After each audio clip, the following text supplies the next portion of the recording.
podcast is intended for mature audiences. The views and opinions expressed are those of the panelists and do not reflect in any way those of the podcast partners, sponsors, or affiliates. Enjoy. Hi, this is Michael Buffer, and you're listening to the voice of the people. Let's get ready for Boxing Voice. Every day I'm hustling, hustling, hustling, hustling, hustling, hustling, hustling, hustling, hustling, hustling, hustling.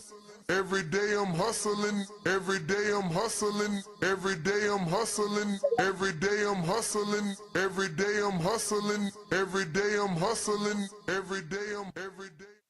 You're gonna see it on MGM Grand. Only one will stand. And Bill Haney, William E. Haney come with that fight plan. They didn't think some niggas out of Oakland was gonna push up on their ass. You dig?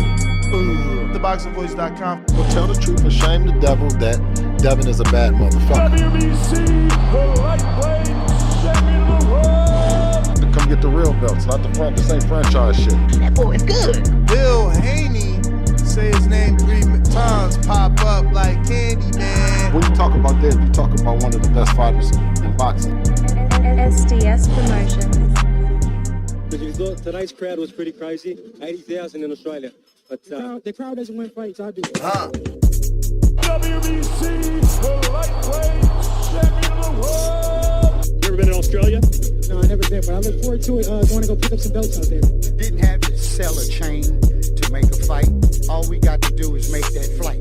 You gonna hide behind them judges, but Lord Devin Haney gonna stand above. I'm serious, George Gambosi. Go!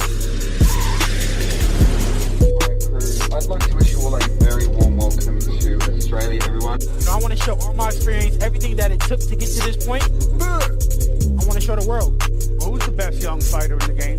Me, by far. For the 54th consecutive round, Devin Haney has outlanded his opponent in total connect. He can hit the mitts, he can hit the bag all he wants, but it's different when you're in there with Devin Haney. Gambosos, you in trouble. TheBoxingVoice.com. You said a lot. You did a lot. Tomorrow, you're in trouble. Pussy! I'd fight you in your backyard if I had to, because I know that I'm gonna beat you. And you'll see June 5th. Wow. The universally recognized, undisputed lightweight champion of the world, Devin Haney. SDS Promotions. Yeah. Good morning. Welcome back, ladies and gentlemen. Welcome back to another Thursday morning edition of the Boxing Voice Radio, and I can foresee we're going to have a long one as one of the greatest boxers of this generation has vacated all his titles, allowing the rest of the nobodies at 35 to accomplish something in their careers.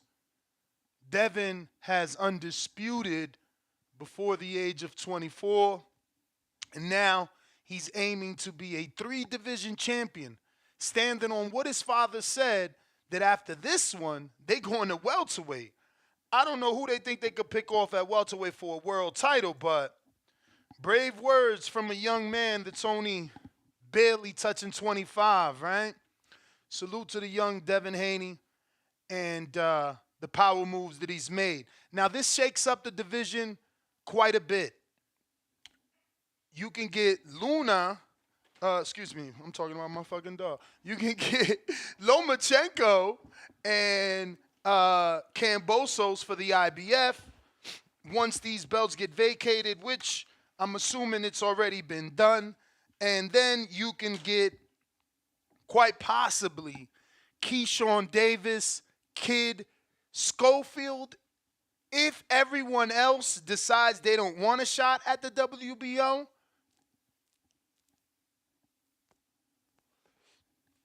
Something a lot of y'all not gonna like. Tank gonna be known as the email champ, but because y'all like him so much, I doubt anyone calls him that. But Tank will be elevated now via email to be the super WBA champion, where he no longer has mandatories. Now, there could be a curveball. For whatever reason, they can make a consolidation and say, look, you are the regular. You got to fight Frank, or you got to fight Isaac Cruz to be the super. I doubt they do that, though. My thing is, if Isak wasn't a quote-unquote viable name that could do a pay-per-view with Tank, I believe Tank would be elevated and Isak and maybe Frank would have to fight for that regular. But because of who Isak is, maybe they try to act like the powers that be mandated that fight, so Tank has to fight him again, and this time it would be for the super belt, meaning a little bit more. Now Tank gets email elevated, and no one can say that he's not a real champ because that regular belt turned into the real belt. But this is what we're talking about here, man. Young Devin Haney relinquished all the belts, allowing other people to get in position now. Now people can actually be world champions and unify. But sounds like Mr. Alvarez is ready. What up? Dímelo. What up, champ? Buenos dias. Buenos dias. Top of the morning. Mm-hmm. How are you doing? Did you interview the champ? No, Did champ. y'all talk about the vacating of the titles, We man? did talk. How you gonna talk on off air, bro? Y'all be terrible. Look, he had literally just got done sparring, and I told you where we was at, so he was getting ready for his next workout, and getting some rest. He really wasn't trying to talk on camera about the situation, but we spoke. Those belts were vacated as of yesterday, and he asked my thoughts, and I told him, I'm like, look, man, at the end of the day, you have only defended, you're only, one of two guys to defend the undisputed belts. You feel me? So you did it twice. I think you left no question with what you've accomplished. You've created history. And at the end of the day, he now has 10 years to match what Terrence Crawford has done. So, and what I mean by that is two-time undisputed by the age of 35 or 30. Yeah, I think Bud's 35, right? So, I think he's in a good position. I think he's in a good place. I think he knows, physically his body, and that, probably his days at 35 are over.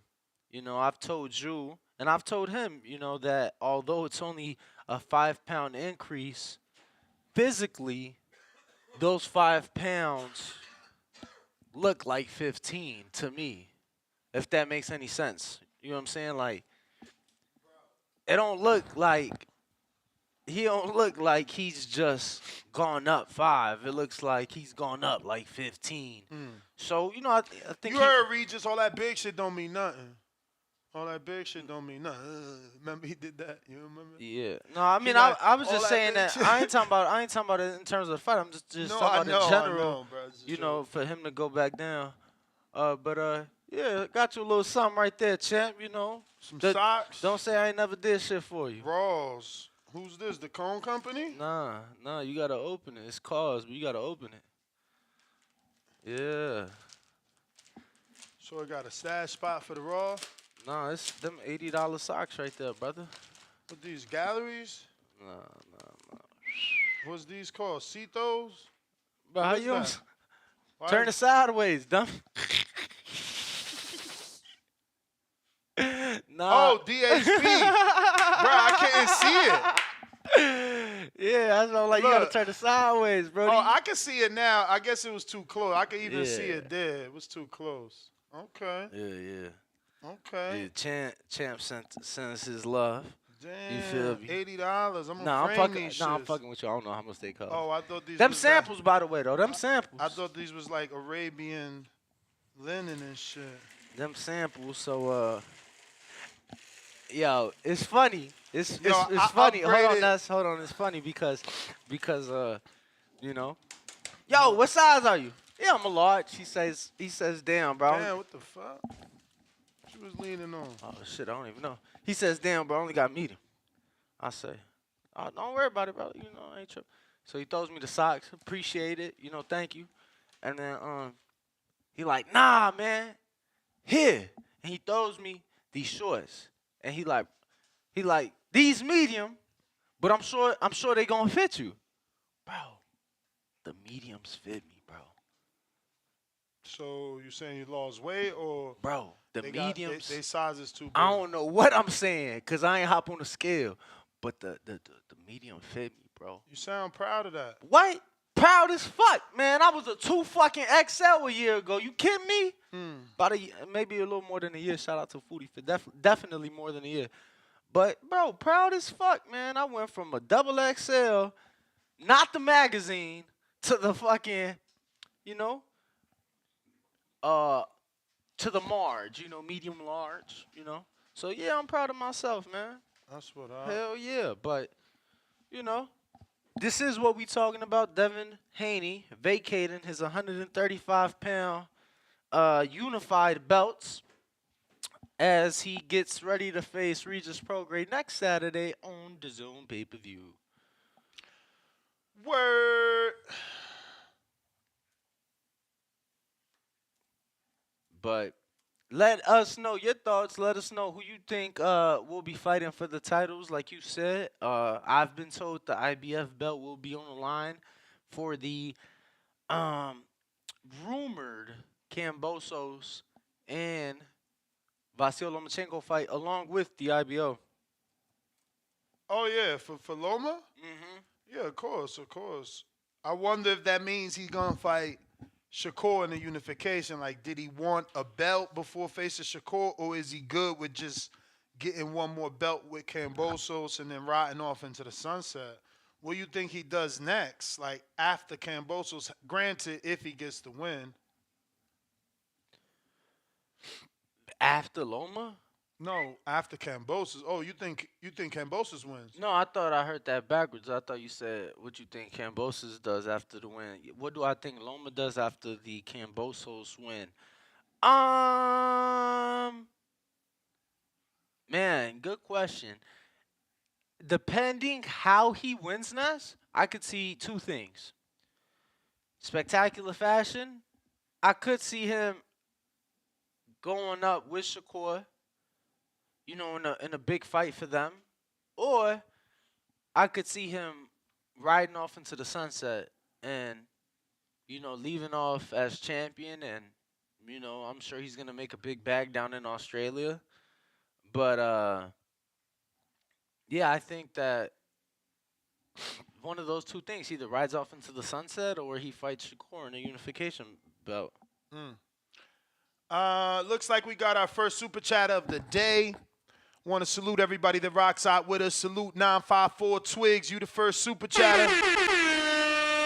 Tank Elevated. Shakur WBC. IBF Kambosos versus Loma. WBO Baranchek versus Cruz. If Cruz doesn't take it, Angel Fierro would never turn it down. Yeah, I feel like some of those guys might get passed over. I don't know. We're going to see how powerful Top Rank is, but I feel like... In the rankings? Yep.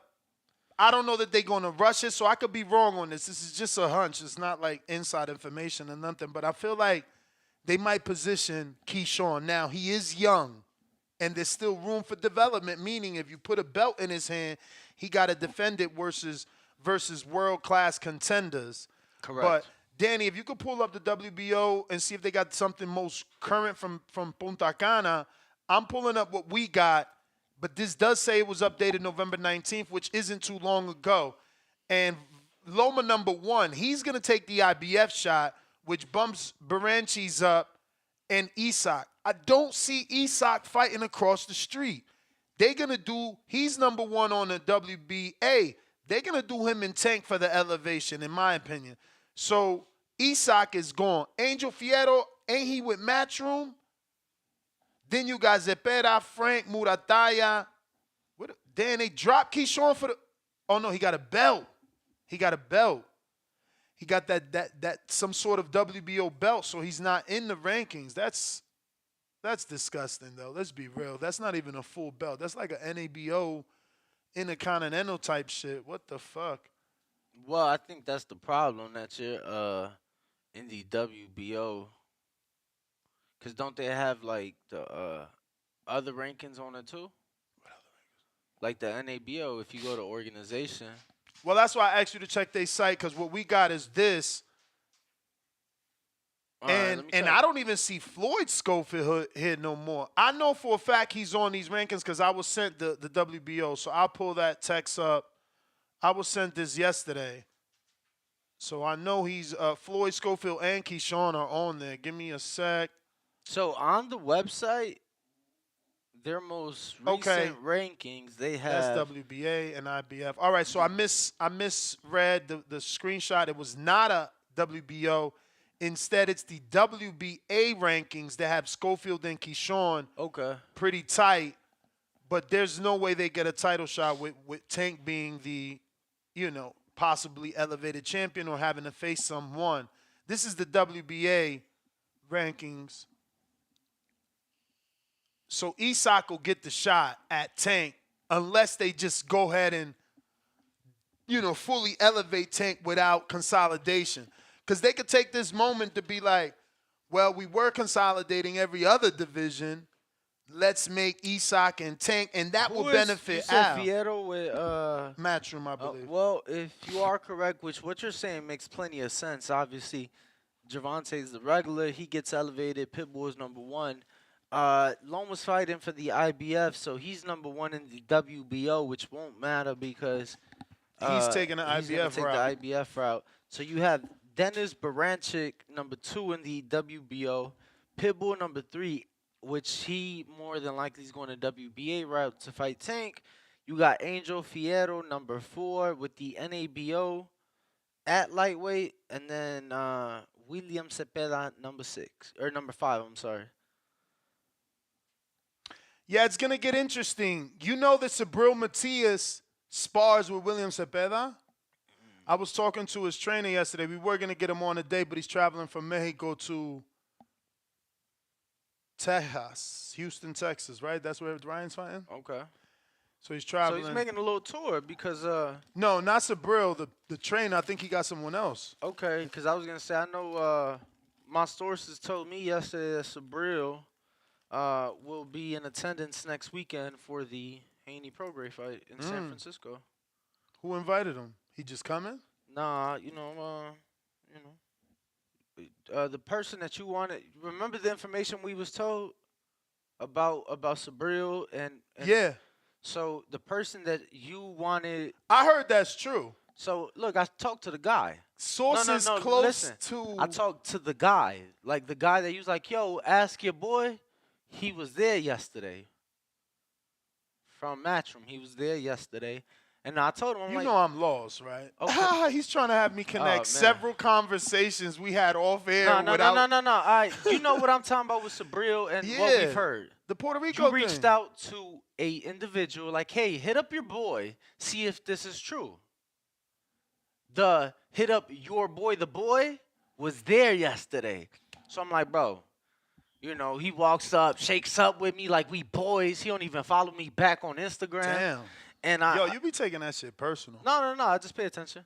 And I was like, yo, I can't help but ask, even if it's off the record. But this is what I've been told. Is there any truth to this? I heard it's true. And he starts smiling, and he's like, we've been in communication with him and his team, for a while, and he'll be in the building next weekend, and I think that'd be great. And he ain't really give me too much. That's crazy. But that's crazy. What I heard is real. Okay.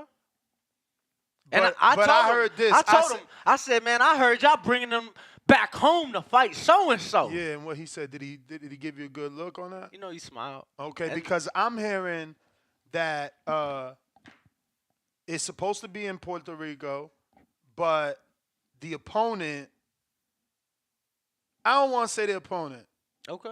No, don't say the opponent. People in the team are saying, like, why go to Puerto Rico? You feel me? So his team. So I did my best to explain that he's the A side. You know what I'm saying? But the B side is like, why go to Puerto Rico? For sure. They're like, nah, yeah, we'll take that. We taking that. We heard that. But why PR? And I'm like, what you mean? Why? Like, it's a fucking 3-fight deal. The whole point is they want to sign him, and the carrot is, if you sign with us, we'll bring you back home, what other promoters haven't done yet. So I can't wait though. I'm out there. I'm out there, baby. Easy peasy. Are you out there with the individual you're hearing, or are you out there regardless of who you fighting? I mean, if that fight happens, I'm out there. I don't Okay. know. I don't know if they switch that up. Okay. Am I gonna stay out there? Okay. Am I gonna still go? For sure. Coach, how are you? Good morning.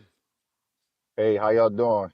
Oh man, we're good. Even better now that we got the good old Breadman on the show, man. I just want to start this off by saying I received a call the other day, Coach, and it was from a current unified champ, and they called me. They're like, "Yo, who could I train with in Philly?" And I'm like, "Man, shit, Breadman. That's the only, that was the first name that came to mind." They was like, "Yeah, I was thinking the same thing." So did you get a call, Coach? So I don't know if you're gonna get a call or if you've got one, but I'm hoping. I think that'd be a good look. I ain't gonna say the individual's name, but I think that'd be a good look. I ain't gonna say the I name. haven't got a. I ain't gonna say the name, but I it's a haven't got a woman. call yet. Oh, okay. I haven't got a call, but if they don't identify Look at his themselves, I don't answer the phone, to be honest with you, man. I done had this number for 21 years, man. Damn. And I'm married now, so I don't be getting, if I get like a weird call, like you gotta like identify yourself, but nobody has called me yet, to be honest, that I know about anyway. If they don't like text or leave a message, if I don't got the number program, I don't just answer it. But I got you locked in, that's all good. That's amazing. Good to Wow, see you. 21 years. That's a long time. Yeah, that is a long time to have a cell Yeah. phone number. For real, Yep. yo. Same number, man. I think that's kudos to you. That's kudos to you that you haven't came across any crazy, Well, that's what he's saying. Yeah. That's why he like if it's a number I don't recognize, it goes straight to voicemail. Yeah, I've came across a few women that made me change my number. I'm like, yeah, I gotta change the number after I deal with them. They be a bit too crazy. Bro, I don't deal with no crazy. Once I get little like glimpse of it back in the day, I'm out, man. For real. I got 2 kids, but they by the same girl. I don't play that, man. I can't go through all that nonsense. It's already roughing these Philly streets to be dealing with some crazy women too, man. Nah, for sure. I just want to congratulate you, obviously, on an amazing job on the Showtime prelim telecast. That was really, really good. I wish they would have gave you the Carmel fight rather than just letting you feel dead air towards the end. But you did your thing for sure, man. Did you enjoy it? And are you looking to come back and continue doing live commentary at least for the prelims? Yes, I really appreciated that. That wasn't my first time though. I think that was my second or third time with Showtime, and I did a couple of FS1 shows. But yeah, I really enjoyed it. The Carmel Moulton fight though, I think that fight happened after Benavidez and Andrade fought. So our studio time was only for 2 hours for the earlier prelims. So no, that's it what was I'm like saying. They gave you Yeah. those 2 hours. Had they just switched his scheduling, because you had like 40 minutes of air to fill. Yeah. You're right. Okay, now I see what you're saying. Yeah, I don't know why they didn't do it that way, but yeah, it was like a last minute thing, man. It was the studio up in Jersey City, and they sent me a car and ran me up there real quick from Philly. It was like a last minute thing, so I really didn't know what the. I was like looking at my note. I was looking at my notes in the car. Yeah, because it was last minute. When I say last minute, it was like really last minute. Nah, you Like, special. from, Because you right in Philly, one you of the guys that special. They took- could have been like, come on, you could drive them little 1 hour, 2 hours. You special. They treated you nice.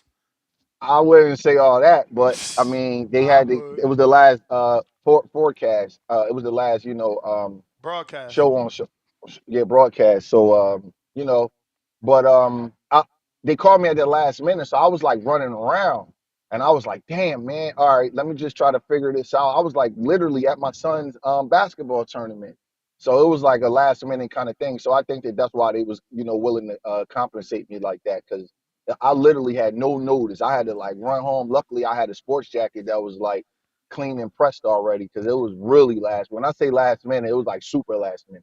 I like had to miss this championship game that day. Breadman, don't feel too bad, cause I think they might have hired the graphic designers last minute. Cause I seen it said David Benavidez name, and then I saw Canelo's face next to it, and then it said Demetrius Andrade name, and then it had Jermel Charlo face next to it. Oh wow. See you don't get to see that in the studio, so I didn't see that. Yeah, nah. I honestly, it wasn't on the It was, I guess, on the international. Everybody is seeing it on Twitter. Yeah, so but whoever had the international feed Oh. posted it. Yeah, it's circulated on Twitter. So Okay.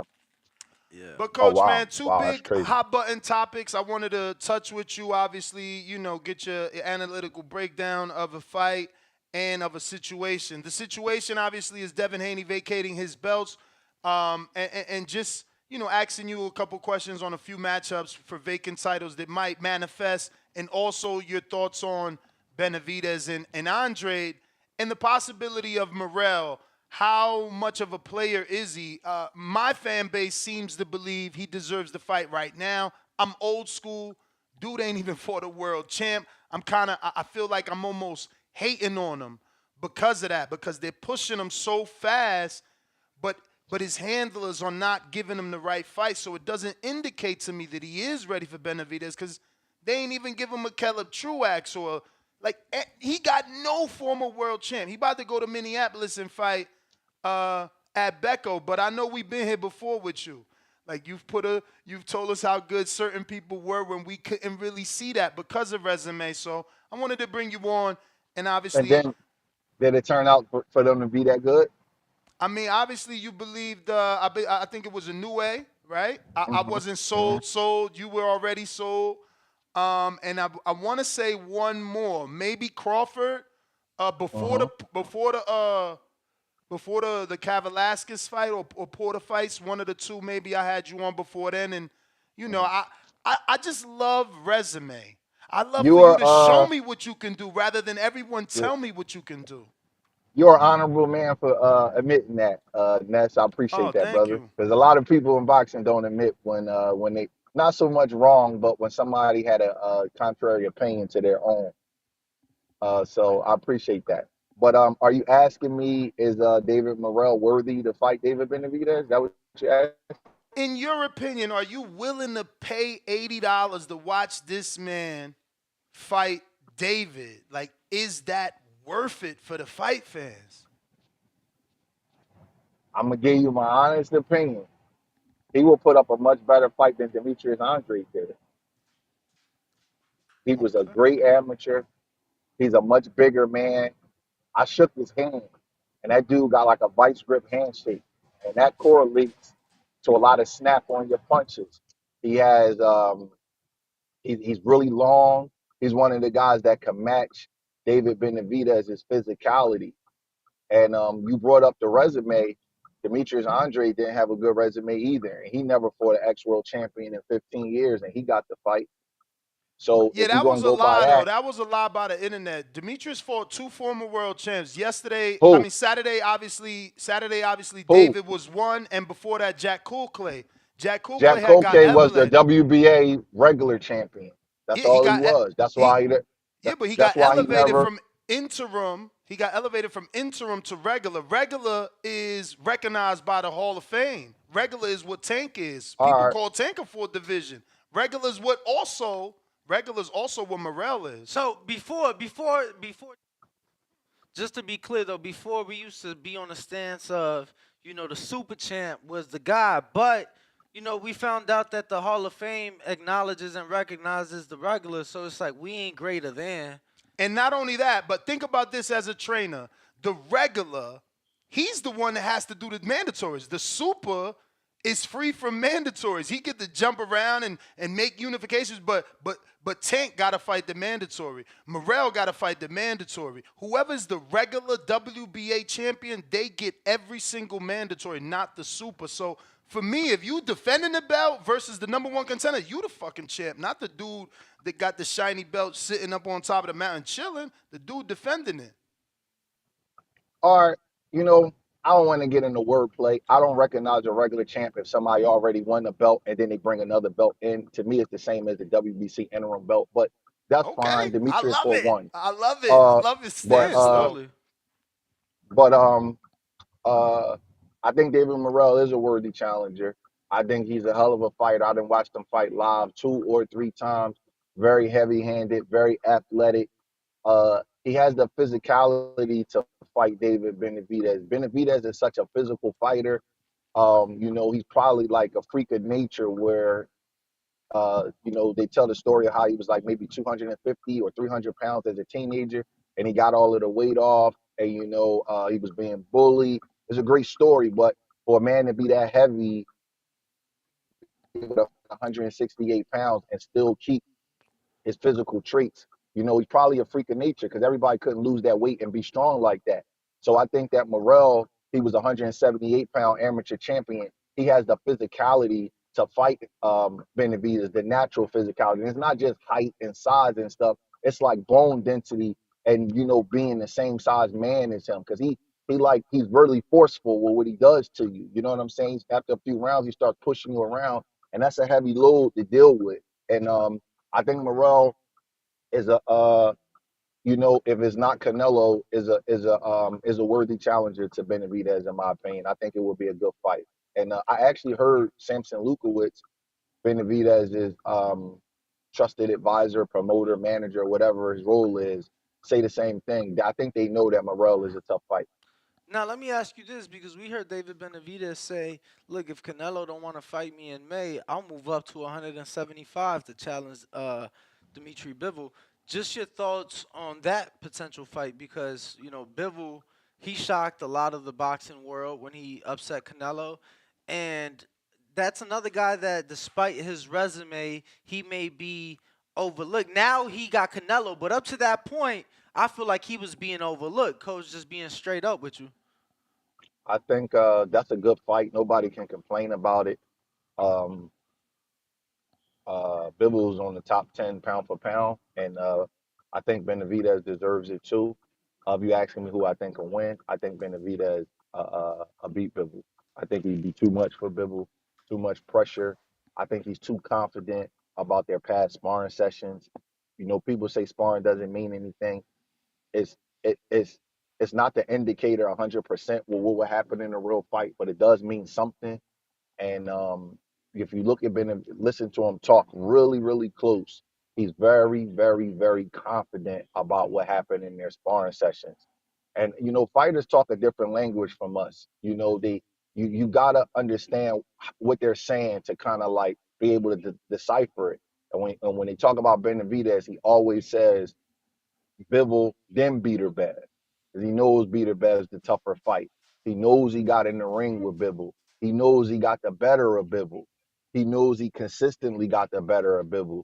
So for Beterbiev, Benavidez know that that's a heavy day's work. You know what I'm saying? So if he's gonna dip his feet at 175 pounds, then why not beat the guy that beat the guy that you've been chasing for years.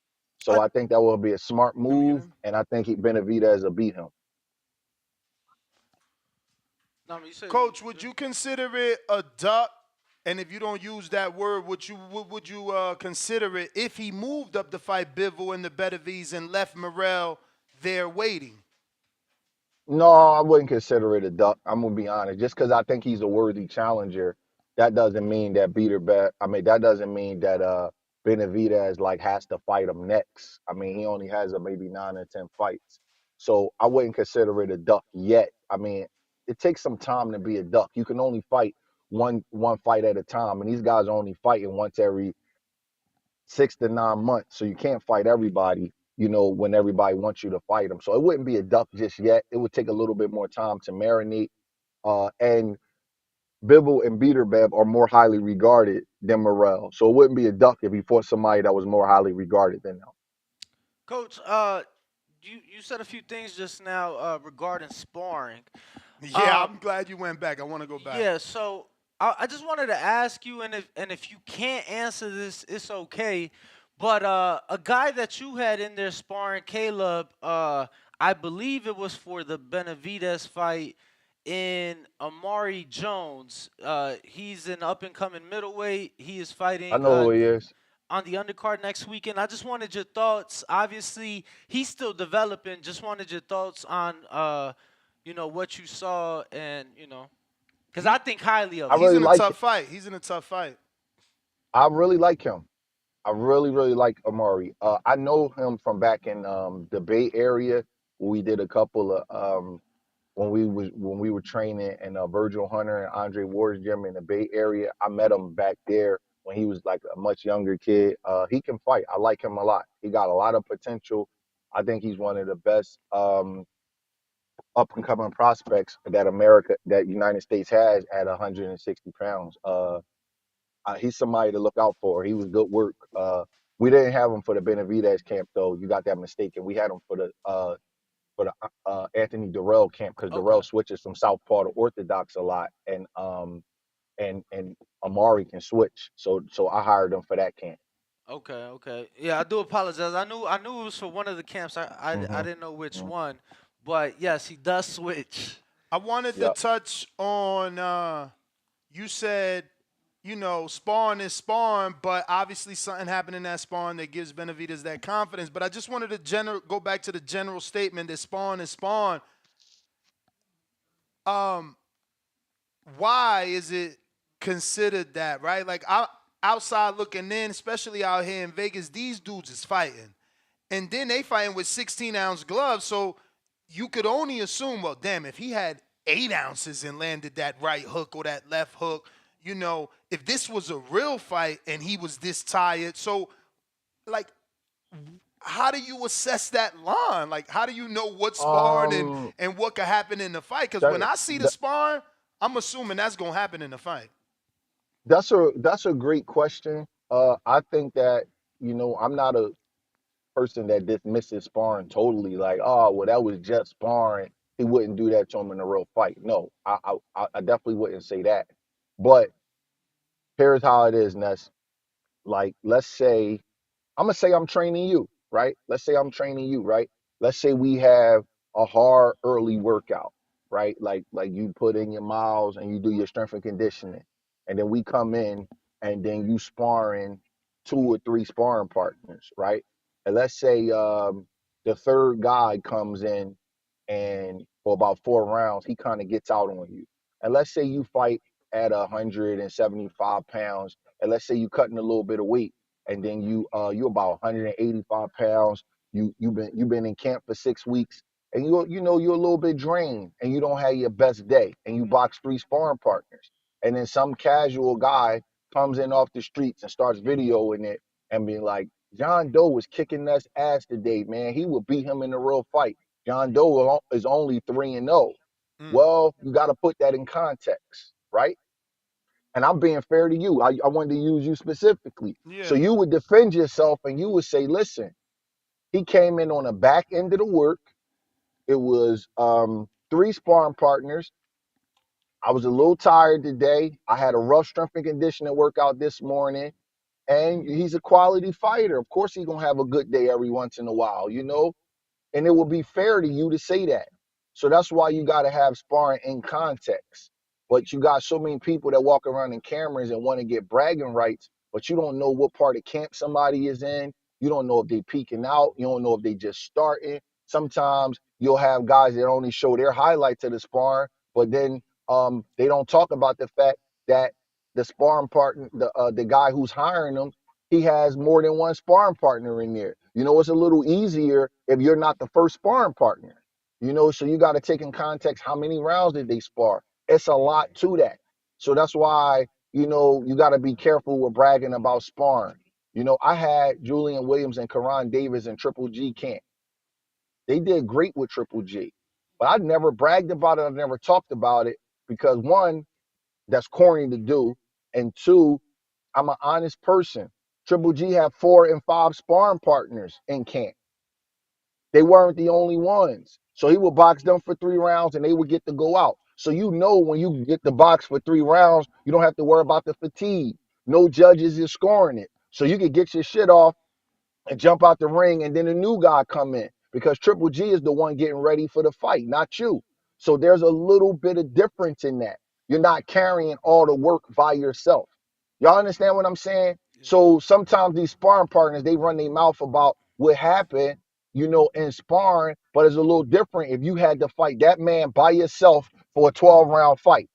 It's a little bit different with three judges out there with a pencil and paper, and you don't have the stress and the anxiety of the crowd. You don't have the stress and the anxiety of the fight being scored. So that's why, sparring is not the 100% indicator. But yes, it does mean something. If a guy is beating your ass and stopping you every day in sparring, then, it's a chance that he could do it in the fight. But it's a lot that goes into it. I have seen journeymen beat up Hall of Famers in the gym. I swear to God, I'm talking about beat them up, but it doesn't mean they could beat them in the fight because it's a lot that goes on in a camp, an 8-week camp, and guys is doing all kinds of workouts and they tired. They're not getting ready just for the sparring session. They're getting ready for the fight that that they have, the upcoming fight that they have. And I have a kid, Karan Davis, who's been in camp with everybody. I'm talking about Andrade, Lara, Canelo, Triple G, Terrence Crawford. And yes, he's had good days against them. I don't mean he's better than them or could beat them in a fight. But yeah, he's had some days where he's gotten the better of them, and they've had days where they've gotten the better of him. So I'm just careful about that, and I think that casuals and some of these immature coaches, they want to only post the times where they guy is getting the better of it, but that's just not how it works. And if you're not sparring tomato cans and you sparring good guys and he get to see your look every day, he's gonna have some good days. You know what I'm saying? He's gonna have some days where he might get out on you a little bit. That's how it is. But your opponent only sees you that one time in the ring on that day. Well, your sparring partner get to see you every other day for 5, 6, 7, 8 weeks. So if he's a world-class fighter, of course he's gonna have a good day. I'm sure it's guys that beat Michael Jordan one-on-one. If they got to play him enough times, they don't mean that they better than him. So it's just a fine line, and you got to be really professional and know what you're looking at, and not always run with he did this in sparring, that means he could do it in a real fight, because it's not always true. I've seen that work the opposite. I know a kid in Philly. He got out on the guy in sparring, and he took the fight with him in a real fight, and the guy stopped him. You know what I mean? And his managers, his handlers, they thought that he was better than the guy because he got a good day in sparring. And they fought. I think they fought on ESPN, and he got stopped by that same exact guy. And I saw the sparring, and I saw the real fight, and it was a totally different thing. Did you So expect it to go that way, based off the sparring you saw? I didn't have any expectations because I know how the gym is, and I know guys have bad days, and I know sometimes, man, you're just not up for it that day. You in the gym every day for 8, 9 weeks, man, you're not gonna be on fire every single day. It's almost impossible. So and then sometimes you got guys that don't really spar that hard. I used to watch Bernard Hopkins spar, and he may not always go all out in sparring. He could be working on moves and working on his feet. He's not letting you beat him up, but he's not always trying to beat you up either. A lot of times he could be working on a specific thing. So you just gotta just be careful. That's all I'm saying. I'm not saying it doesn't mean anything, but you gotta be careful with assessing it, and you gotta know what part of camp everybody is in, know their temperament. It's a lot more to it than fighter A beat up fighter B that day. You said so much, but you definitely used some words to trigger my memory, and it's right on topic. It's on you. Do you want to touch on it? But obviously, you've had Carlos Adames in camp with Caleb Plant, and he has went on a media tour on numerous Spanish stations saying that he not only got off on Plant but knocked him out in sparring. And obviously you just brought that up in terms of not that specifically, but in terms of people thinking they can beat someone because of a good sparring session. How good was it for Adames that he is talking this crazy about a dude that is naturally a 68-pounder? Let's remember, Adames started at 54. 10 years ago was sparring at Gleason's with Bud, who was a 35-pounder. Like, is he really ready to face Caleb Plant? Carlos Adames is a clown. Okay. Him and Caleb is friends. They spar. I seen sparring sessions where Caleb lit him up. He had sparring sessions where he got the better of the work. Anybody that like run around talking like that, they just a clown. You not like you supposed to be professional about sparring. And um he didn't knock him out. He had a good day. That's it. It was just work. So I never talk about that. You know what I mean? But I seen days where Caleb like really, put it on him. He had a good day. I mean, it's boxing. Carlos Adames is getting overlooked. He's mad because the WBC you know, won't give him his just due. He's mad because he can't get a shot. He's been the interim champion forever. So he's trying to like clout chase and bring some kind of attention to himself. But any person that goes around doing that when somebody is friends and they helping each other out with sparring, that's like a rat to me. That's like a person that you can't trust because you never supposed to talk about that kind of stuff in public. And I'm telling you, like I don't have no um like like reason to kind of make anything up. They was getting the better of each other, hitting each other with huge shots. Like I'm talking about both of them was getting cracked. And it was the day that Carlos Adames had a good day. You know what I mean? It's part of the game. It's part of boxing. You got world class guys like that. They gonna hurt each other. They gonna buzz each other. He was never off his feet, never knocked out, none of that kind of stuff. That's just like clout chasing, corny stuff, man.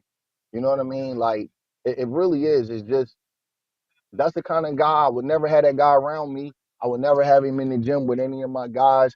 I would because he can't be trusted. He the kind of guy that one of his friends would be carrying a freaking camera in their pocket if you talk like that. And it's funny because when him and Caleb, when Caleb told me that he was when he came to sparring, they was like kissing and hugging and you know my brother and all this kind of stuff. And then next thing you know, you hearing stuff like that. So you gotta wonder about a guy like that. You know what I mean? Seriously, you really really do. And it's funny because Terrence Crawford, if you watch the boxing with him, his coach pulled him out of the ring after 4 rounds. If you see this coach, and I never heard Terrence Crawford one time say, "Yo, he quit." Or I made him quit in sparring. If you watch the end of the sparring session with him, Terrence Crawford start coming on, and the people in the back like, "Yo, what's going on? Why they pulling him out?" And his coach pulled him out after 4 rounds. And you got two world class fighters like that. They don't stop working after 4 rounds, especially when one guy came in on the back end of the work. And Crawford never said anything. And Crawford could say, "Well, I stopped him," but he didn't. So that's the kind of guys that I'm talking about. Where when you do stuff like that, it just make you wonder about their character. But sometimes people got a lot of jealousy and envy, so they try to like shit on your name just so they could bring some attention to themselves because it was sparring. You know what I mean? And he quit in the sparring match and got pulled out of the ring against a guy that was smaller than him, and it never gets talked about or brought up or thrown up in his face. But Caleb is one of those guys that he kind of like. Darrell actually brought that up at the press conference. Like, yeah, I heard you. He didn't say knocked out. I heard you got hurt in the sparring session. But he knocked Darrell out. You know what I'm saying? So it's weird. I've heard that Carlos Adames, coach talk about Benavidez, what Carlos does and this guy know what he does and Caleb Plant know what he does. So they trying to get their clout over sparring sessions because they can't get it and because they can't get any recognition in the ring. And that's just, everybody had a time and that's just not cool. But I don't even want to like touch on that subject, but to answer you directly, no, he didn't knock him out. He wasn't off his feet. None of that kind of stuff happened. They was buzzing each other. I'm keeping it real with you. They was cracking each other with big crazy shots. And that's just what it is. It was just hard, like vicious work. And Dames started getting a little bit dirty. You know what I mean? That's what I remember from it. But Caleb boxed like 130 rounds each camp I had him in. You know what I mean? So like I don't have a like after the sparring is over, it's just over. We go on to the next guy. I got over 250 rounds of sparring in the gym with Caleb Plant. He just came up here and boxed a couple of guys. It's just work. He just was in Philly boxing a couple of my guys. And it just worked. And He didn't get the better of everybody. That's how it happens in the gym sometimes. So I don't get into that, man. It's just stupid and corny.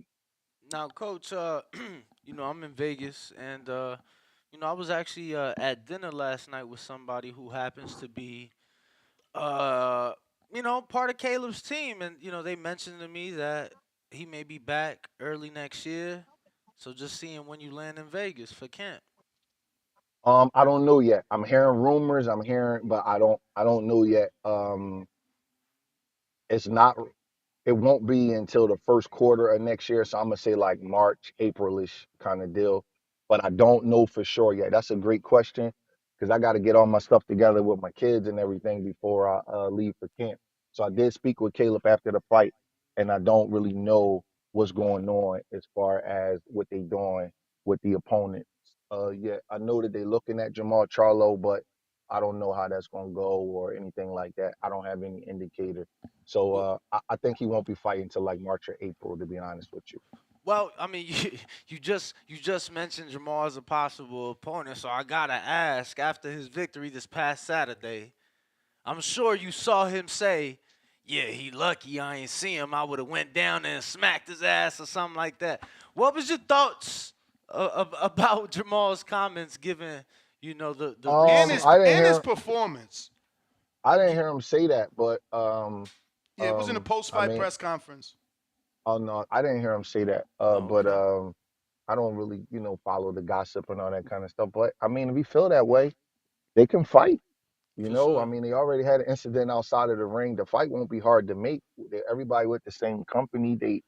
Jamal just fought at 166 pounds. So if they feel that way, they can fight. You know what I mean? I don't. That's all I can really say about that. They can just fight. If obviously Adames is waiting for something to shake out with Charlo, but now that this is manifested with him in Plant, would you consider that as a comeback or is that a step back? Um, I would love to fight. I think Caleb will knock him out. Uh, but that's not up to me, Ness. I don't make Caleb's fight. No, no, of course not. But I just Like wanted to know from a training I'm just telling standpoint. you, I would love to fight. I would love it. I wouldn't like it. I would love it. That's good. I seen him in the gym several times. And, I only seen the Domez get the better of him once. So I would love to fight. To be honest, that's just me. But I don't know if they can make the fight or you know what I mean. Like what each team would do. But I'm not Caleb's manager. I'm just his trainer. But if he was to ask me, I'll be like, yeah, take the fight. Just smoke him. Mm. I gotta ask, Coach, before we get to a few questions from the people. You mentioned how you do take things into consideration, or you do take sparring into consideration. I'm sorry. Uh, you're the coach, so you're the professional. I'm just a guy with a camera. But I've seen some sparring sessions where a world champion is getting fucked up, right? And I'm like, all right, cool. He got a tough fight. He gonna lose. And I'm talking about when I say fucked up, he bloodied up, he getting dropped, he getting hurt, and then he go into the fight, Coach, and he looked fucking spectacular.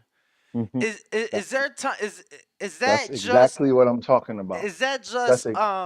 the fighter and the coach working on something? Is that just because sometimes I'm like, yo, they can't be working on something. Like, why would they still work on this if the sparring going is bad? And then in the fight, it's the complete Well, opposite. I'm So glad you said that. I'm glad you said educate that, me a man, little bit, because coach.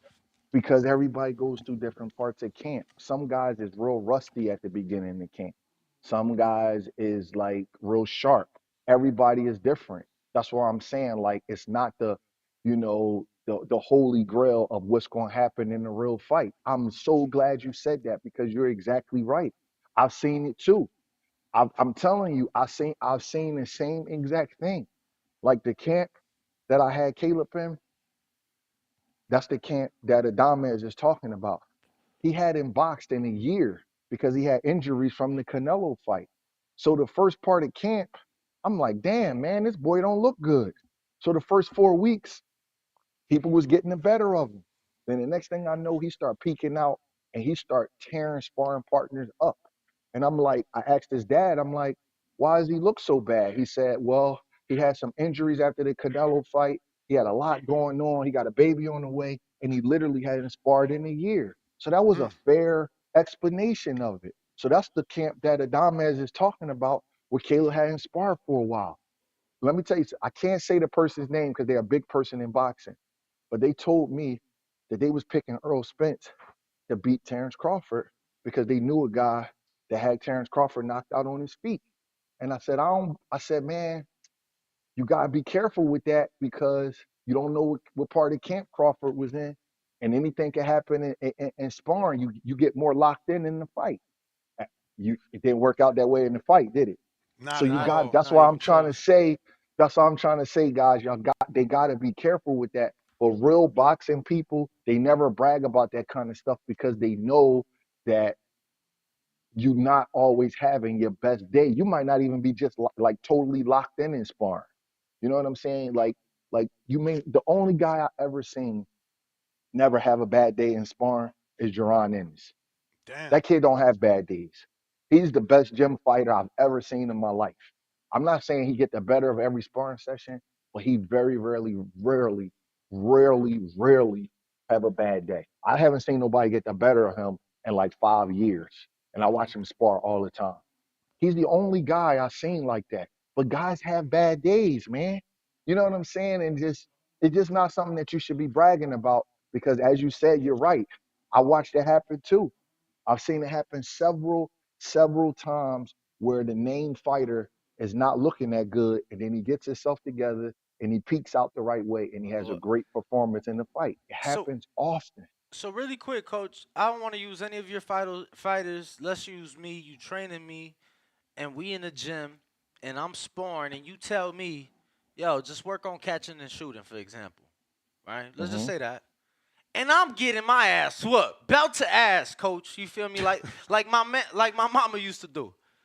Is you gonna tell me to switch the shit up, or you still, hey, keep working on the catching and shooting, keep working on the catching and shooting? That's a great question, and I'm gonna tell you the honest answer. If it was like, if I had you sparring like an amateur kid or a novice kid that was way below your level, I would tell you to work through it. But if you was boxing another world-class guy that could really hurt you, I'm gonna tell you to get, Let's switch it up. Yes, you got it. So it's, again, that's context. So I'm not gonna let you get your head beat in. If you was 175 pounds and you was boxing Peter Bev, I wouldn't tell you to do that. But if you was boxing a 2-0 kid that's a little bit green that you could work with without having to try to knock him out, I would tell you to do that. So again, it's a lot of context involved. Okay. Well, I just wanted, again, because I'm on the outside, so when I'm in the gym, I'm always asking questions. Yo, why y'all doing this? Yo, what you working on tonight? If a fighter look real bad in sparring that I'm used to, that he look good, yo, champ, you fucked last night? Because, it's a lot of things. I'm serious. And I've had people, I fucked last night. And then they'll come back next sparring session, look great. Hey, you took last night off, and they'll just laugh or something like that. But it's really a lot of things that go into it because, like you said, in the gym and on fight night, man, I've been wrong plenty of times. I think I see somebody for 8 weeks spar, and on fight night, they're a totally different fighter. Happens all the time. Yep. I mean, y'all answering the question for me. It happens all the time. I feel the opposite. I feel like my time out here in Vegas, if I'm getting to watch somebody spar multiple sessions, they are who they are. For the most part, but it does happen, and you know who. What do you consider multiple, though? Like how many sessions? If I get to watch you for 3 sessions this week, like Monday, Wednesday, and Friday, that's you. That's you. Now I get it. Now I get you. You gonna say, well, Ness, Caleb had 4 first bad weeks, so I could have walked in on that one of them 4 weeks and said what I just said and been wrong. I understand that. But being out here, I might get 3 sessions this week, another 3 sessions next month, maybe one set. You know what I mean? I walk in on sessions, so I don't know. I've been doing all right, like being able to watch them spar and then like, yeah, I'm picking so and so. No, for sure. I think for the most part, but we've had like a world champion over there that our youngins spar. Like, and remember. No, I'm gonna bring it up. I don't know which one you're talking about. At DLX, Shamar, who was he sparring? Venado. That was a rhetorical question, brother. I mean, we told the world in the interview that he was in camp with no, Bernardo. for sure. But we saw what he did. We bet money the other way because we thinking, damn, he doing that to the champ. All right, cool. Yeah, he got the win. And Then it didn't he work come out get like the that. knockout win. I'm like, motherfucker. Yeah, but then we watched that same kid again in another camp. And, it's like you said, this 3-0 fighter could beat this world champ. And that's how I'm looking at it, like, holy shit, this 3-0 fighter is putting hands and feet on this guy. He going to get stopped by so-and-so. And I promise you, Navarrete could have stopped that dude. You seen that fight. Tell me Navarrete could not have stopped Conceição. He was on the brink. It was just like maybe 2 punches, and he just ain't have it in him. I don't know that he got up for that camp, but like Conceição was on the way out if he would have just did what he had to do. But I don't want to hold you. You got enough time to answer some of these people's questions, or because I see you at the gym. Go ahead. I got about 4 minutes. All right. Dodge Hyatt says, Breadman. Dodge Hyatt here from Spartanburg, South Carolina. Man, I'm a huge fan of the way you coach. Just wanted to ask you, what inspired you to get into boxing? Thanks for coming on the show, and shout out to the Boxing Voice. I was always a big boxing fan when I was a kid, but I played basketball, football, and baseball. And then when I got out of high school, I was in college. I was still like actively active in sports, and then I started going to the boxing gym. Then I got the real world problems, bills, and women, and all that kind of stuff. And then about 10, 12 years after that, Julian Williams asked me to come on to his team, and then the rest is history. That was around 2009, 2010. Oh, so you was already with Julian when I met you working with Porter? Yes.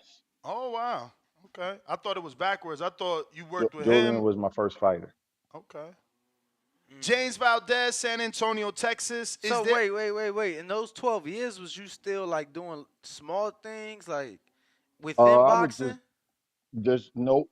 Like I was like working out at the gym for a little while in college for about like 3 or 4 years, and then I just was just working. And then around 2009, 2010, Julian was trying to turn pro, and then he asked me to come on to his team, and then that was it. I think his pro debut was in May of 2010. Coach, I gotta ask, totally off subject. Has it ever crossed your mind to bring your daughter out to camp with Keller, being as though he trains with world-class track coach Larry Wade, right? And your daughter's like a standout. It's funny. We actually talked about that. The problem is the timing because she's in school. But we talked about that. I've had a couple of world-class track coaches approach me about her, but it's just the timing in school. Like I can't ever miss it with so much school because she do have to miss school for AAU and stuff like that. So I'm trying to figure it out now, man, because I definitely wanted to get her some exposure with some world-class coaches and start getting some more sponsorships and stuff. Yeah, that'd be great. Not just Larry, wait but a minute. his wife was actually his wife was the head coach of the track team here at UNLV. So I don't know how old she is, but when are you, or do you plan on having that Bill Haney moment? Obviously, Devin You can't with track though.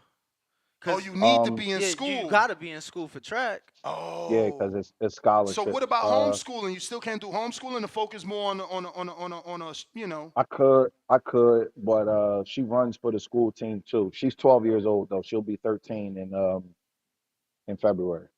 Okay. But I can, but like school is important to me. You know what I mean? So I gotta balance it. Anything can happen with sports. So I just gotta see. I gotta make a couple of decisions because right now she's a phenom, but I try to stay humble about it because that doesn't mean that she'll always be that good. Sometimes other kids catch up. So I just gotta be real careful of what I do with her right now. She's they going through like maturing with their bodies. Little girls get their periods and all that kind of stuff. So I just gotta watch her real close. But she's doing good. She's playing basketball right now. She's been dominating in basketball, so she likes basketball. So I'll just see where she goes. But I'm definitely gonna get her out to the West Coast pretty soon to get some more exposure, maybe get to some altitude training. Did you allow her to kind of have her picking? Like, did you introduce her to these sports and she could gravitated to one or the other, or was it like, nah, you gonna run track, you gonna play ball, like? Why you got that No, grin, coach? no.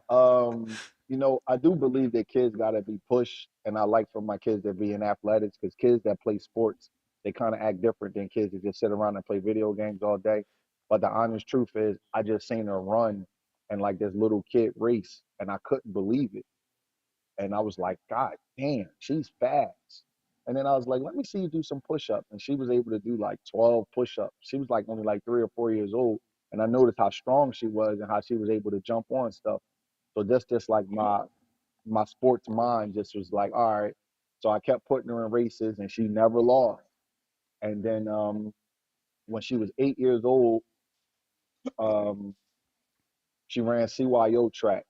That's the Catholic Youth Organization. And she dominated that and she won. She set like 3 records, in the 1, the 2, and the 4.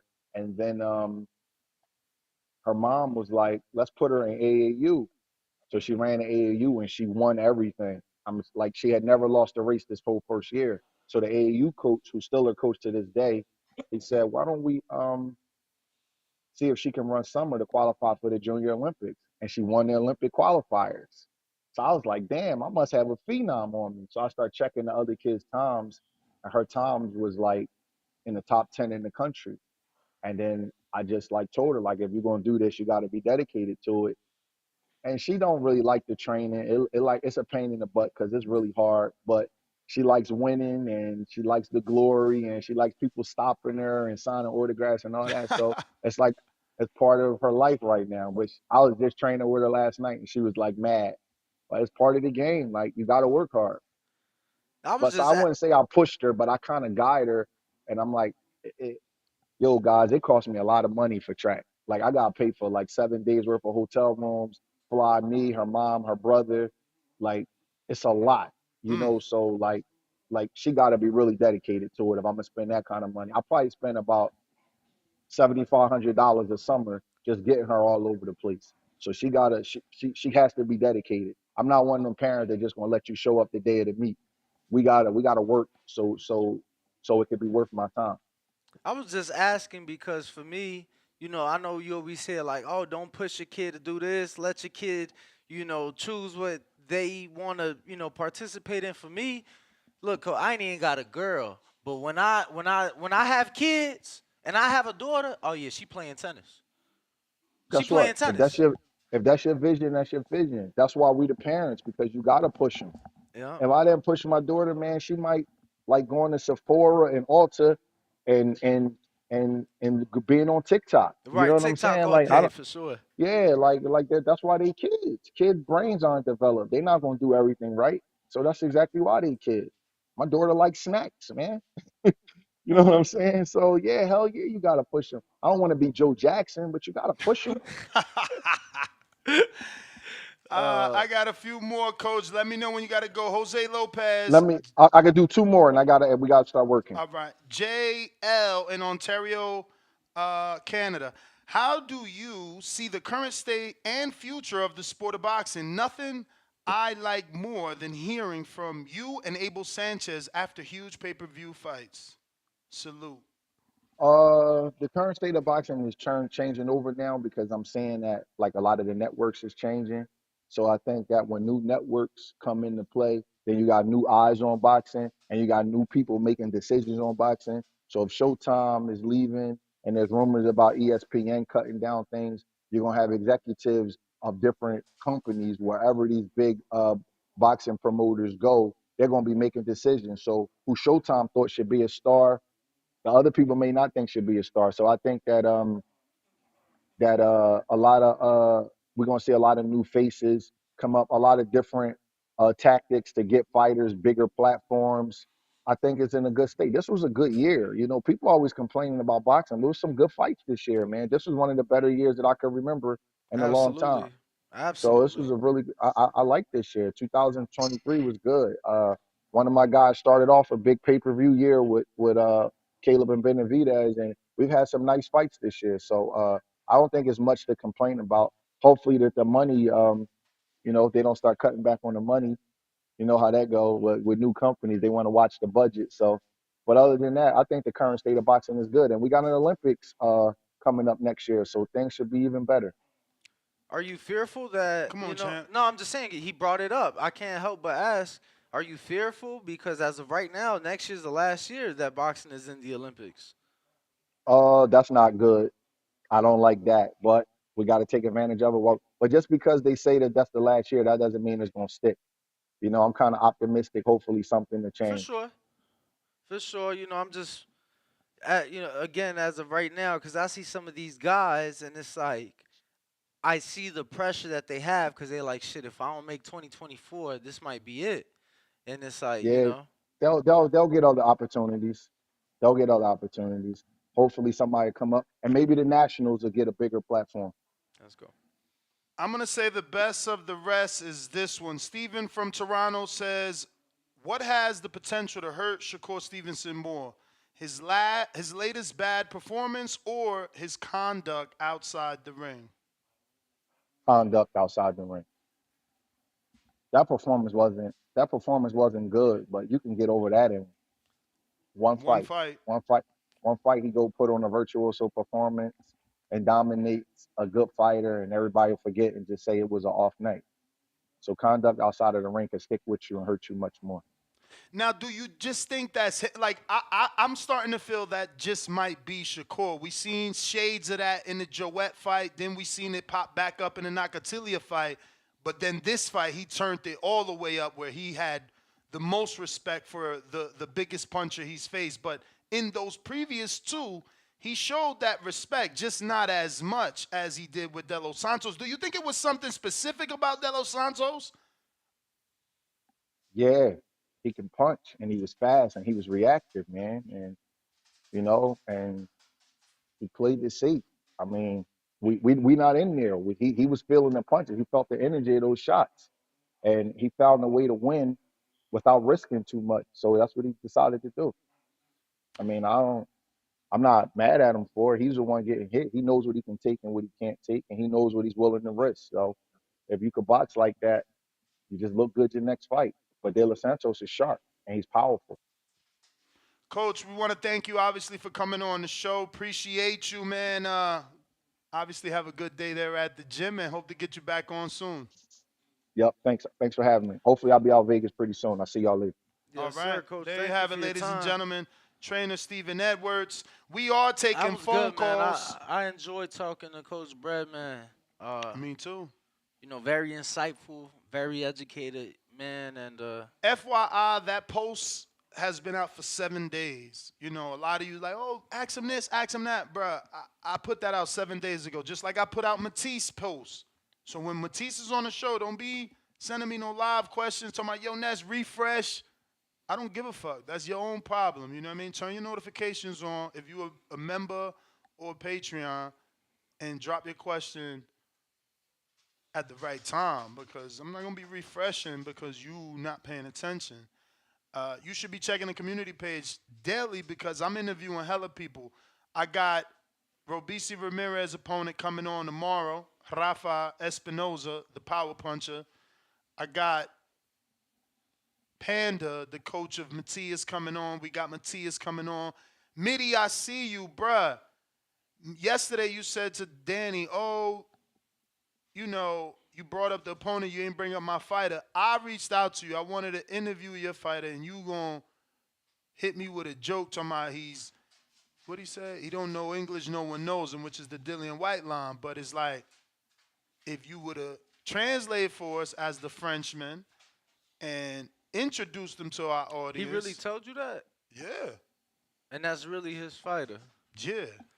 Hey, champ, you need to get fired. And I reached out. You need to get fired. Like, he didn't reach out. I reached out like, bro, let's get your fight on. He's like, but he said it. He said the same joke Dillian White says. Nah, like, I hear you. Where that shit at? What is it? Let me see if I can find it with this search. No, that ain't it. I hear you. I think it's like no one knows him. Yeah, he fight on speaks Pro no Box, English. right? He fight on Pro Box? Yeah. No one knows him. Speaks no English. So he hit me with that, and it's like, Bro, that's the point of the interview, so that people can know. Like I'm scheduling Hey, hella Spanish people, and Danny got a Spanish person. When they coming on? You never gave me a date, brother. Okay. I asked you, hey, See if she available it's right Friday. now. Well, no, I told you they're only available at 4:30. Oh. And they asked for Friday, which is tomorrow. I mean, that's always tough because it's Friday, bro. People don't really be tuning in like that on Fridays unless it's a big fight, so it's going to look bad for them. Yo, real quick, did you see Nico's fighting in Africa? Word. And it's with Top Rank. He tagged him. So all those rumors were a lie. That's crazy, though. In Africa.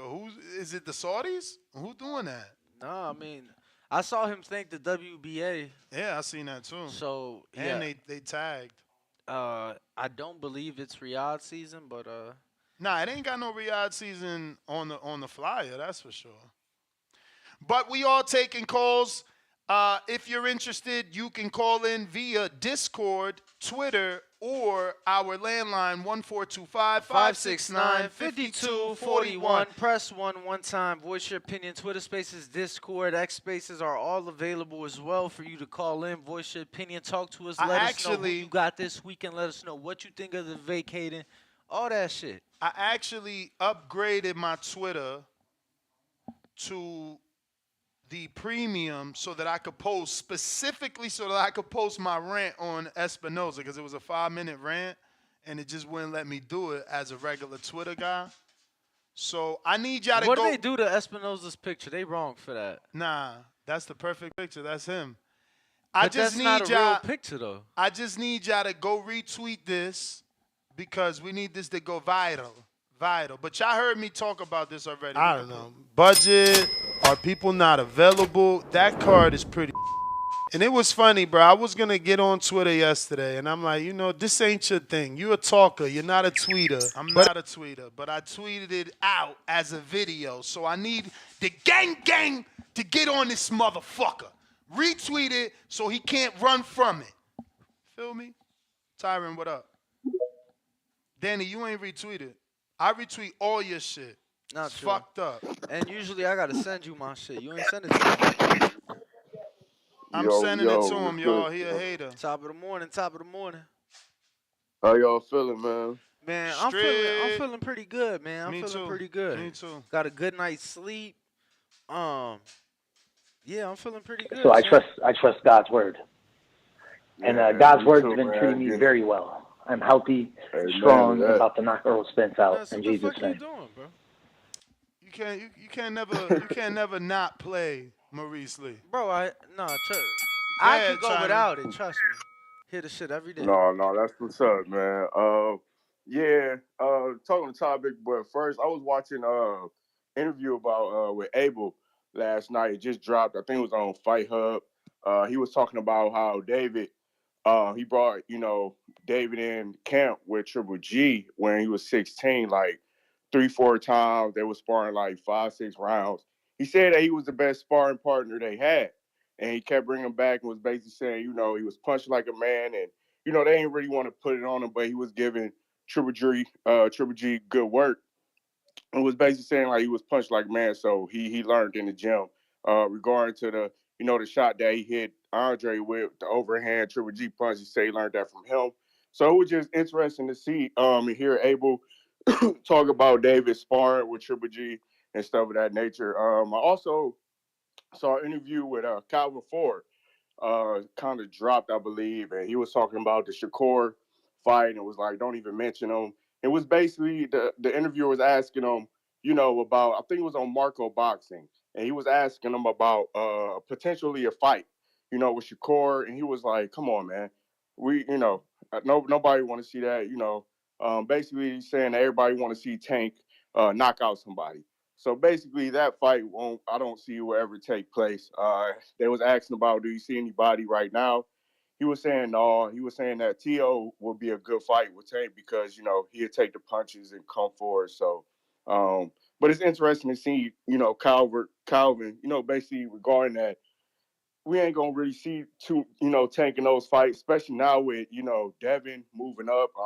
I feel like it's a sad day for boxing because there's a lot of fights, around 140 that could take place. You know what I'm saying? Right now, that would be huge, and we're not gonna get those fights, man. That's why back in the day, the Four Kings, like you got to cherish those guys because Duran, all those guys because they fought each other, win, lose, or draw, they fought each other, and that's a real stone in boxing history that we can always look back.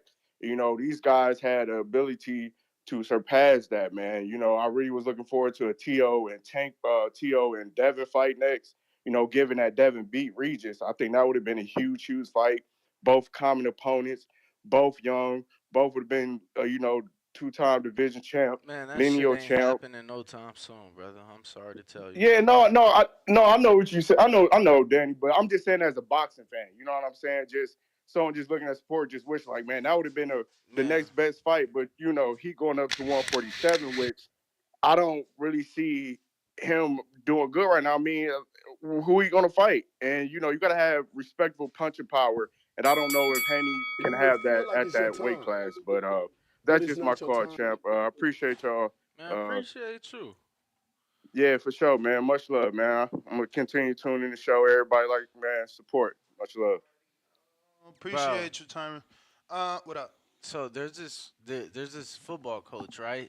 His name is Bobby Petrino. So like 10, 15 years ago, he was caught in like mega controversy. He allegedly gets into like a motorcycle accident with his mistress on the back, right?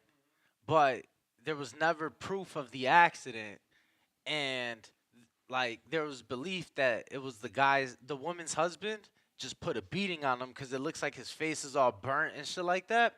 So like the coach gets fired, the mistress worked at the school, she got fired. The husband of the mistress worked at the school, he resigned, and it was like this big thing, right?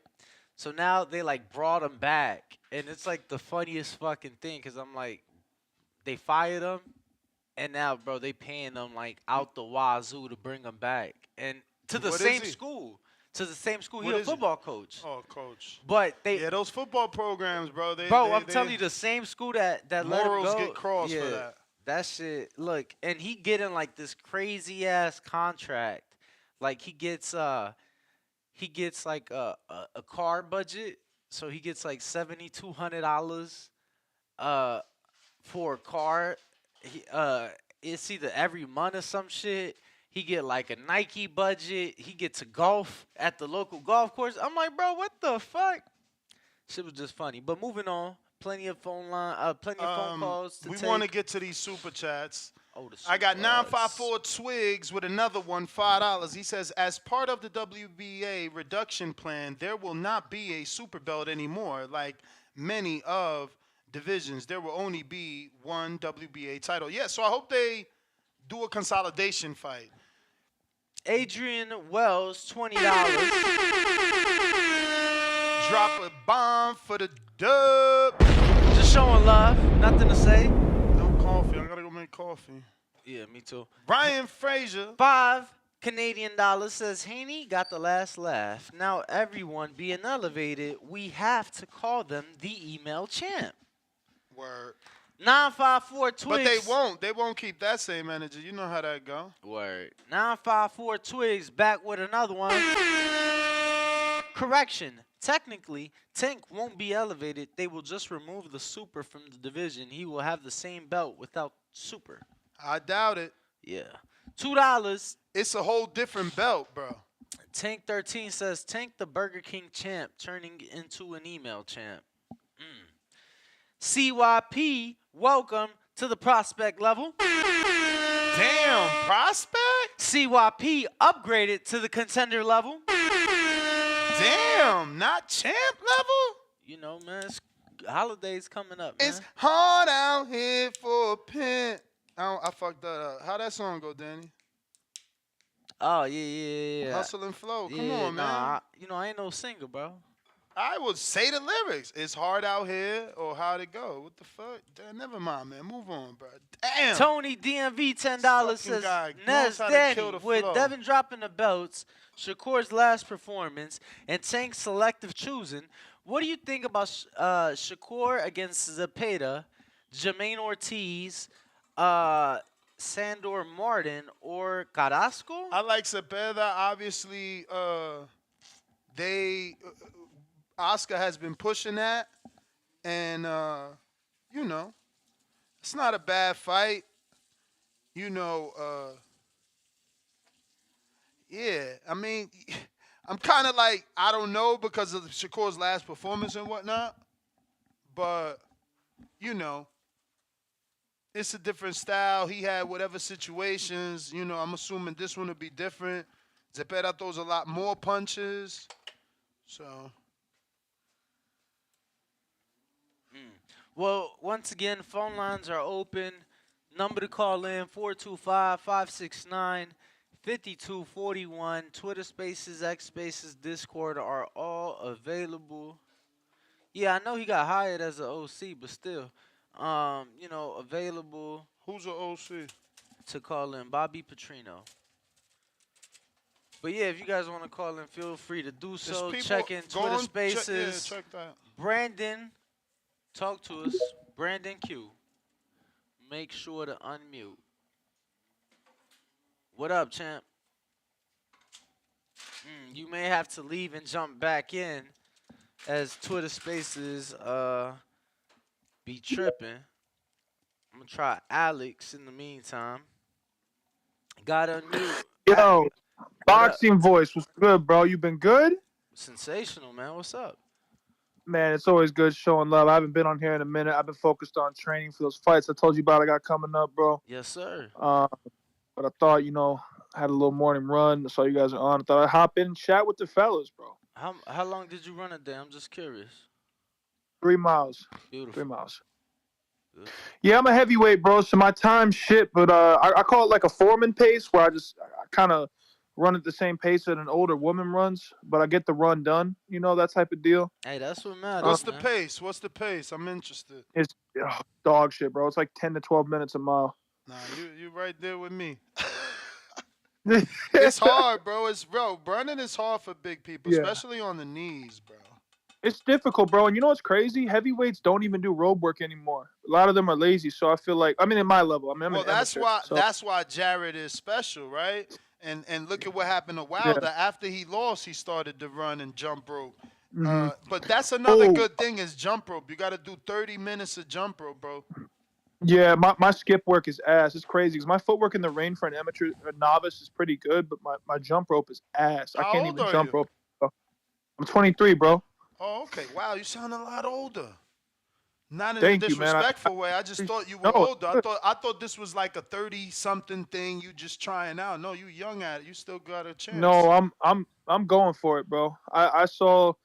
It sounds so stupid, but I'm probably putting too much stock in it. But fuck it, I'll be delusional to myself. I saw Ngannou, a novice who never had a boxing fight, drop our greatest of our century, supposedly. So I think I got a shot. Fuck it. Don't tell me that's when it started, though. No, it's not when it started. I believe. No, I mean I don't mean it in a bad way. I would have meant it like, wow, that's a beautiful thing. The two things for Ngannou to be the one to inspire. Yeah. The two things that made it start for me is that A, I believe in myself, and 2, I can do all things through Christ who strengthens me. That's it, bro. I love what you guys do. Hey, I'm not trying to be a bag or nothing, but if you want to shoot me a follow back on Twitter, that'd be love. I'm about to post a bunch of footage and shit so you guys can see like where I'm at and just follow the journey. My goal right now is to make nationals. That's the first step. And then we'll just go from there, bro. But enough about me, bro. This isn't my time. It's funny you brought up Wilder because it seems like y'all notice he got hungry again after that third Fury loss. Like when he came out to fight Atlantis, he just looked calm. He looked like he's been actually putting in real boxing work. He's getting back to his craft. I think here's my prediction. We're going to see a brand new Deontay Wilder versus Joseph Parker. He's going to look good. He's going to box. He's going to set up the shot as opposed to force it. He's going to be a monster, dude. Like, I'm so effing excited. Like, it's insane. Yeah, I mean, I definitely like his improvements with Malik Scott. Obviously, we've only gotten to see those really in the second and third fights, but those were lost, losing attempts. So no, third fight. In the second too. No. bro. No, you're right. That's when he fired Mark. Of course. So it's the third fight and the Hellenius fight. Correct. And the Hellenius was just 1 round. Yeah, we didn't get to so see you know much. we got to see everything that he's learned. Watch him put it together. You know, for a couple rounds, and that third fight, he also got gassed after doing that for 2 rounds. So You may feel like we it's got- your time. Thank you, bro. you But got it, it's not your champ. time. Good luck on the journey. Good luck on the journey. Ryan, Canada. So what you saying? Vaya looking like food? What Joshua say? He ain't connect yet. If you're watching this on YouTube, don't forget to hit that thumbs up button. It's going to help with the visibility of the show. It's going to put this episode in the eyes of other boxing fans. Ryan, you there? What's up? What's up? Y'all hear me? I was saying, what did Joshua say? Is Marcus Valle looking like food or what? Hey, we gonna keep that on the L because we don't want them running now. We don't want them to run. Yeah. What's going on, fellas? What up? But let's be real. They not gonna respect y'all. Y'all gotta earn y'all respect. Like even my audience I probably get gonna be that. like, "Yo, his brother's Canadian. Fuck out of here." You know what I mean? Man, but we 6'3" y'all southpaw. We bigger than them too. Y'all starting to make a name though. Canadians in general, like over the last 10 years, you know, it's a lot of adapted Canadians. That's the issue too. It's like I get it. the better beeves, the you know, Adonis the Stevenson. whole Mark Ramsey clique. Yeah. Jean Pascal. Yeah. But go ahead, champ. Nah, man. Shout out to that dude who's trying to make the journey. You know, man, my dad owning the gym. I've seen so many people come in the gym and think they can just be world champion next day, and it's pretty funny, bro. They don't want to.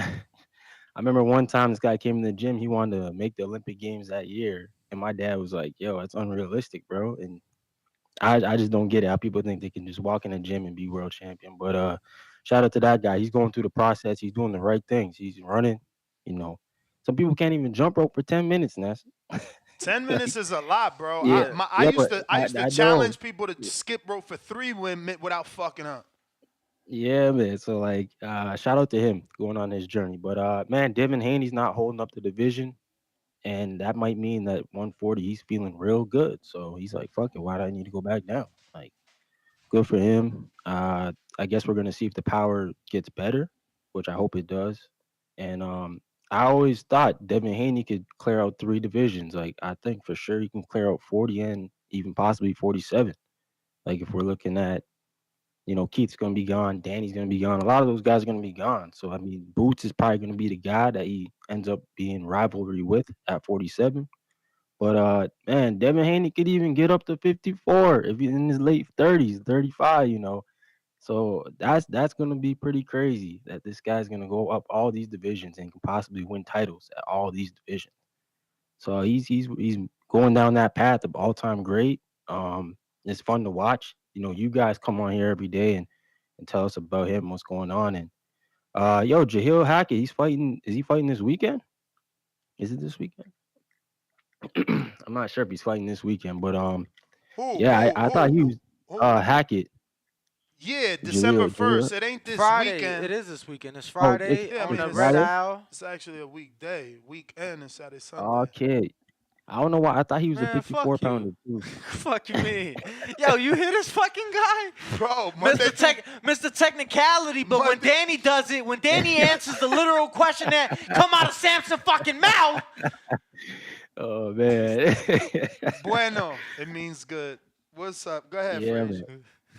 But yeah, man, boxing's in a great state. Shout out to Breadman, man, for having him on. He's just showing his insight because like sparring gets so blown out of proportion these days. It's crazy. Like I've always known in sparring, like it's not everything that fighter has, man. Like some guys just working on stuff, other guys are beat up or injured. Like so, it's funny when I see these viral videos of this happened to this guy. So I'm glad he did that so that the casual fans can just kill those narratives because the shit that happens in sparring don't mean shit when the lights is on, bro. Some people can't perform under them lights. That's just what it is.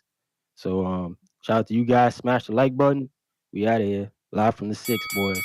You may feel like it's your time, My boy, appreciate but it's you. not your time. Just Shout gotta out to- remind you shout out to guys. Canada. Gotta remind you guys. I also posted that video on Twitter. On Instagram. It took me 3 attempts Because it's a 5-minute video. So you know what you have to do, and just to make it easier, because sometimes Nah, I don't want to compress it. No, bro. You gotta listen. Okay. Don't leave the screen that's uploading the video. No, for sure. Don't leave. You know what I'm saying? Because I know you can. You could go to another screen and it'll still upload. Yeah. But if you don't leave the screen, it'll do it flawlessly and quicker, obviously. So if you're an Instagram person, then I need you to go and obviously like it on Instagram and drop a comment. I only got 1 comment on Instagram. That's crazy. That's horrible. 500 and some views on Instagram on the video. It's been out for an hour. Only 1 comment. Like, what's up, bro? We trying to get the interview. We trying to force the interview. You feel me? The hot seat. We don't want no soft interviews over here. Brandon, what up? They saying that Don House is a real trainer, not Malik. What you think about that? Audio. Straight. You straight.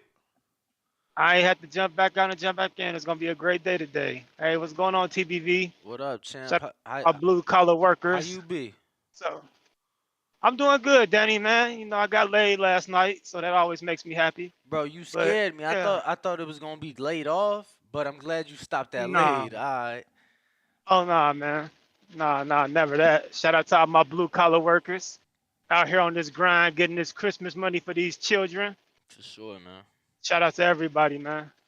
But I don't blame Devin Haney. I've seen too many weigh-ins where this motherfucker looks like a cancer patient at the weigh-in. So with Ryan at 140, T.O. at 140, Rolly at 140, he's got enough big fights at 140 to where he ain't got to keep killing himself to make that 135. Shakur stock is down, so we don't know how big that fight is in the near future. He ain't Latin, so he can kiss a tank fight goodbye. So that ain't there. So there's really no reason for him to stay down there. So I fuck with what Devin's doing, man. Keep creating your own path. Keep creating your own legacy. Don't wait on the quote-unquote big fish of the smaller divisions to give you a shot. Keep doing what you're doing. So I'm all for it.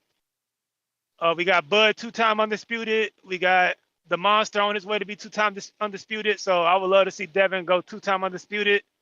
Just don't forget about that IBF belt, Devin. Don't act like that IBF don't exist up there at 140, bro. That's all I ask. Because from what you guys are insinuating, sound like my boy getting a 3-fight deal with Matchroom, fighting Puerto Rico against Richardson Hitchens. Am I speculating correctly? If all goes you talking well, about Matias? If all goes well, that's yeah. I mean, if that's what God has planned for him. I hope that's what God has planned for him. When I was talking to my sources on the situation, they never denied it. They just smiled. Oh yeah. So Matias going over there to your side of the street. He said, "Hey, yes, you ain't duck no smoke yet, so don't duck that IBF Subriel Matias smoke, Devin. That's a fight I want. I want that. We don't do that. I want that. I We want don't that. duck nothing. I feel you. Hey, keep that same energy, man. Keep that. Don't talk about moving up to 147 and fighting Thurman. Go get that IBF belt, man. Like I said, man, I respect the killers, man. I respect we need to get the real. Don't get the Twitter guys a shot who sit online gang banging on keyboards. Give a guy who done caught him one. You should get rewarded for catching you a body in the ring, man. Nah, that was fucked up. I shouldn't have said that. Take that back. But yeah, man, fight Subriel, fight Gary Russell, you fighting Regis, fight T.O. You know, like I said, it's enough work. Rolly, Ryan, it's enough work up there, man. So yeah, I'm good with this. Vacate them belts. Fuck them, man. Fuck them. Let Shakur fight Jermaine Ortiz and Loma. And you're gonna see Tank fight the Rayos and Williams Zepedas and Isak Cruzes and any other Latin guy they can find. So that's just what it is. But yeah, Dev Dollars need to keep doing what he's doing. Just don't duck that IBF smoke. That's all I ask. Other than that, man, shout out to TBV. Shout out to the whole TBV community. Merry Christmas. Make Protect sure your mental health at all times. Make sure your mans don't be like, oh, they ain't give me what I wanted. Oh, nah, man. We come from nothing. We come from nothing. We've been shot. We've been to prison. Let me tell you something. I'm just being clear. He got dropped from Top Rank. He's got No real affiliation with PBC. And to be clear, and even his time on PBC, they on. haven't given him anything remotely close What to have New I York said? City. What have I said? We don't respect killers, man. Wait, champ. That's my point. We need to start respecting the killers. We respect the niggas that talk. Yes. But hear me out. Let's not ignore history. There's been one and only one promoter that in the history of this sport, they have pushed Puerto Ricans in boxing, and that's Top Rank, and they let his ass go. I mean, how many fights did he have on Top Rank? He only had the one. He came in as a B-side against Dadashev. Was he signed to Top Rank? He wasn't the house fighter that fight. He was the B-side. Dadashev was supposed to be. That's the Igor Klimov's fighter, you know? He was the guy they was fucking with. Sadly, fucking Subriel just spoiled the plans. But that goes to my point. We respect the niggas that talk the talk. I fuck with the water walkers, and Subriel is a water walker. So, yeah, take that fight, Dev. After the Hitchison funeral, yeah, step up and take that fight. That's my call, man. And shout out to Breadman, man, letting you know about David Morrell. Yeah, you heard what he said about David Morrell. You heard what Breadman said about David Morrell. Yeah, Put some respect on he said my it's boy. not a duck. He said it's not a duck. He said he. Nah, you know what he said. He the real deal, bro. He also said he's not a duck if he doesn't fight him, and that Morrell still needs some fights. He's still young. He only got 9 fights. Like, those are his literal words. So you can hate all you want. But he said he's the real deal. You said he said he's the real deal. But I'm gonna let you get to some other callers now. He never used the word real deal, so stop that. Champ, man, you heard. Why didn't you call in when the own promotion company said that he wasn't the guy in the division and that Bivol was the guy in the division with Better Be? So it's like, bro, Bivol's at 175, bro. Fucking Morella's at 168. Oh, I thought you was talking about Bivol Better Be. Hold on, my bad. Never mind. Nah, you good though, man. But I'm gonna let y'all get to some other callers, man. Shout out to all my blue collar grinders once again, man. TBV, I'm out. I love y'all. All right. You got it, champ. Appreciate you. Fats, Baltimore.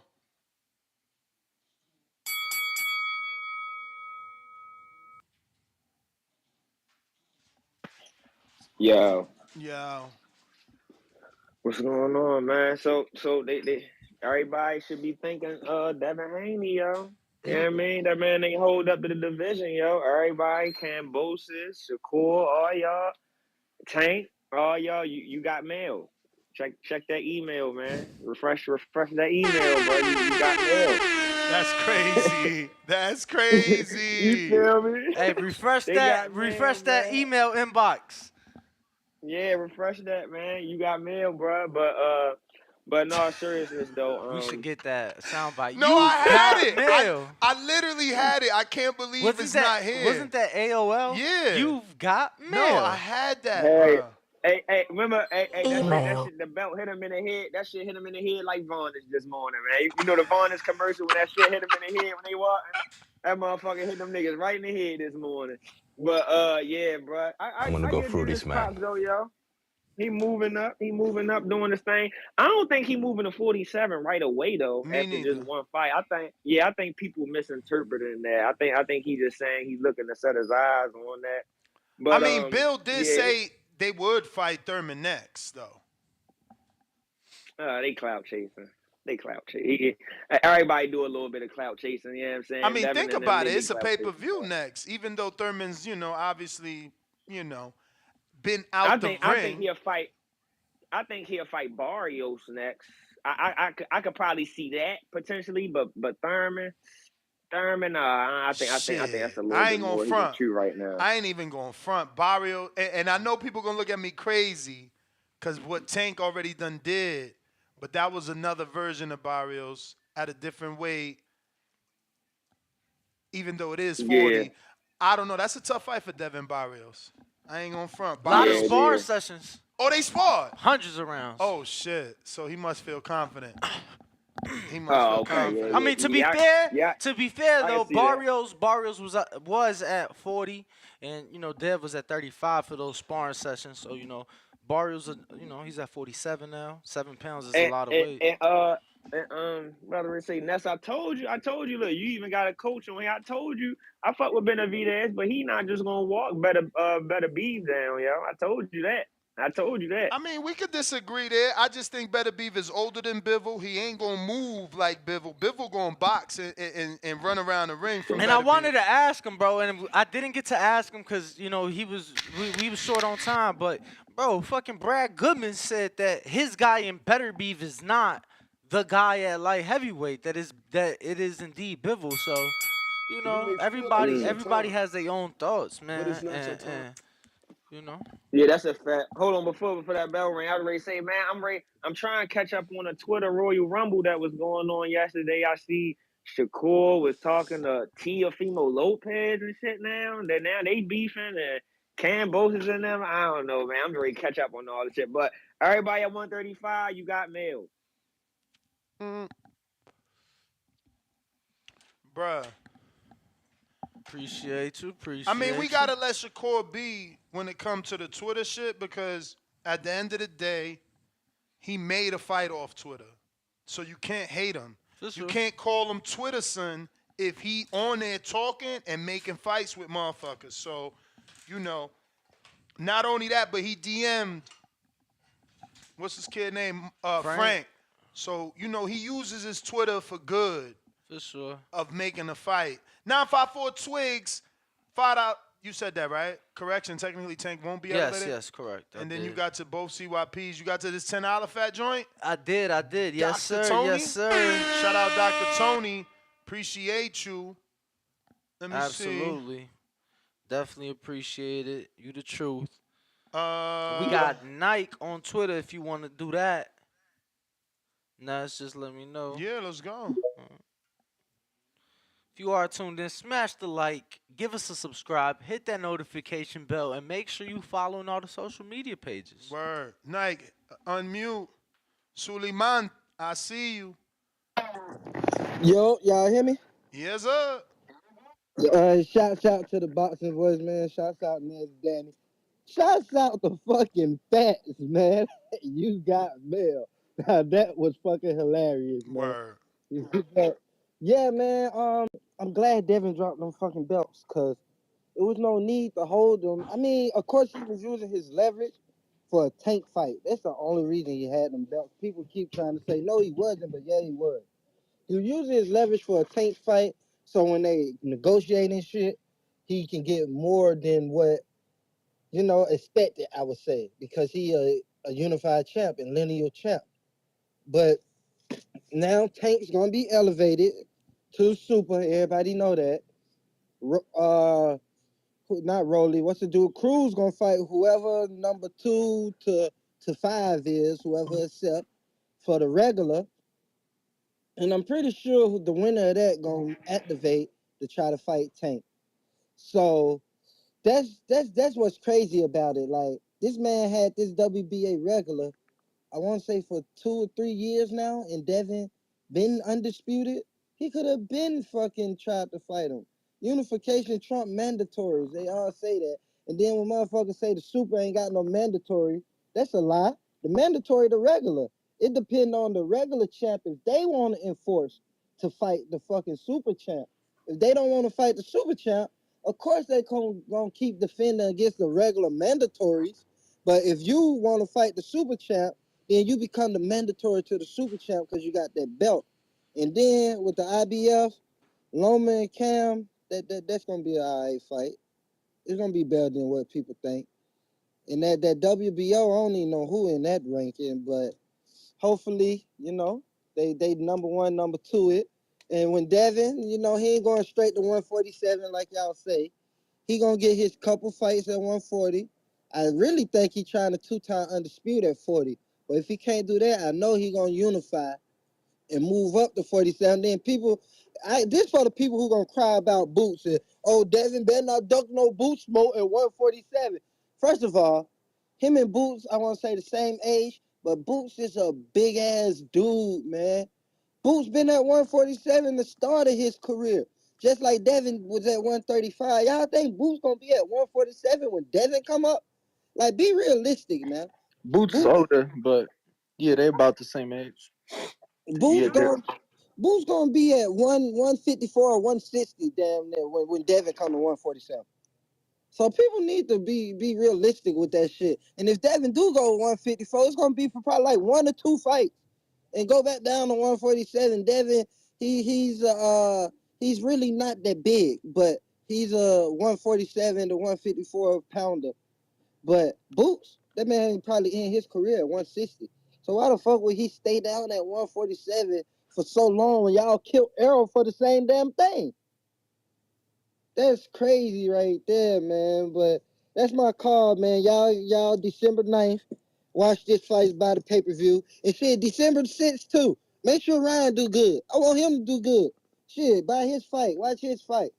Yeah, man. That's my That's call. December 2nd. Ryan's is this Oh, Saturday. second. This Saturday. We got in the 516, Long Island. New caller, who's this? Yo, it's Don Gotti. What's shaking, man? Who's this? Don Gotti. Don Gotti. New number. What up, champ? What up, bro? Talk to us. I just changed my number. But, yo, I wanted to ask, so you see how they got Keyshawn and Floyd Schofield in the rankings, right? In the how many fights do they have? In the WBA rankings? Yeah. Yeah. How many fights do they have? One got like 12. The other one got a little bit more. I'm looking it up though for specifics. But what's up? So why don't they have Abdullah Mason in the rankings? I mean, he's not ranked. He's only fighting 6 rounds. He got like 7 6-round fights. You can't get ranked off of that.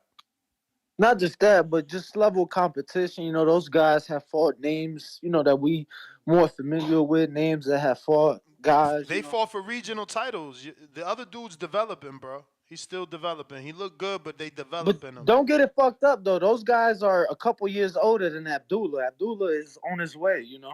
Yeah, Abdullah turned pro at what, 19? Keyshawn is 24 years 17. He turned pro at 17 years old, man. I thought him and Floyd Schofield was the same age. Keyshawn is 24. No. 24, and Schofield is 21. Damn. Yeah, no, I thought Floyd and Abdullah was the same age. So there you go. Floyd Schofield way more ahead of Mason. Yeah, no, they're about the same Abdullah's age. 19. That's what I'm saying. Abdullah only 19 right now. Oh, he's 19 right now. Oh, okay. Yeah, bro. He just turned pro 2 years ago. So that's what I'm saying. He turned pro at 17, and you know, he's 19 now. So he's still developing. He's young. Can't even hit his man strength yet. I don't know. I just always wanted to see them two fight, Floyd Schofield and Abdullah Mason. So I thought they would have been in the rankings. Love that fight. I love that fight more than I do Keyshawn and Floyd. Yeah, I think that's a great fight. And Breadman said something about Boots being the best sparring, the best fighter in the gym, right? But I also heard the same thing about Kevin Johnson. Like, has them two ever sparred? Who? Kevin Johnson's like he's like one fucking. He fights at 126, so he spars at least to 140. That's it. He can't get the boots. I thought he was a 40-pounder. He was on Blue Blood Sports saying he spars 160-pounders. Like, I don't see him. I think he's a 40-pounder, but I mean, look, he's a good gym fighter. But what Breadman was talking about was more so the I feel like just that consistency in the gym to where he don't have off days in sparring. Not that he can get off on guys. Like, I think Kevin has made a name for himself because he can have success with champions in sparring. But what Breadman was specifically saying is that Boots don't have off days in sparring. You get what I'm saying? So it's a bit of a difference of having success versus certain guys to never having an off day. You know, he said he ain't seen Boots have an off day in sparring in 5 years. Champ, let me let you go. I just gotta guess. Looks like we got the champ, Shadja Green, in the building. Obviously, you got the big fight, The title December fight. the 15th for the WBC full title this time. You're going to be taking on Franchon Cruz. How you doing, champ? Did I catch you in between training sessions? Of course you did. You You know that. always working. You always working. So what you was doing? You be wanting like top cold secrets. Nah, I was doing some strength and conditioning with Barry, some technical work in the ring. You know, feeling a little strong, feeling good. As you should, champ. Word, And new. man. The And time is new. here. The time is here. You've been waiting for this for so long. I feel like we've been talking about this for years. You know, how do you feel? It's finally here. Um, I could wait, man. I'm just making every day count. Every day count. Every day is important from Monday to Sunday. Every day. I'm just going over and going over. But what's most importantly is me and my skill and my fight. At the end of the day, I'm ready. I'm ready, 100% Now, ready. This has been one of, now, and I probably said this before, but this has been one of the hardest but best and most complicated camps because I really had to dig deep. You know, before this fight, I was comfortable where I was up in East Hanover and stuff like that. It created a false prophet, you know, as far as comfortability and not, you know, not having to maneuver and go back to my roots and get it out the mud. So Wait, so where are you holding camp at now? I'm still in New Jersey, but I work in at Wall Athletics. I'm also in Aces Gym on Booton. Um, LA Fitness, 24-hour fitness. I'm getting it in. So what do you think are some of the differences between, you know, what you're doing in this camp and being in Hanover? I thought Hanover was perfect. I thought you had everything there. Yeah, but that's not mine. You understand what I'm saying? That's not the people that I started when I first started boxing. Period.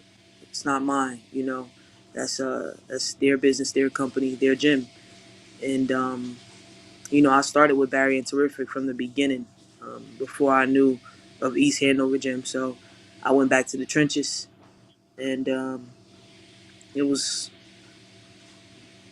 it was time. So I had your trainer, Terrific, just on not too long ago, and he kept emphasizing that, you know, Shadja Green spars men. Um, so do you is it rare that you spar women, and have you chosen to bring any women in for this particular camp? Yeah, we've had some women that you know has been consistently coming, so I've been mixing it up. Um, you know, and they've been a great deal, but not necessarily, you know, giving away No, the I don't want what to know. I don't want to know any names, but for this camp, are there women in camp? absolutely. Okay. Mm-hmm. Okay. Champ, I want to know about your mentality, your mindset. Can I get a follow up Oh, since I'm you're gonna sorry. Go change ahead. topics? Go ahead. Go ahead. How big is the biggest man you using? Again, no names. 230, Wow.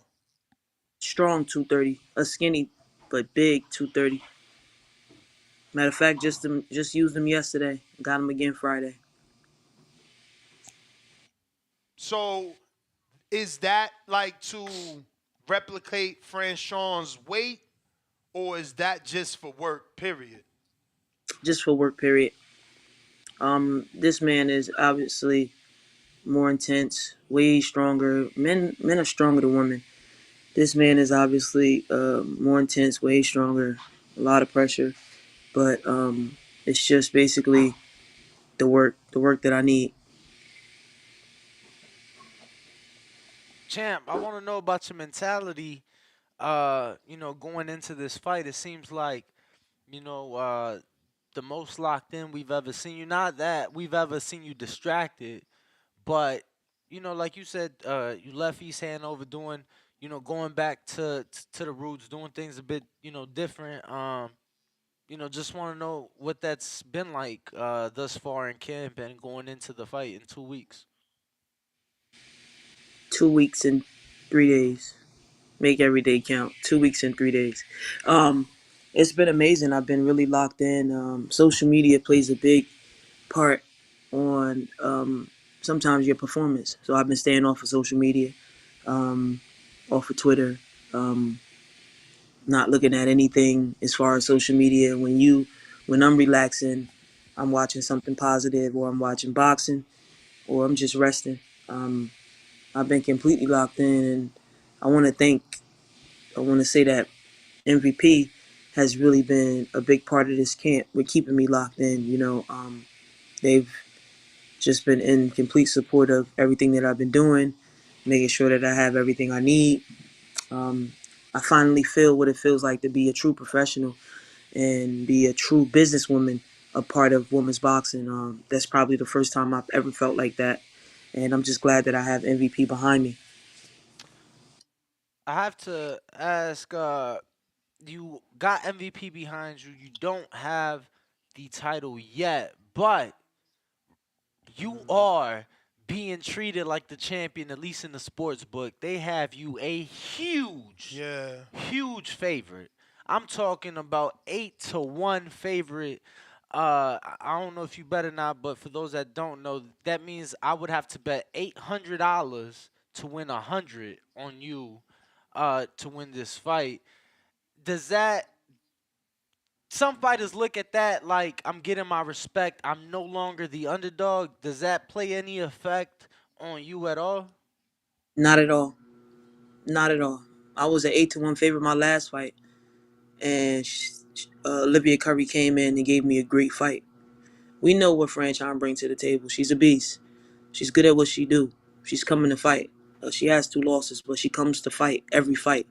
She has the experience. I don't pay attention to the odds. I don't care about the odds. What I care about is dotting every I and crossing every T. Period. To be my best self. Um, That's crazy. Wow. What What is happened? that? How many zeros is that? That's not even fair.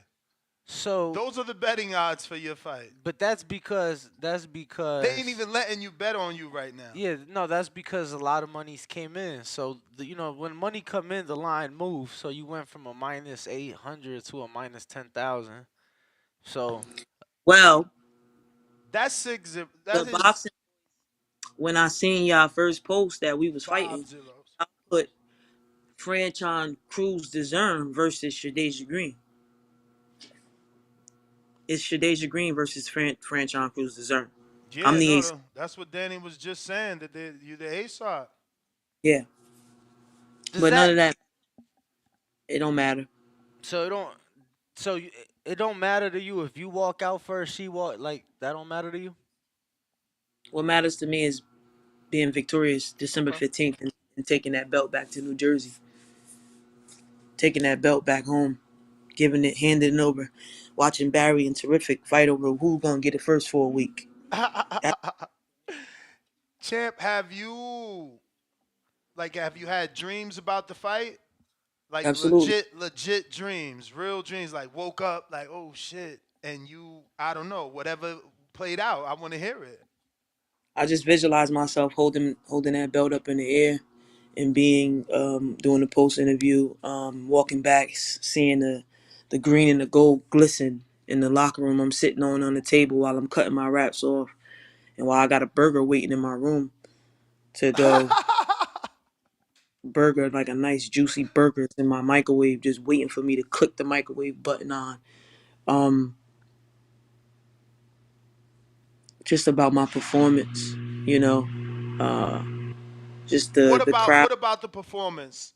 Is that playing like a part in your mind?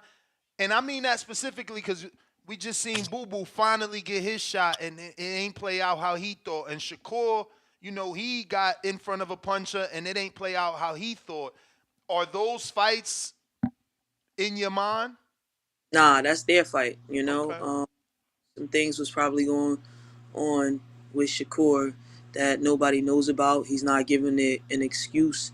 and I can respect that as a fighter. Things happen in camp, like I said. This has been a tremendous, really hard like camp all across the board.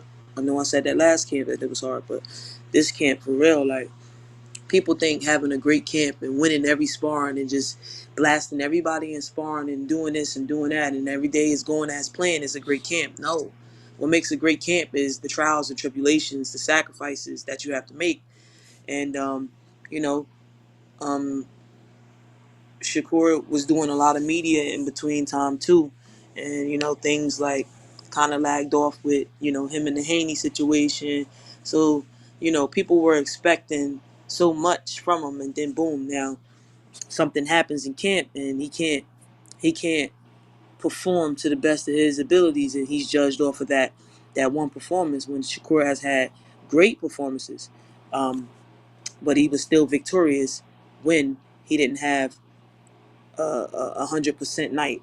Boo Boo, from the other hand, when you standing across from the Mexican monster, I mean, I don't know, man. This dude is just, he's different, doesn't have the best footwork or defense, but the man throws quadrillion punches and just is huge. He's huge for that weight class. So, um, you know, uh, I don't know. Is that a person you would like to spar? Who? The Brazilian punching throwing guy. I'll step in there with Benavidez, but he gotta be cutting weight. He gotta be a week away from his What fight. week you need him in? I need him that last week of sparring. Like my last week of sparring is that next week. Give me him that week.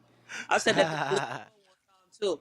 You ain't about to get me. I will take Benavidez that Friday before he gotta fly out that Monday or Tuesday.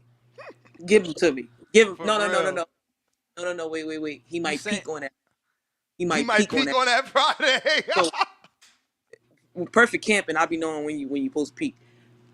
Give me second to last week? Give me him maybe Wednesday in the tail end of Monday. I kick Benavidez ass. He gonna get So you saying you come in on the back end after two sparring partners. Okay, Monday night after he landed late in Vegas. yeah, y'all know I'm smart. Like you gotta know how camp is run. If I'm telling y'all that, like, yeah, give him to me. Boom. Speaking of sparring, I know obviously your stablemate. Is he still your stablemate because you switched gyms, Ian Green? Absolutely. That's my brother. We all left. So yeah, Okay. he's fighting this weekend. All right. So did he give you some rounds because he was getting ready and y'all stablemates? I know he's a middleweight and a man, so. No, Ian. Honestly, I will say that Ian was a bit too much this camp. He was really totally dialed in. His fight is this weekend. So he was like really a bit too much. I didn't really get a chance to work with him. Like I said, Ian is he's more of a sharper puncher. Like with those type of guys you gotta be careful with. You know what I'm saying? Like Ian is he punches like a heavyweight. Even though I'm sparring a heavyweight, but like this is a heavyweight I can handle. But me and Ian, because we were both training for a fight, what happens is the trainers they don't necessarily put us in there with each other. They focus the sparring around just particularly for us. But he's had me doing some things and really giving me really been like really helpful this camp. He has summoned me a couple places like, yo, I need you to meet me here Sunday or here. So I've done a lot of weird like things that was different. I'll be able to say after the fight. He's got me going somewhere else this Sunday. So um, yeah, he's been great for me, and I expect him to be fully victorious this Saturday down in Miami. He's the main event on the Don King card. So, and he's fighting, I believe, Devin Alexander's brother. So, you know, look out for him. Shout out to Oh, Ian he Green. fighting Vaughn Vaughn? Alexander, yes, on the Don King card. Yeah, So Vaughn a tough out, for anybody. He a good fight. Yeah. Obviously, Franchon has a pretty unique style, but you spoke about being the A side and getting that A side treatment. In the past, we've seen Mayweather hire Pacquiao strength and conditioning coach just to spice things up, maybe to get extra pointers in hiring Alex Ariza. Most recently, we seen Tank Davis say he had a mole in Ryan's camp and knew about the hurt rib. You already used some of that ASAP power and contacted Ann Wolf. We don't know what came of that. There hasn't been any video of y'all working together. Did you reach out to Alejandra Jimenez? That would have been perfect spawn, and now you got someone's head to pick, or is that too much? You doing too much by doing that, in your opinion? Nah, I didn't do any of that. I talked to Am a couple of times, but not too much this camp. Again, I've been completely locked in. Franchon fights everybody different. Well, no, she doesn't, but that was totally the wrong thing to say. I'm a different fighter than Alexandria Jimenez. I'm a different fighter than, a Savannah Marshall. What we focused on is her strengths and what she does and what she's good at. My trainers looked at a lot of video on her, as much as that they can find. And we just remember, we're not going in there to just fight against her fight. We're trying to fight our fight too. So that's all I can say, man. Now, I was just saying, Alejandra, to replicate that, come forward, you know what I mean? Because that's how am I assessing Franchon wrong? When you watch tape, do you not feel she's a come forward fighter that throws a lot of punches from not traditional, like she's not a traditional technical fighter, right? Like she's like not a brawler, but like bit wild. I ain't saying wow, but she's in your face, right? I don't know how do you characterize it? Because I don't want her to hear this and all of a sudden I'm Team Green and I'm disrespect. You know how it be. No, I mean she's just uniquely different, Pressure fighter comes forward and, throws looping punches. So that's it. Champ, I know the bookies have, but do you feel that you've gotten the respect you deserve, or do you feel that will come on December the 15th? Like within the sport of boxing, that is. It starts December the 15th. Are you content that you get to fight Franchon for the belt since, you've been chasing her? Not her specifically, but she had the belt. But since she didn't give you the opportunity, now you get to fight her for it. Does that make it better for you? Or do you kind of... more meaningful, maybe? Do you kind of not like it because you felt like she chose the money fight instead of fighting her mandatory, and now she gets another shot at the belt?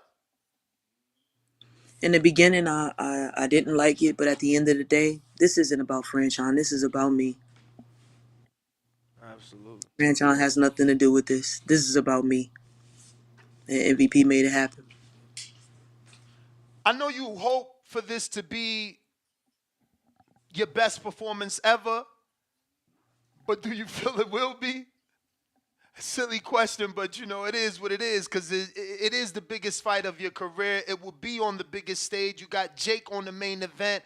It's going to get a lot of eyeballs on you. God willing, I know it will be. What's the difference between you and Franchon?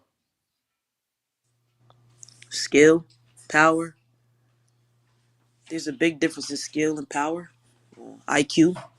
Why are you sure that you are that there's a difference in power?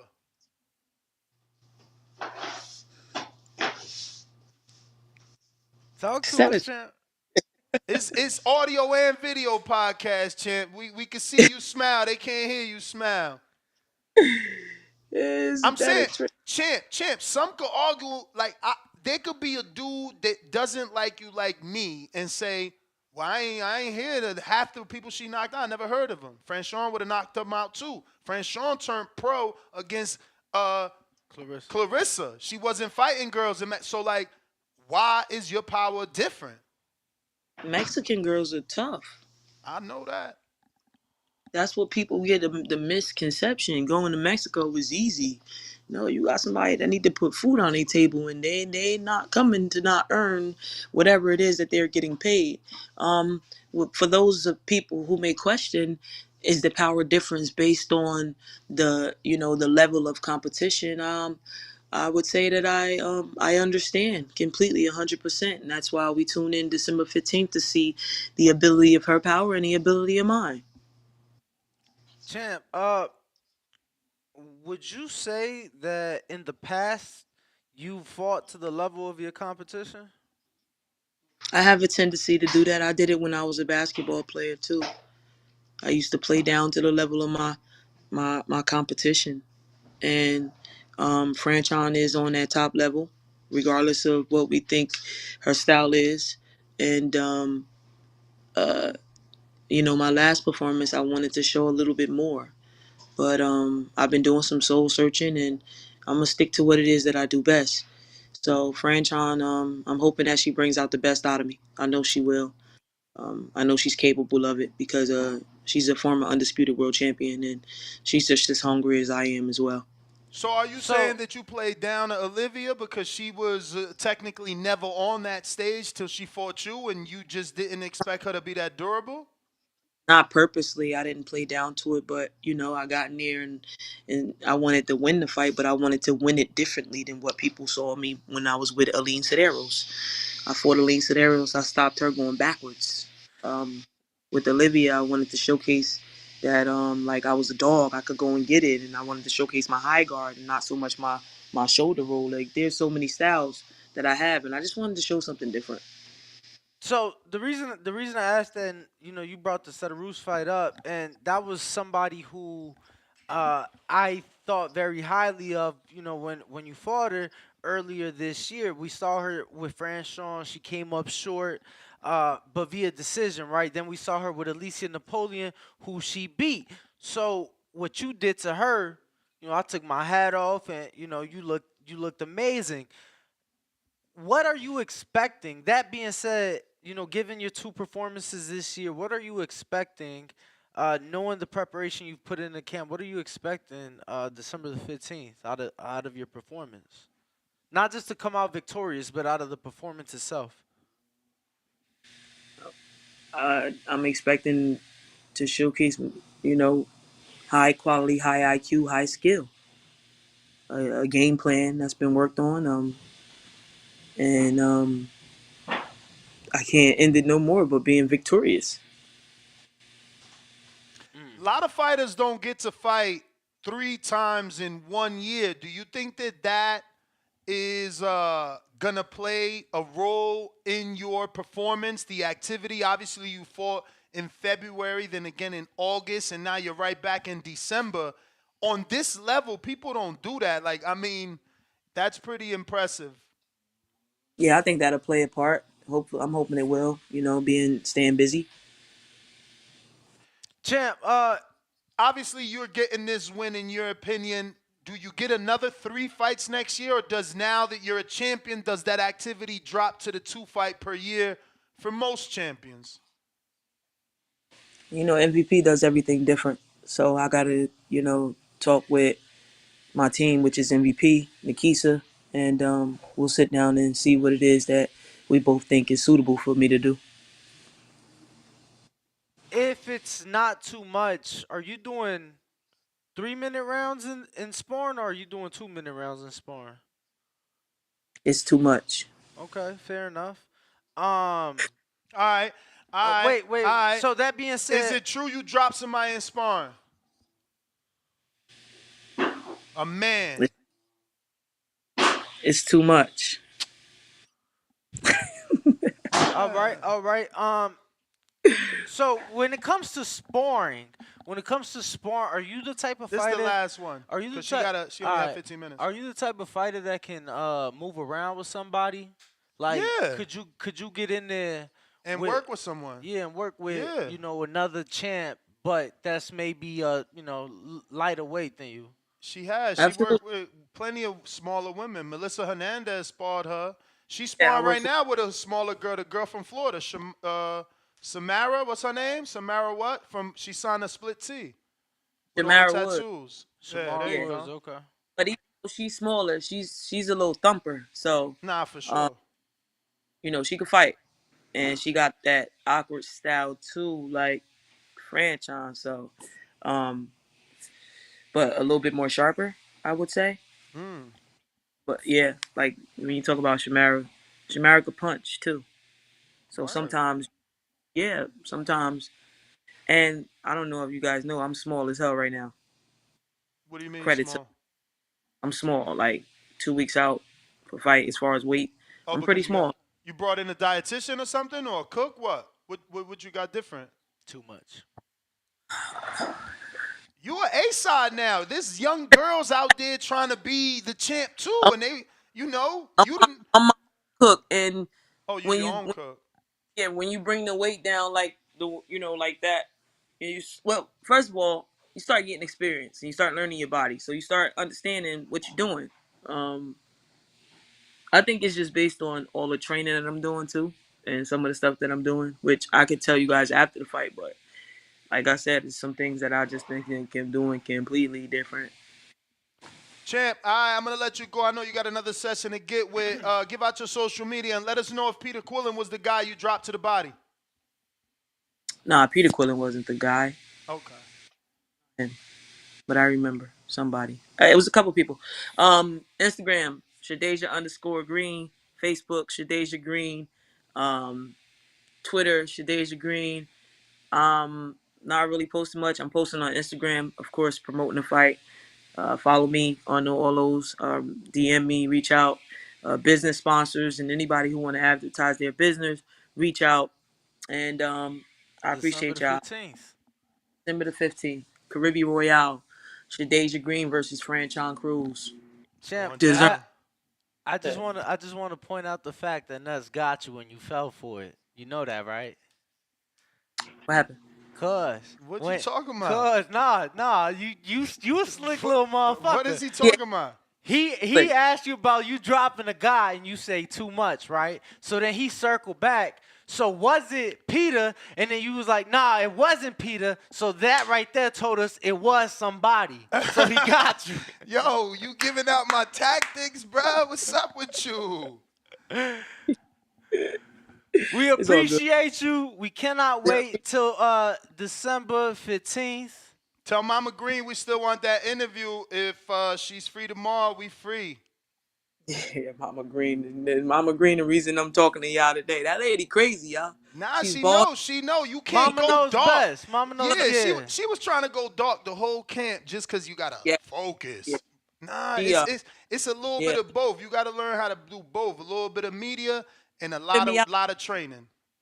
It be tripping me out though. Like, she know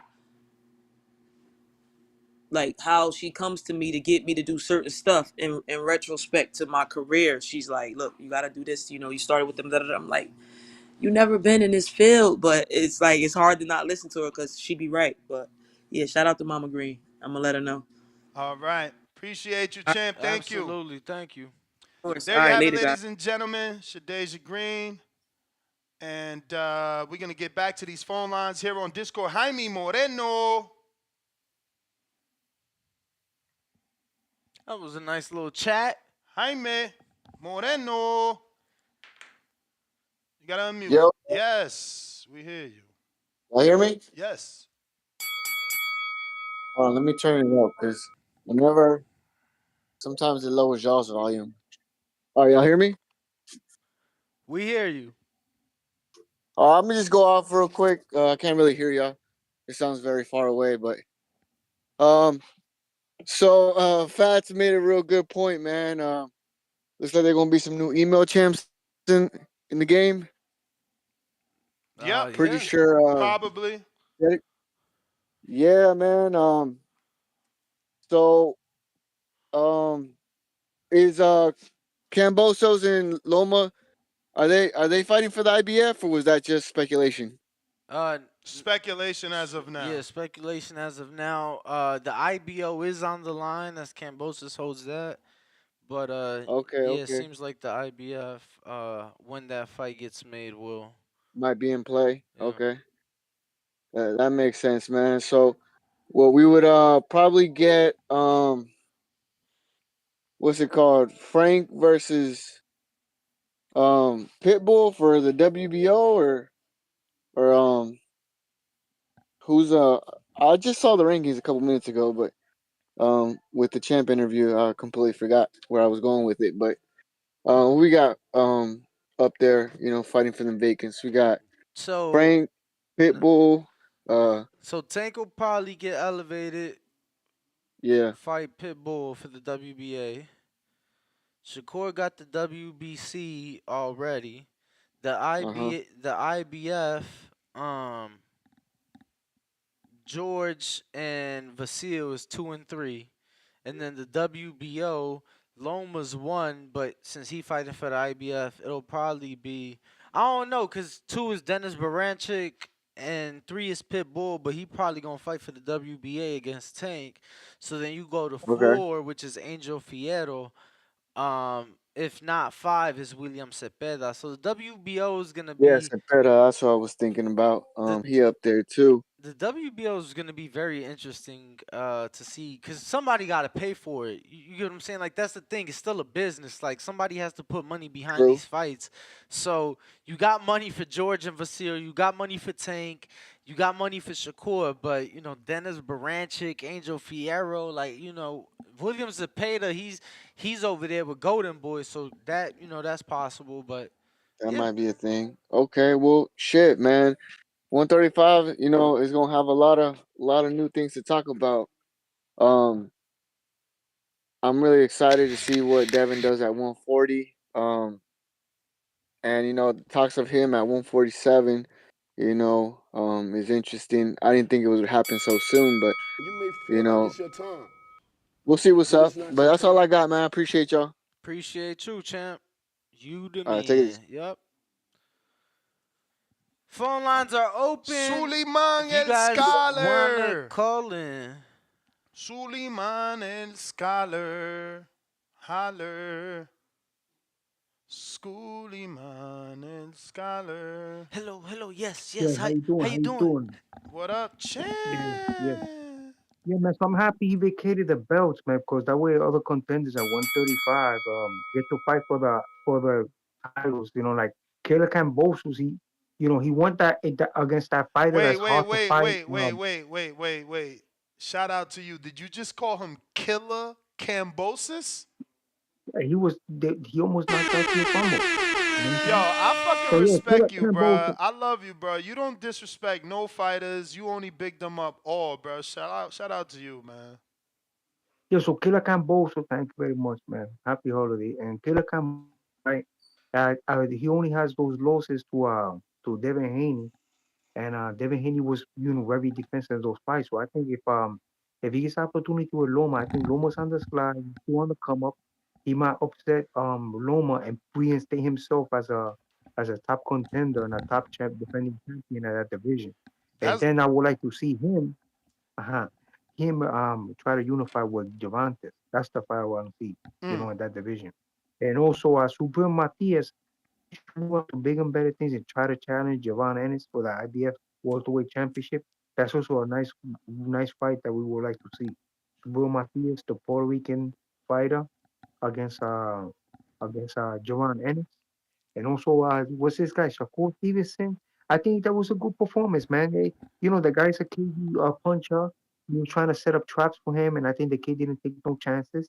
I think he should move on and continue to defend the belt. And I think he can get into the sweepstakes there for the Javante Davis fight. Thank you very much for having me on your show, and take care. Appreciate the call, champ. Appreciate the call. Suleiman, you the guy. Let's see who else we got on the phone line. Shout out to the one and only Hot Boxing Minute, my guy. Always supporting you, always rocking out, man. I'm always tuned in to your TikTok as well, bro. Keep killing it out there in San Diego. And stop, bro, man. Fuck these trolls, man. Fuck these trolls, man. All right? These motherfuckers ain't on shit. shout out to Hot Malik. Boxing Minute. Nolia. It's freezing out there. Brickety brick. Uh-oh. Yo. Malik, hold on one sec. Hold on one segundo. Suleiman the Scholar, I don't know why Danny didn't tell you, but you just been gifted 2 counterpunches courtesy of I Lake ain't County. see it. Malik, go for Just it. came Scholar in. hung up. It's on you. Yo, what up, bro? What up with y'all, man? Man, I fuck with Haney off of that move, man. He not waiting on people, man. That's good, man. I'm glad he just, he just saying fuck it, and he just trying to, just make his career just look better, man. Cause he keep waiting on Tank and fucking Shakur. It's gonna fucking, he'll be an old man by the time you fucking fight them, bro. So it's like you might as well just move up. But look, say if he lose to Regis, man, he still going to 147. If he lose the Regis, obviously they're going to reassess everything. We don't know what they're going to do after that. They might rematch him. Who knows? I don't know. That's what I'm saying. So we gotta wait till that fight over with Yeah, before but you make that move, huh? yeah, but they going to talk. They going to talk in the positive, never in the negative. So the positive Yeah, is they that's think they're going to understandable. win. Right. But you of course everybody think they gonna win, but I'm just saying, say if Regis wind up winning, we still making this move to 47, or we gotta reevaluate and say, hey man, maybe we gotta stay at Nah, 140. you gotta reevaluate. It's Yeah, only man, right. you gotta, you know what I'm saying, man. You can't overlook that, man, like you just about to whip up on this man right quick, then we going to 47. Like, I like what they doing, but it's like, damn, bro, it's like that. It's like, fuck Regis, huh? We just saying, fuck Regis, that we about to whoop his ass, we going to 47. That's damn that what he's saying. He might as well just say that. Fuck him, we gonna whoop his ass, going to 47. This dude don't got no fucking shot in the hell of beating him. That's why I'm just like, damn, bro. Like, Regis gotta, man, you gotta look at that and say, man, look, I can't be denied, bro. I gotta win this fight. Regis gotta. This shit should be Regis to treat this fucking fight like this damn that his last fucking fight, man. That's damn that how he gotta treat this fight, man. If he not going into this fight thinking that, man, this the last fucking shot for me to be a great fucking boxer and for people to really stamp me, then he already fucking lost, man. You got people looking past you. Dude really just looking past Regis. So it's like, man, he got to come to fight, man. And I don't want to hear no fucking excuses, man. He got to come to fight, bro. But that's all I had, man. You may feel like it's your time, All right, but champ. it's not your time. Appreciate you. Let's see what we got here. We got Treese in Toledo, Ohio. What is up? Yo. What up? What up? What up? Shit, chilling. I was listening in to the topic. Shout out to TBV with the interviews and whatnot too. Good shit with the Breadman and the Shadja Green. Good shit. But I'm happy. I'm happy. I ain't gonna hold you. This shit was kind of inevitable, man. I felt like Devin wouldn't fucking coming back down to 135. It all made sense. You feel me? It's like I feel like it was. This shit is just yeah. We knew this was coming. I'm just happy it finally happened. Like let's cut the suspense and shit out. Let's get the 135 moving. Let's get that shit churning along. Yeah, I'm happy. Good shit. But I got a question for y'all though. I was thinking and shit. I was if Devin do put the beats on Regis and whatnot, and then he decide that he don't want to take another fight at 140, he feel like it's too hard to make the weight and shit. I was talking to my uncle and shit. I was saying I feel like shit. If Devin move up to 147, he gonna be basically a big fish in a small pond. You feel me? It's just him and Boots up there compared to all these other motherfuckers at 140 and 135. So, but my question is, when him moving up to 147, you think Devin is a top 5 fighter at 147 right now? If he moved up there right now, would he be considered a top 5 fighter? That's a hell no.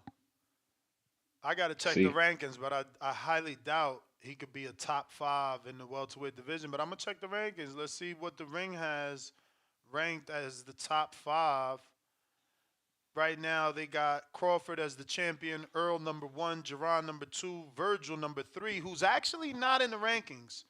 Because he's at 54 now. Emmanuel Stanoni is number 4 and Stantillion number 5. So if you bump those two guys up, because Virgil's no longer there, you still got Cody Crowley. And I was just about to say that. I I was don't thinking know. of I Cody don't Crowd. know. Like I don't know that anybody's gonna think Devin is better than the top 5 after beating Regis if he beats Regis. I guess it all matters how you beat Regis. Oh, see, that's what I was thinking. That's what I was talking about with Unc. I'm telling Unc, I'm like, see, now if he have a Terrence Crawford-esque performance, you feel me, and put the beats on him, and he fuck around and stop Regis or something at 140, because like say he going up and we feel like he looking comfortable, and he, you feel me, develop some crazy power because he ain't worried about fighting the weight. Because yeah, you know, I always think that's half the battle too. Motherfuckers forget that you got to fight against the weight too. But yeah, man, if you go up there and you put the beats on Regis or something like that, I ain't gonna hold you. I would like to see him with a Crawley or something, because I ain't seen Crawley fight in a minute. It seemed like. I And think they then spar. Let me hit up. I think they spar. I'm sure, right? You be in all the sessions. Has he sparred Cody? Tell me yes. Who? Who else? Who should they Devin, show about? Devin, Oh, and no, then no. I heard you say You that may Devin feel like sparred it's your time. Barrios, and I'm trying to see what's Yeah, going on with nah. that His action trainer, too. you know, ain't want that. But yeah, no, he sparred Barrios a ton because you know Barrios was with That's Virgil, crazy. and you know Dev from the Bay. Dev would be up at Snack. Dev would go to, you know, Dev worked with Virgil for a time, so Dev, you know, they got plenty of work. That's crazy. No Yup. Cody work? No Crowley work?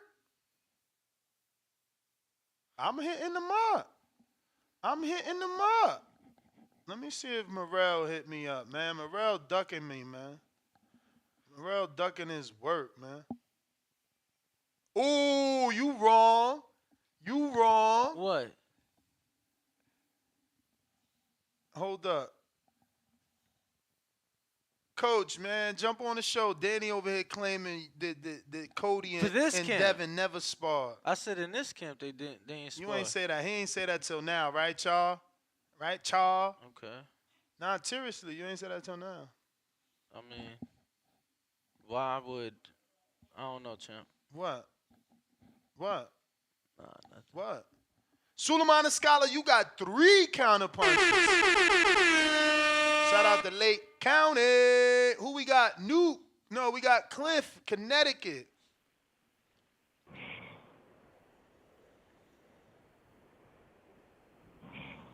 Cliff, you fell asleep? He a third shifter. Yeah, that motherfucker snoring on the phone. Newt. Yo. Yo. Alright, so first off, I don't think Devin going to 47 to about 2026. I think he got like a good 4 fights in 40, maybe 5. And if he move up to 47, it might be just a fight in between for Barrios and Keith Thurman. But I feel like he'll be going to 47 for a title shot, you know, when he finally does go. But Boots is about to start his reign at 47, so I highly doubt that's going to happen. So, I felt Devin when he said he feel like he's the face of boxing, but I put him behind David, you know. But those two for me, you know, from like just a boxing lover standpoint, because, you know, those are the only 2 people I feel 100% confident gonna make the fight that you want to be made or the fight that should be made. And when it comes to, I know I said the other day that Canelo, like this, if he ducked David, this would be the biggest duck in current boxing. But behind that, man, Tank don't want that Devin work. I don't care what Tank said. Tank don't want that Devin work, man. Like they be saying, he say everything but let's fight.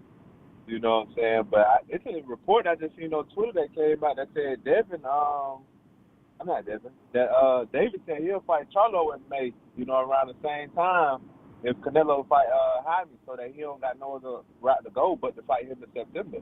And if that's the case, man, there's no way, like the call that was the other day, there's no way that Canelo can duck that smoke in September if David Benavidez take Charlo in May.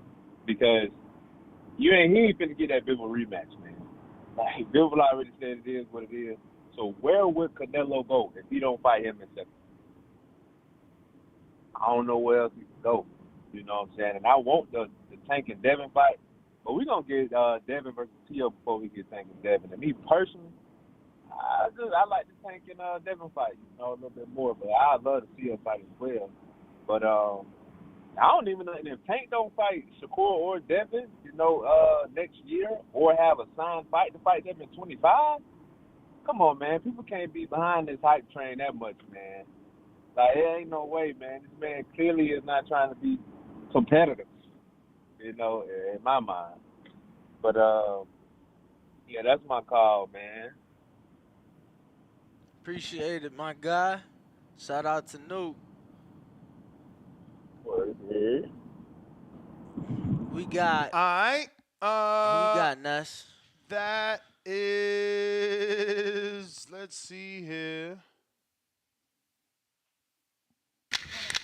Who we got? If you guys want to call in, the number to call in 425-569-5241.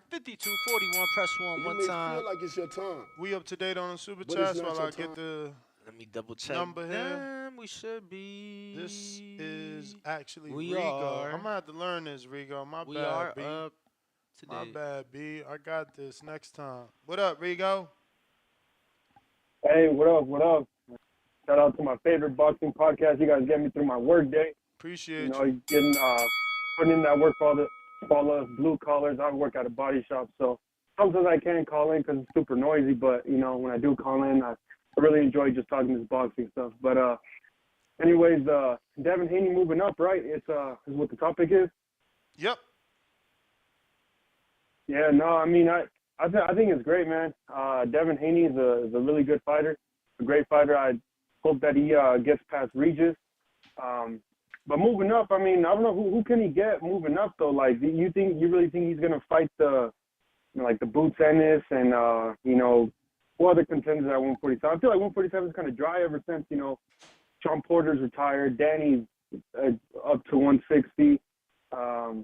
You know, Spence and Crawford, they're kind of moving up to 154. I mean, I guess the division's up there for the taking, right? I think Devin Haney can really stamp his name up there. But who do you think that would be his first fight? Like, what options are out there? Like, if he gets past Regis. I mean, they said Thurman. That's who they want. They're gonna get Thurman. Well, how do you feel about that? You didn't even want Boots to get Thurman. Of course not. I don't want Boots to get Thurman because Boots is a bigger man, a younger man. Right, we talking about a smaller man moving up. It's different fight. With that fight. Yeah, no, I mean that's a good one. I mean, I guess you do got Barrios there. And guess what? It's also a dude moving up. It's not like, oh, this fight Boots beats Thurman, now he's considered the man when that guy Thurman's not the man. Ain't nobody gonna consider Devin the man if he beats Thurman. Yeah, no, I guess you're right. Yeah, no, that's actually a good. Honestly, I would. I don't know if that'd be pay-per-view worthy though. I mean, I know Devin Haney's trying to be like a pay-per-view star, but man, just because Thurman's old, that was old. I mean, when's the last time we seen him against Barrios? Right? That's the last time. That was his last fight, right? If I remember correctly. Who? But man, that was Thurman. The last time we seen Thurman, the Barrios fight. Yeah, see, and that was like, what was that even last year, or is that 2 years ago? Whenever that fight, I don't know, man. I mean, that'd be a good one for Devin Haney to kind of get that feel to 147. But I mean, first things first, we know that we got to get through this Regis fight. But man, that face-off was funny as hell, though. I really enjoyed that face-off. And I just really enjoyed Devin Haney as a fighter. You know, I think that he has all the qualities to become, one of the faces of boxing and really take this stuff over. He can continue to win and continue to get these fights, get through 140. Hopefully he fights Tio, man. I really want that Tio fight, but if that can't happen, I guess, move up, face greatness, and get that. But, all right, man, appreciate it. All right, we got Suleiman 3 counter punches. Lake County.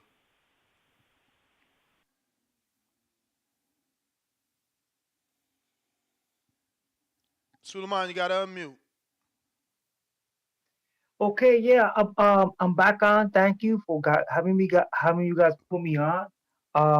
So I think Devin Haney's gonna do an excellent job in this fight. His boxing ability is excellent. He looks like he's bulked up. I think it's gonna add a lot of attraction to the 140-pound division. I think Regis has the opportunity. He's gonna learn a lot of things in there to probably fight one of the other ex champions, one of the other champions, maybe become a 3-time champion of that division. Um, but like the boxing ability, the excellent boxing, everything goes with Devin Haney. He has the plus. He has the corner. He has the fan appeal. He's a big attraction in Las Vegas. Um, so that division right there is gonna be have a lot of new stars on the come up, and it's gonna add a lot of attraction. And I would like to see 135. I want to see Cambosos become reinstated in that division, become a real popular champion. He's from the UK. He's from Australia. He has a lot of fan appeal over there. And I think he does his gym work. You know what I'm saying? He does his road work. He's learning in there, and that's what we want to see. And also the forgotten man Mahmoud Shah, WBA champion, heavyweight champion, regular champion. I would like to see him fight a guy like Tyson Fury. Tyson Fury was exposed against a gentleman that's an MMA fighter. He does have a combat experience which people overlooked, you know, and that showed in that fight. You know what I'm saying? And we was talking about road work. This heavyweight has to do road work, man. He has to find somebody that could sculpt that body and make it stronger because for a man to be a champion and have that conditioning, that's horrific, man. You know what I mean? He got to repair that. You know what I'm saying? He's handicapped when he's fighting guys like Ngannou, Tyson Fury. So I think Mahmoud Shah, for a 39-year-old guy, he's excellent condition. He keeps himself very fit. I think Mahmoud Shah should be given the opportunity to fight a guy like Tyson Fury. I think Mahmoud Shah should be given the opportunity to fight a guy like Ngannou. I think Mahmoud Shah should be in the limelight. You know what I'm saying? Um, he's gonna have to get a PR work. He's gonna have to find somebody to give him the opportunity. I don't know who, but this time it's about to happen. It has to happen. Mahmoud Shah has to be fighting the top tier heavyweights at this time. And I don't know if I still have it. I have more time. Yep. You got 3 counter Okay. punches, buddy. That's 9 Okay. minutes. Yeah. Sure. Okay. So that's fantastic, man. Thank you, people. Thank you for giving me the opportunity to talk in this show, professional boxing. You know, with Dexter Gibbs and Danny. So yes. So this gentleman, Mahmoud Shah, has to be given an opportunity at this time, and he's living in an Arabic country. It's very popular, very very big over there. He keeps himself in top condition. And they could make the fight there, man. Bring these heavyweights over there to fight. Bring guys like Jared Anderson. Bring guys like he has a world belt, people. He has a world title.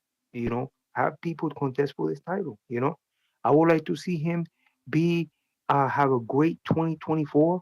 You know, why not? You know, I would like to see him be the talk of the town in Arabic countries and United States. You know, in the Hispanic culture because you have a lot of Lebanese in Hispanic countries. So we also have him in Dominican Republic. You know, I believe our president from Dominican Republic he comes from Lebanese descent.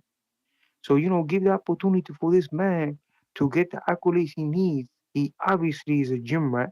He obviously is paying his dues there, and he wants to fight. So give him the opportunity, Tyson Fury. Give him the opportunity, Joshua. Give him the opportunity, Usyk. You know, and it's good for boxing, people. This is what we want to see. We want to see the top people, the heavyweights fight each other. Deontay Wilder, who has he fought recently? Nobody. Why isn't Deontay Wilder calling out Mahmoud Shah? Why isn't Danny Dubois, the ex-champion, calling Mahmoud Shah? You know what I'm saying? This is what people are looking at. Boxing. Do we have a Puerto Rican heavyweight right now? Why was Puerto Rico not producing a high quality heavyweight? You know what I'm saying? We want to see guys fighting for these championships. We want to see people coming from different ethnicities contest for these belts. When heavyweight boxing becomes more popular, It's good for the sport of boxing, people. It's very good for the sport of boxing. You know what I mean? I want to see these heavyweights do the road work, do the jump rope, do all that so they could contest for world championships. You know what I mean? And this is what's needed in the sport. When heavyweight boxing becomes weak, it's no good for the sport, people. You know what I'm saying? Um, do you agree, fellas? Do you agree, Nesta? Yeah, man. I mean, heavyweight boxing is great for the sport. You're right. When it becomes stale, it's not a good thing. That's why we're hoping on the 23rd things get shook up and brought back to life, you know? Hmm. So yeah, man. So this counterpunch, you could save the other ones for me for some other time. I think I spoke enough. I mean, the quality is better than quantity, right, people? For We're sure, both champ. learning that word. Okay. So thank you for having me on. I continue to listen to your show, and thank you, All and right. thank you for the listening. You appreciate it around here, champ. We got JB, Alabama.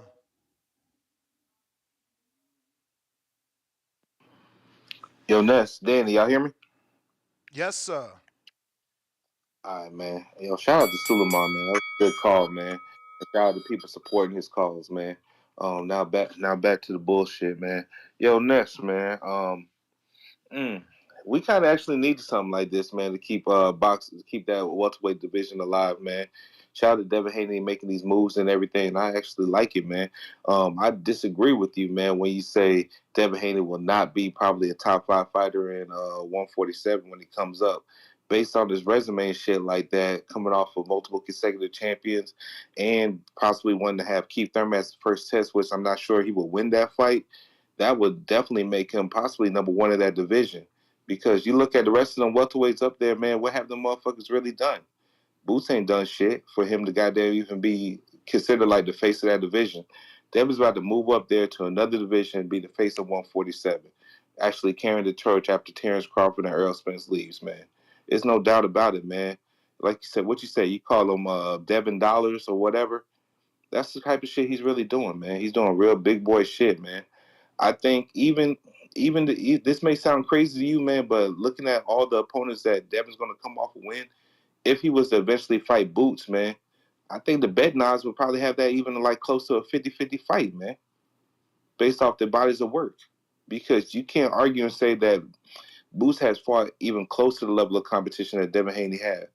And, let's Bro, move I on think past it's from Devin. insane. I think it's That I'm saying that insane for you to say that they would be that the bookies would it's have. real shit. Who the fuck is Boots fought, man? Bro, just Like Boots has size, fought bro. nowhere near the competition. Yeah, but bookies listen to shows like us. They know inside information. That's why they good. So it's like Man, if we heard Boots knocked out Demond Nicholson, they know if it's true or not. man, but shit, true, but shit, we might have heard that Devin might have stopped Cody Crowley in sparring, or the other way around, or Devin beat the shit out of Barrios in sparring. I'm just saying, man, we got to be real about it, man. Devin's going to be a real threat at that division, dog. You can't, you I can't, think you you putting the can't. horse before the carriage. I think we let him, you We know, always do that we shit, gotta man. let him We shine. always Yeah, do but that you, shit. but you putting him up against one of the most dangerous welterweights currently in boxing, and saying that How the he'll be fuck the he's dangerous? favorite or 50-50. Bro, how he's How the fuck dangerous he's by the way. dangerous? By What the the way, fuck? 90 it's the seconds. same thing with You, Benavidez. you, Is the fashion in bruh. which he's beating his opponents. Nigga, Ness, you said yesterday, man, you went on so many rants yesterday saying the eye test is what get niggas in trouble every day and lose Yeah, but money. he's fighting, But Devin's bro. out here doing He's major fighting work, man. names now. Ennis Oh, got names now. names Who's the now. name he's fighting now? Who's the name? So Villa was the name? yeah, Villa's the name. Karen was the name? Lipinets was the Come name. on, man. Come on, Uh, man. Those motherfuckers. Karen, Karen was not a name, Karen, and Villa was on Karen. their name because of an upset, man. 60 He didn't seconds. belong up there, man. Let's Mm-mm, stop that shit, man. mm-mm. Either way it goes, man. Shout out to Devin, man. At least he's trying to do big boy shit while Shakur trying to do catchway shit. Anyways, Ness, I'm out, man. You keep the lines moving. I mean, I'm just saying, bro. The way Duran did Villa when we seen, I'm a dude that scored the fight for Rashidi Ellis. I thought Rashidi Ellis beat Roman Villa, and I still respect what the hell uh Duran did to Villa, bro. Come on. He destroyed that dude. You know what I'm saying? So, yeah, 10 seconds.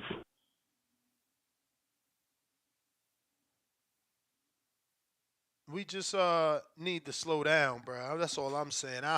To say that the Devin would be a 50-50 favorite with Javon moving up off of one win over Regis is almost insane. Man, listen, these niggas is out here wilding. Y'all talking crazy. All this bullshit about Devin Haney going up to 47, looking like the next face of boxing and shit. Y'all niggas are fucking delusional, bro. To even say him and Boots is a 50-50 fight, but you sitting here questioning whether or not he could beat Keith Thurman. Like, bro, what the fuck? Like, I'm sorry, bro. I'm lost, bro. Like, what is y'all thinking of logic here, bro? Like, it don't make sense. You know what I'm I saying? mean, when you say It y'all, doesn't. you talking about the previous caller. Yeah, but there's other people who think like that too. You know what I'm saying? They just ain't calling. You know what I'm saying? But they have similar thoughts. It's crazy, bro. I just don't get. I don't get it. I don't. It's crazy, bro. Uh, damn.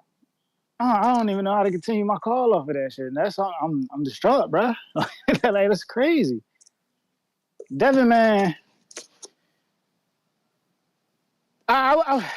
You can't even base his next performance. Like this performance against Regis ain't gonna prove nothing to me. I'm sorry, bro. It's Why? really not. Why? That's crazy. So now Regis Because is a Regis, bum now?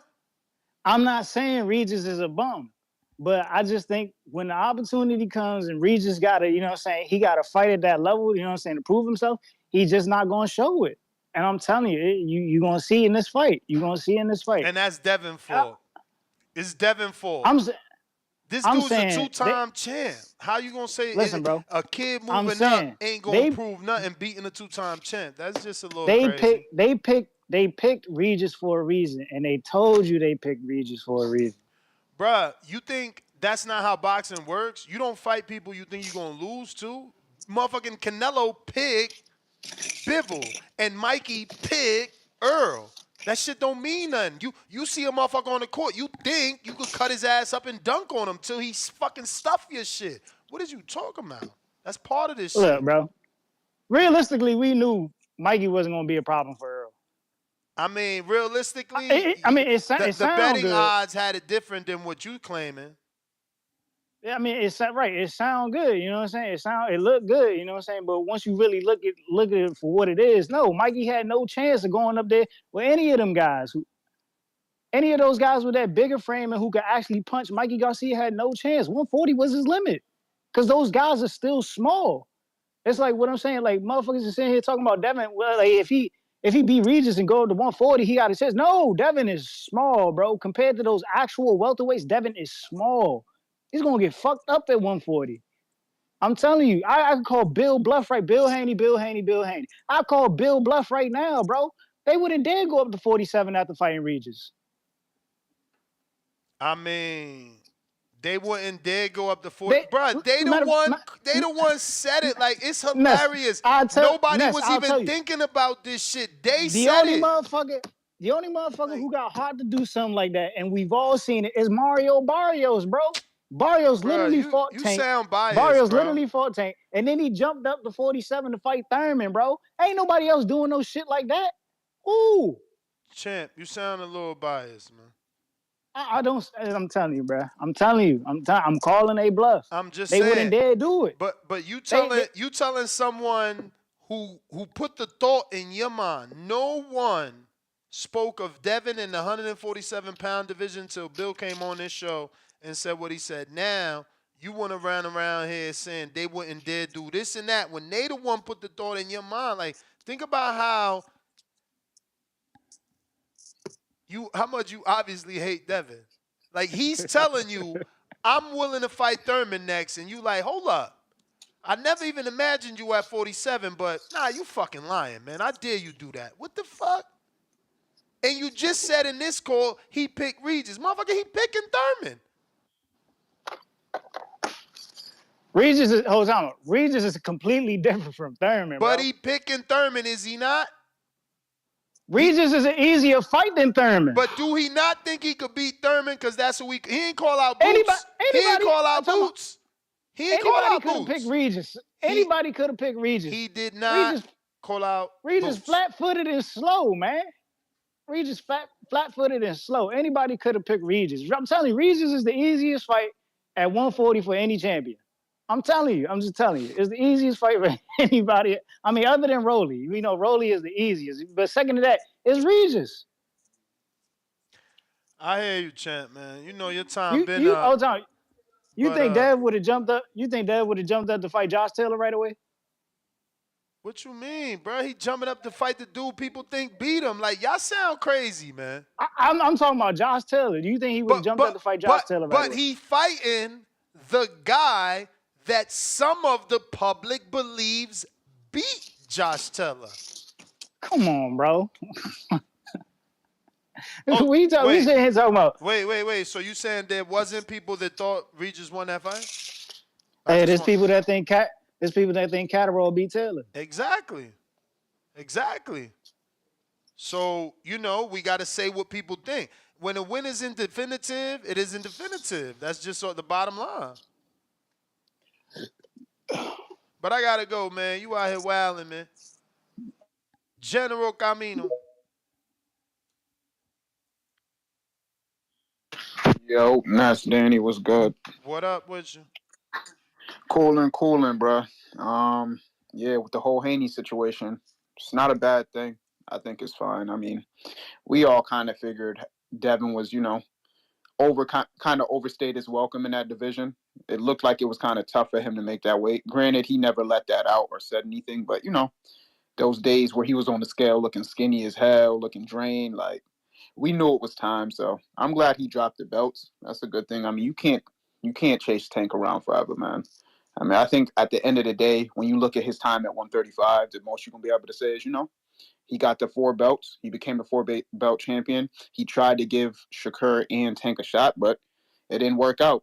So, he had to keep going with his career. I'm fine with it.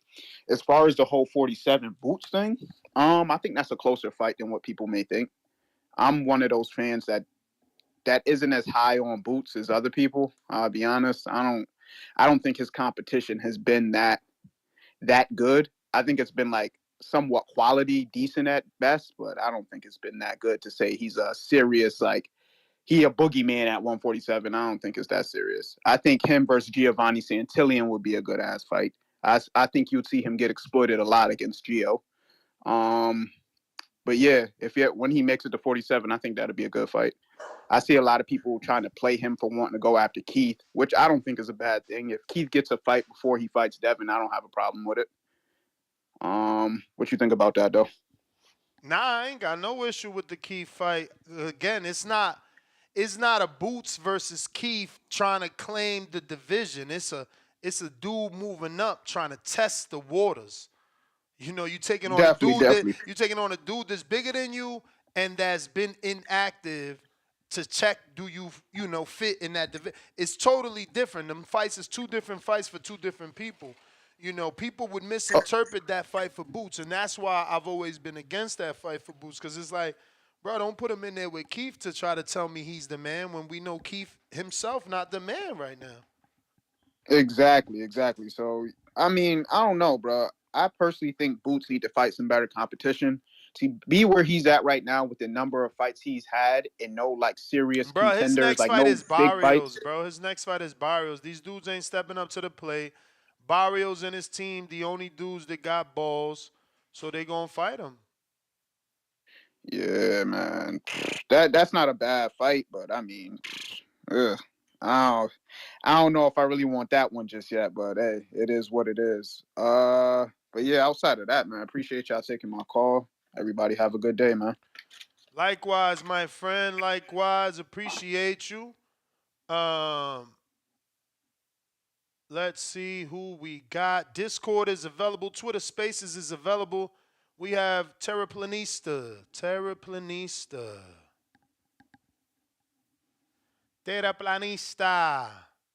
If you're watching this on YouTube, go ahead and hit that thumbs up. It's going to help with the visibility of the show. It's going to make... We hear you. Yo, man, you guys, as always, you guys are a fan of the faith, man.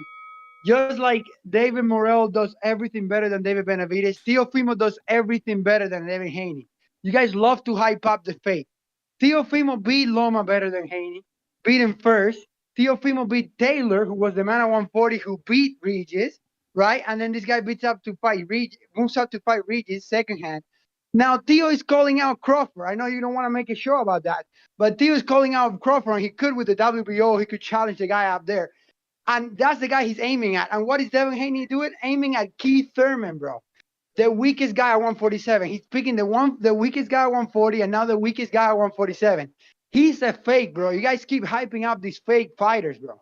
Devin Haney ain't that good. The guy who is really that guy at that weight right now is Theo. You know it. Theo beat the fuck out of Taylor, who beat Regis. And Theo wants to fight Crawford, challenge himself. He ain't talking about Keith Thurman, right?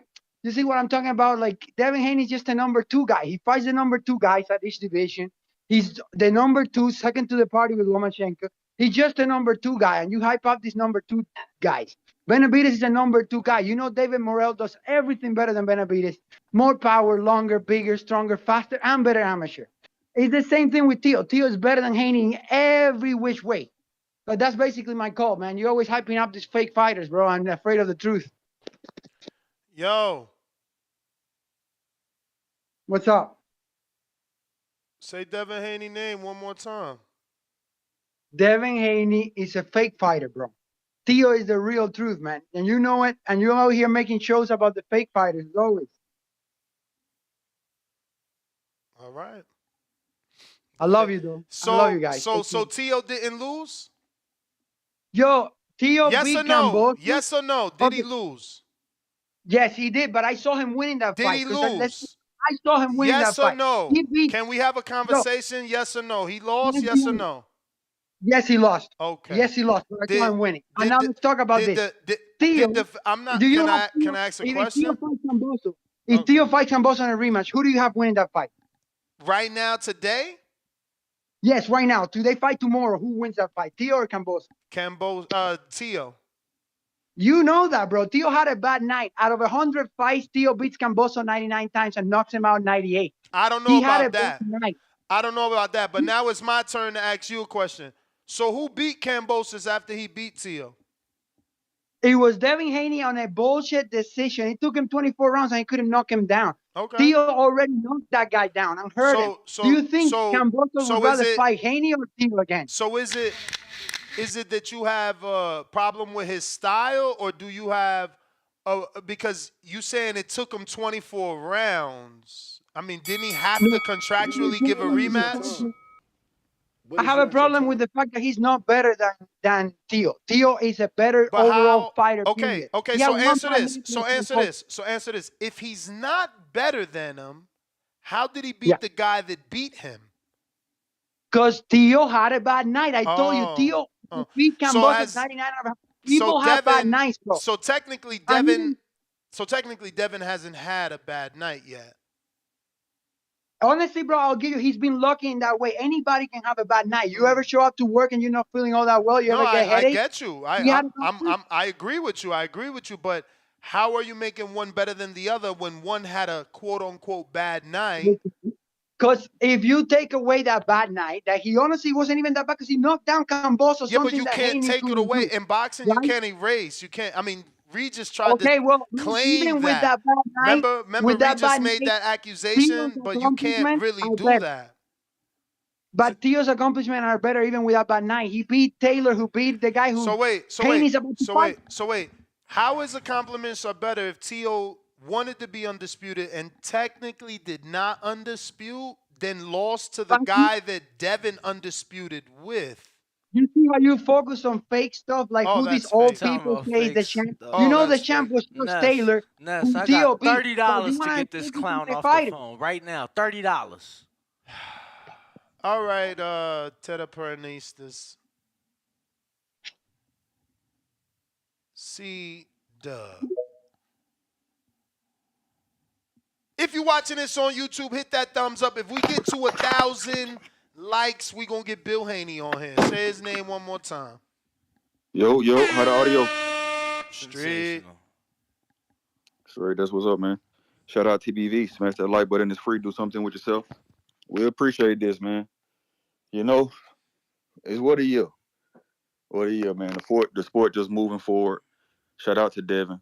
You know, he didn't hold up the division. Let the belts go. And this what he's supposed to do. And I don't know why people going to try to humiliate email champions. I mean, I don't know if I would brag too much, but they put themselves in the position. And whether they put themselves in the position to get the mandatory or get a shot or get emailed, you know, they're a champion now. So shout out to whoever get elevated. And we look forward to them defending or the first defense because that's when you can validate it and confirm it. Shit, it's looking like PBC and Top Rank.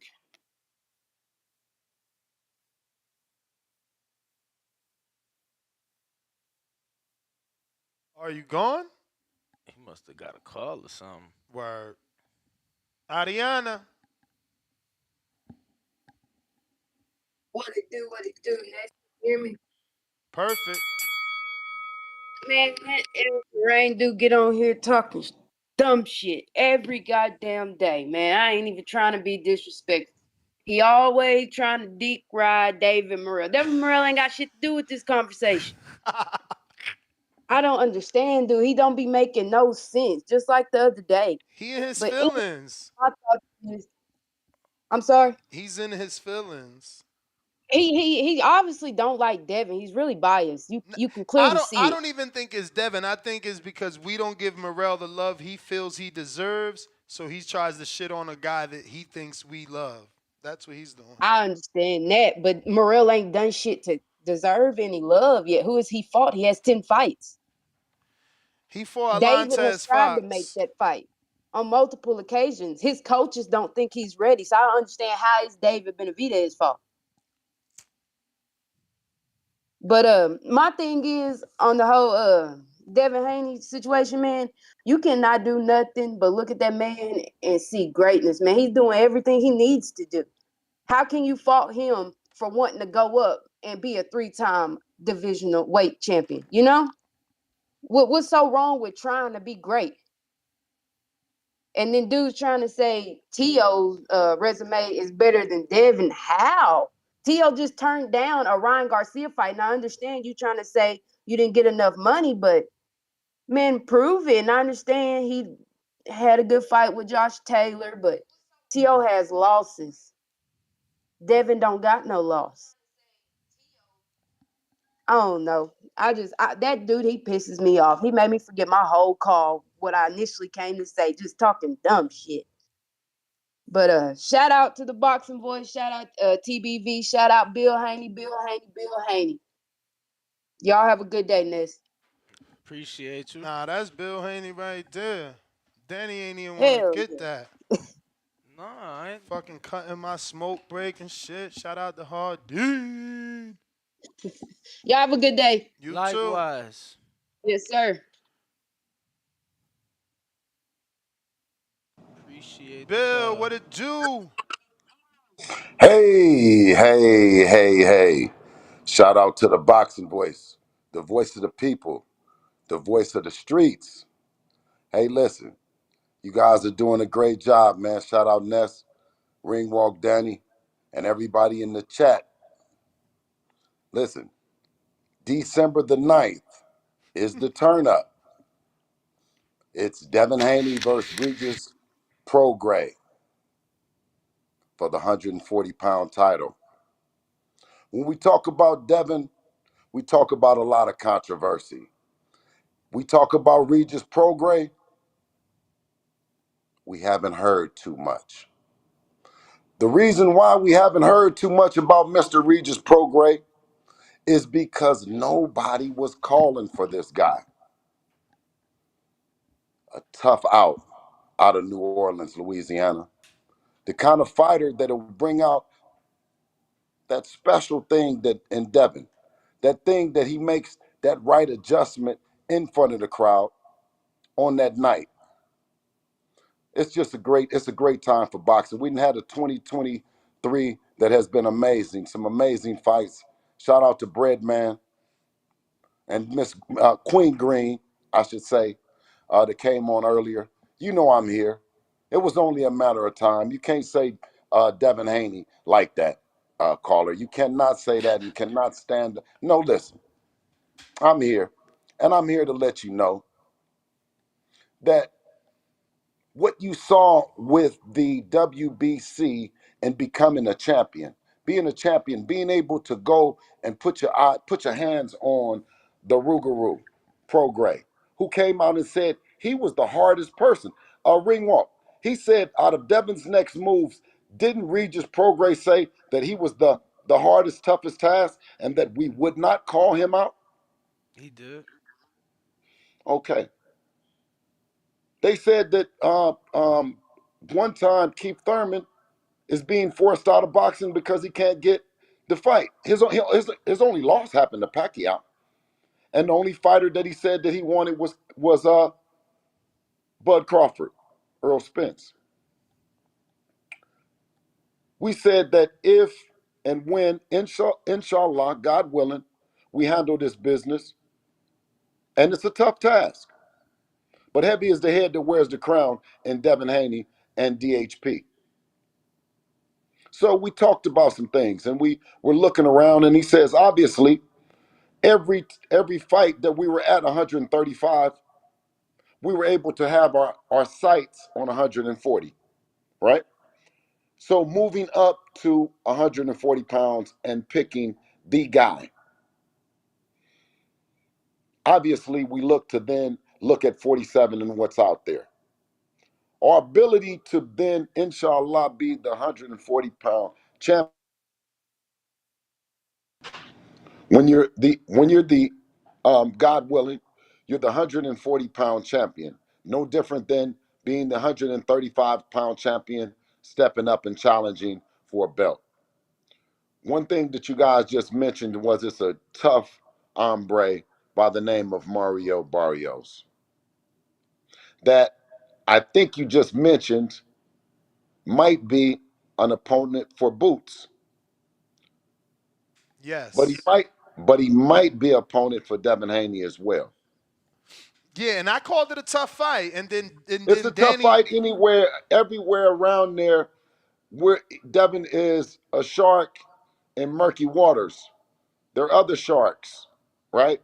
And I never say nothing bad about these guys because I know that they have the ability to bring out that special thing in Devin. They have the ability to bring Devin more and more closer to the Mount Rushmore of boxing. Ness, when you talk about legacy, reigning supreme, and doing the things that of yesteryear, when you talk about a fighter at 25 years old to be the undisputed champion, two-division champion, looking to become a three-division champion, well, now that's quite an impressive resume. But like I said, we cannot put the carriage in front of the horse. Right now, we have a very tough fight in Regis Prograis that we look to make an easy night of, right? But listen, when you talk about sending out contracts to the likes of Shakur Stevenson, it's never happened. When you outside of Devin, when you talk about the Javante Davis and being a champion and a division that he's not the champion, he's the regular champ, Devin's a super champ. You're talking about a Javante Davis that has been the mandatory in the WBC while Devin's been the champion.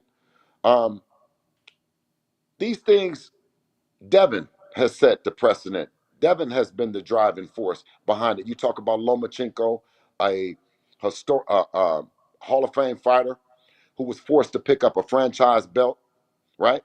He picked it up, and we had an opportunity to we beat him for the belt. We had an opportunity to use the franchise tag, and we didn't because we're listening to the people.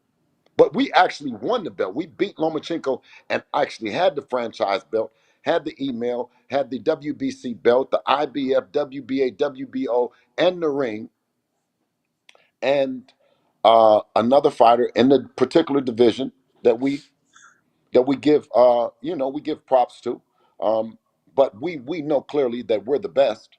Um, But a guy that's driving revenue and doing his thing, a great team over there, great city.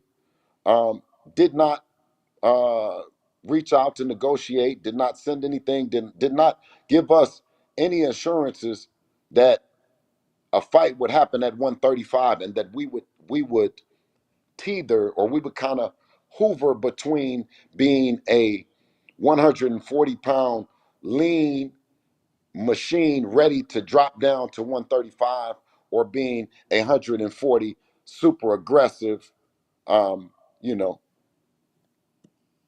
counter puncher, super aggressive boxer puncher. You know what I mean? Just so we had a choice. You know what I'm saying? And as the weight is coming off, and of course ring walk Danny, who's seen him and seen this process.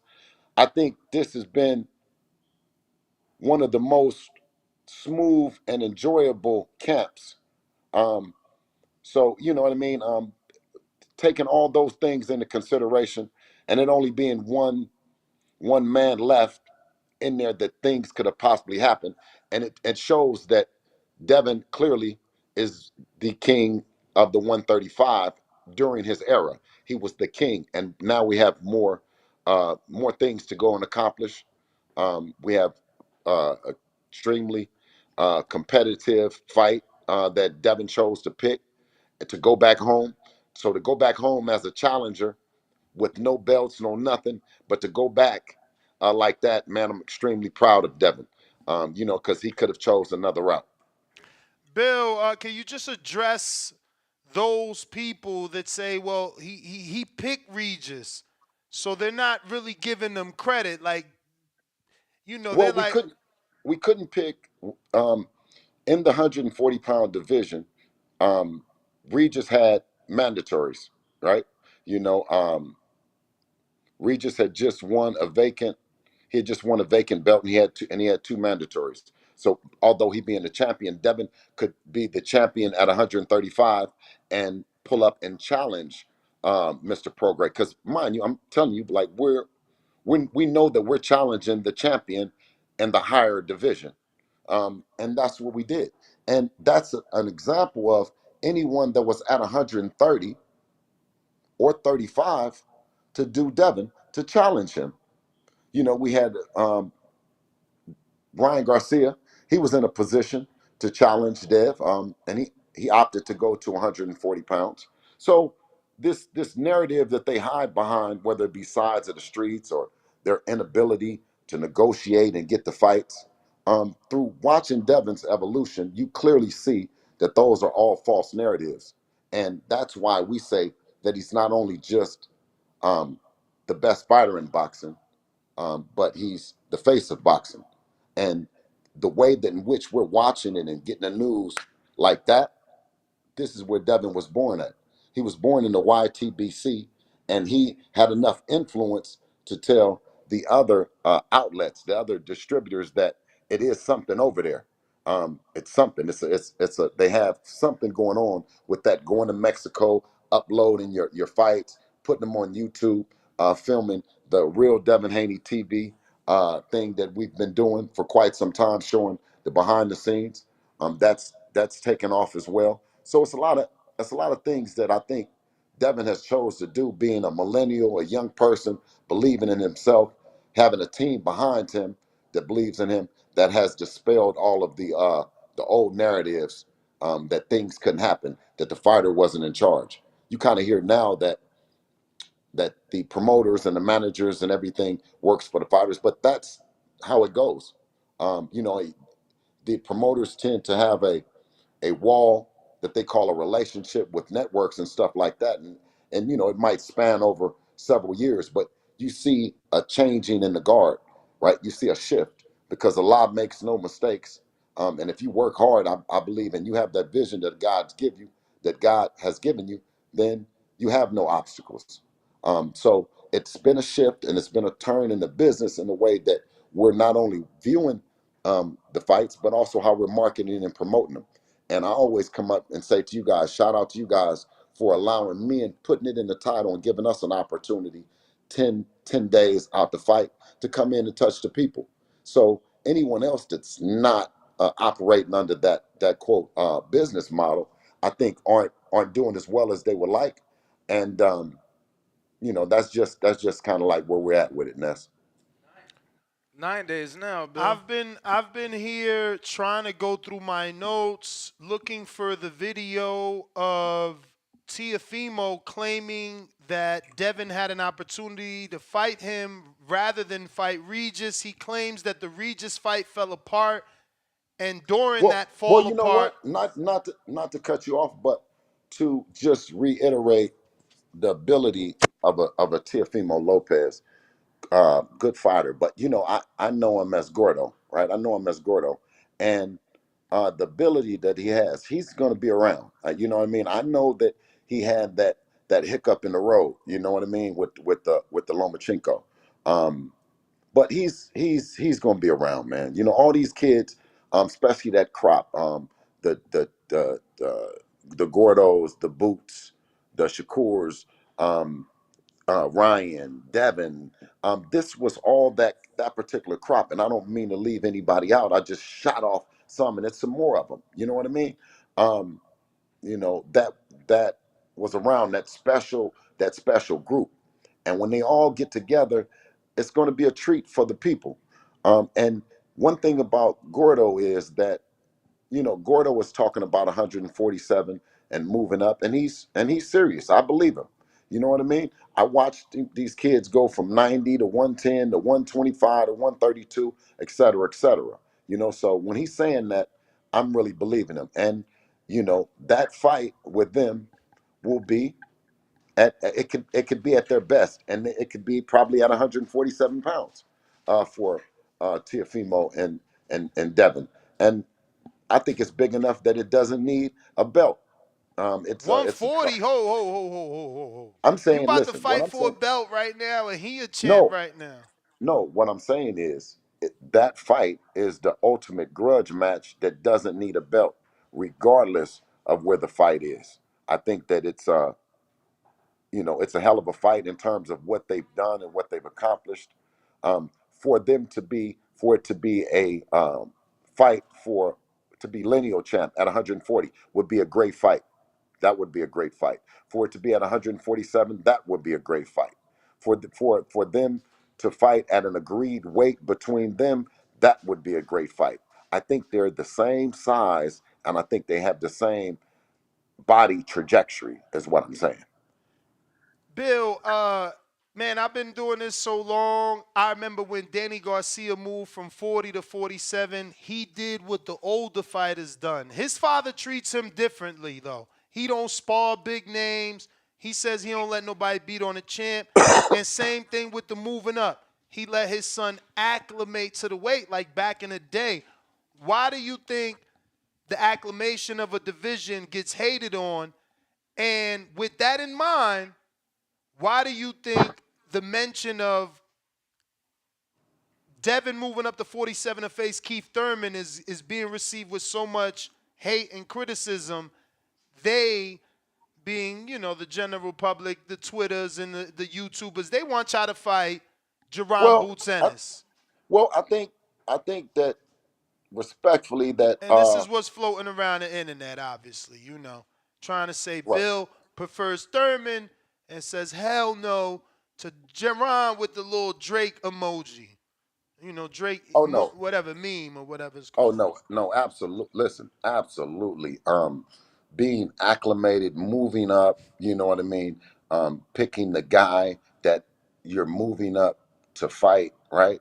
Um, is all part of the growing process, right? Developing, right? Now, one thing that I said about Shakur, and everyone took it wrong when they say needing that development, right? And that weight division, right? One thing we need to do is develop okay, you can't jump. Now, listen, depending on what we say at 100 what we do at 140 will kind of indicate how we're feeling about 147. But right now, um, we wouldn't pick Boots. I'm not picking Boots right And now. there's I think nothing Boots is a wrong hell. with that. I I think don't and see I what's think wrong Boots with is a that. And I think Boots is a hell of a talent. You know what I mean?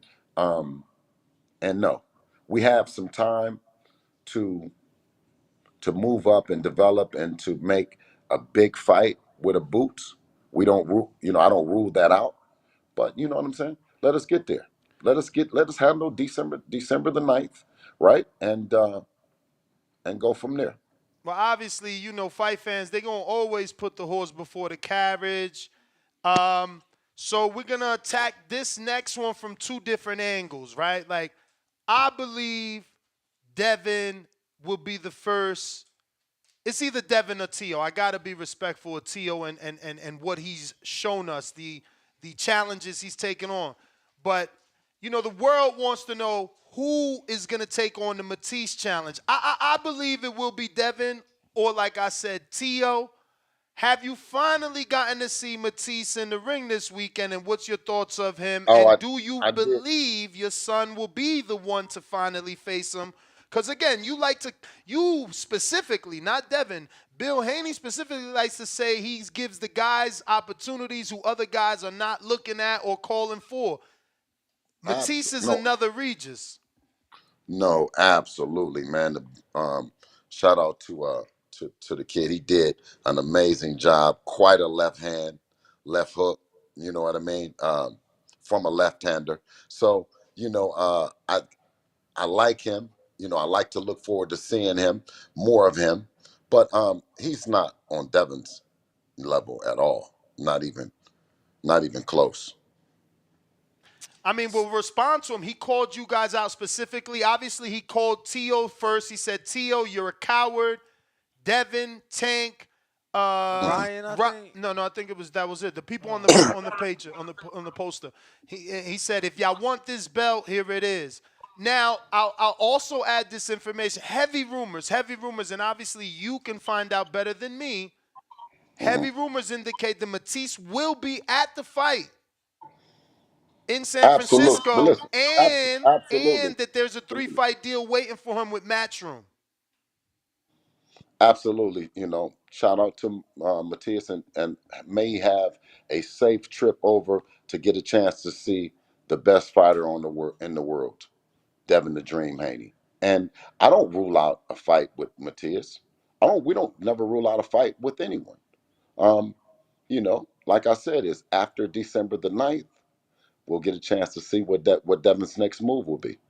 Am I being naive in thinking, since there's a quote unquote blueprint to beat Matias, Team Haney will have an easy, not an easy It's night, but like you okay. can do it because someone did it and showed you how to do it? Or does that not work in boxing? That's not how it works?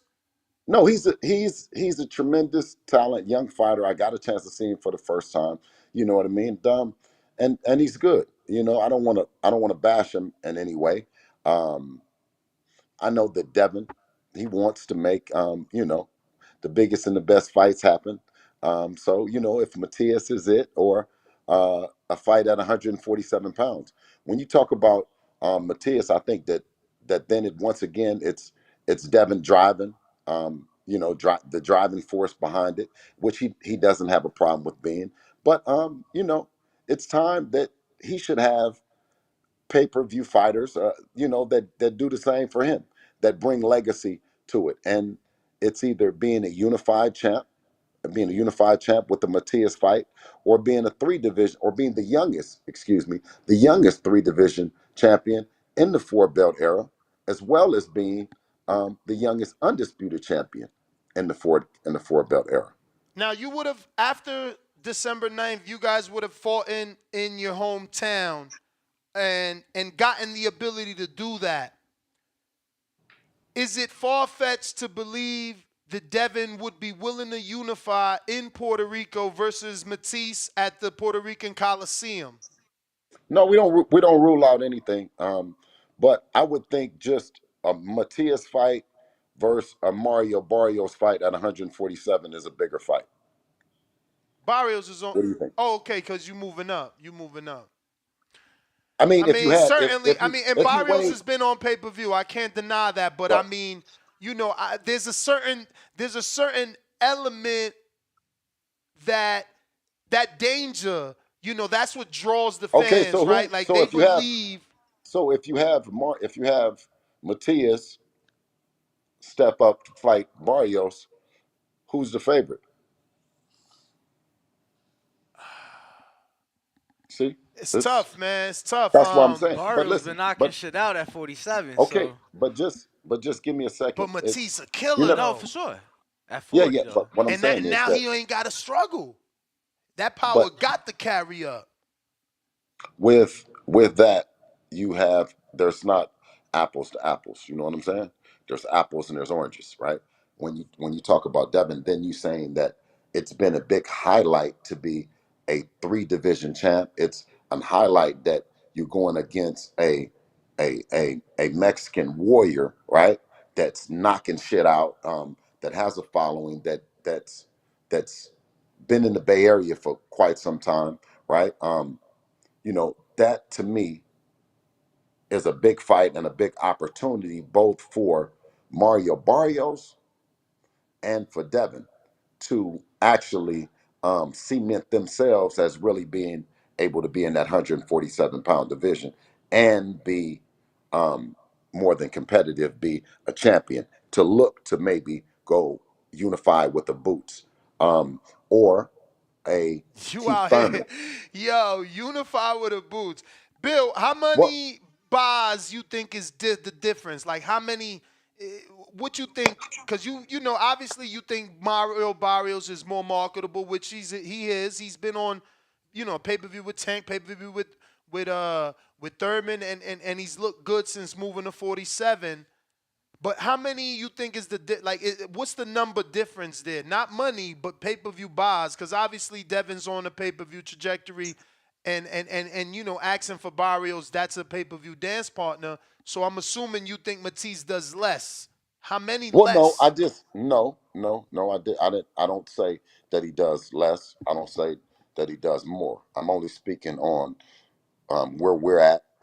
You know what I mean, and what's going on. Like when you talk about what Barrios has done and what Devin has done, it makes for a great fight. When you talk about what Matias is gonna do, which you know what I mean. You're going to make me Um, go to Bob Santos' gym today because, that is PBC. They don't have a home. Why you feel confident you can make a fight with them across the street? They ain't even give you the Tank fight, which would have brought more money. because they can't do a motherfucking thing about it. If you're the WBC champion, right, you're able to move up and challenge another WBC champion, which is Mario Barrios. You Okay. see what I mean? So this So is you all can't. strategic. Yeah, you can't. I mean, like I'm saying this, I have to go to the table, and I have to go to the table with Bob Arum. I have to go to the table with whoever, right? Go to the table with Golden Boy, right? But I didn't have to go to the table with Matchroom. We forced this fight with Regis Prograis. We forced it and forced our position. And we still have the ability to do the same. So does every other champion. This is not anything that's, you know what I mean? It's unrealistic. Now, So of course, technically, we call for a Keith Thurman. But obviously if a Keith Thurman who hasn't responded back, who probably for every reason that everyone else is saying about that fight, although we think different, hasn't responded when we know that Devin is the driving force, the money force in that particular situation, whether it be a Keith Thurman, whether it be a Mario Barrios or a Boots Ennis. When you talk about that, stepping up and bringing the revenue, well, then that's what Devin is doing. And you don't have to answer our phone call, Mr. Thurman, but Mr. Barrios does have to answer. so to be clear, have you technically called them? Because I can help you with that. I don't need any help. Okay. I'm texting him right now that you're trying to get a hold of him to invite him to the Devin Haney fight. Oh, absolutely, man. Listen, let me give a formal invitation right here on the Boxing Voice to Mr. Mario Barrios. Come on, champ. You Well, know I you got a meant Keith ringside Thurman. seat. So that's it. You moved on from No, Thurman. we've already offered and invited Keith Thurman publicly. That's all been on the But airwaves. have you called But them like to make it formal? for Mr. Thurman, Yes, sir. um, No, but I think his kids have probably even asked him, "Who is this Devin Haney that everybody is talking about?" You know. But now listen, I haven't. No, I haven't been able to. Um, but one thing that I do know is that what we can do is being a WBC champion, inshallah, God willing, right? You're able to use your position and your leverage to challenge another WBC champion. So technically speaking, if Shakur really had this energy for Devin, if Devin wins on Saturday, he could do the same and challenge Devin. Because he's Oh, now. absolutely. Absolutely. Absolutely. What is the split? If he activates his 35-pound WBC status to fight Devin, who's the new WBC hypothetically at 140, is it back to 50-50 split? What is that split? Can Well, you tell us? well, well, Per the that rules, per the no, that rules. well, I don't know. I don't know what it is per the rules. You know what I mean? I can only operate in a Devin Haney space and what Devin Haney does and what he brings to the table. I don't know what the rules are, unless you'd have to check that out. But I know that every champion could step up and challenge the champion. Mm, Now perfect, the perfect. thing now when what happens in those situations is that that I know. Now I don't know of the rules. I know a champion, when you have a vacant belt, you Well, have hold on, Bill. My brain just clicked, bro. How you gonna say you don't know when you are the 35-pound champion listen. challenging the No, 40? what I'm saying is I don't know how many, because we're challenging Regis Prograis, right? Yeah, Now Regis Prograis, we have a mandatory in Sandor Martin, right? We have yeah. the mandatory in Sandor Martin, but we don't have to have the mandatory in Sandor Martin if we're challenging to step up and wait to fight another champion versus the challenger. So, um, a champion in But Shakur, be, I don't know. I'm to, let me just say I don't fucking know. How about that? no, How about that? see I the don't thing is, fucking no, know. hold on. But No, look, no. you, Hold on, because shit, next Danny. thing, Hold wait, on. Hold He on, said, Bill, "Hold shit. Bill, on, Bill. shit." I don't No, listen. look, cause Hold on, I think shit. this is the I confusion. don't I know. think this is confusion because you think they Okay. went to the WBC for a split in this fight. Yeah, didn't they use? Absolutely Hold not. on, because No. someone is saying that it did not happen. So just to answer the people, did Devin activate his WBC status to enforce this fight with the WBC champion at 140? Yes. But the split did like But the there money didn't wasn't. They come didn't from the have to enforce the WBC. split. Yeah, because the Exactly. money They didn't. The agreed split to didn't have to money come outside of the Okay, WBC. outside of okay. So y'all outside of that. enforced it, but then agreed to then y'all Right. hit him off, so he won't. Okay, okay. So Right. then Well, because you so remember. Shakur would got to do that too. Then he would have to Yeah. enforce and negotiate. Yeah. Just to be But clear. listen, let Shakur and his team. I don't I'm know. I just don't trying to remember give if him I was in. ideas, Well, Bill. I'm just trying to well, give well, him well. ideas. Okay. Okay. But what I don't want to do is give them the wrong advice. Mm. One thing that we know how to do is we know how to pull up on a motherfucker. You know what I'm saying? I learned it, and I know. Now I don't know what way that he doesn't know how to do it. You know what I mean? Um, let me just speak on um, when we did pull up on him. Um, things could have went things could have went left, and we couldn't have came up to an agreement. And I don't know what that would have meant. Is what I'm saying. But with Eddie Hearn, shout out to Eddie Hearn and DAZN, did a wonderful job at making sure that both fighters were taken care of to their liking. And fortunately for that, I didn't have to revisit or learn any other things other than doing just good business. Bad, bad, bad.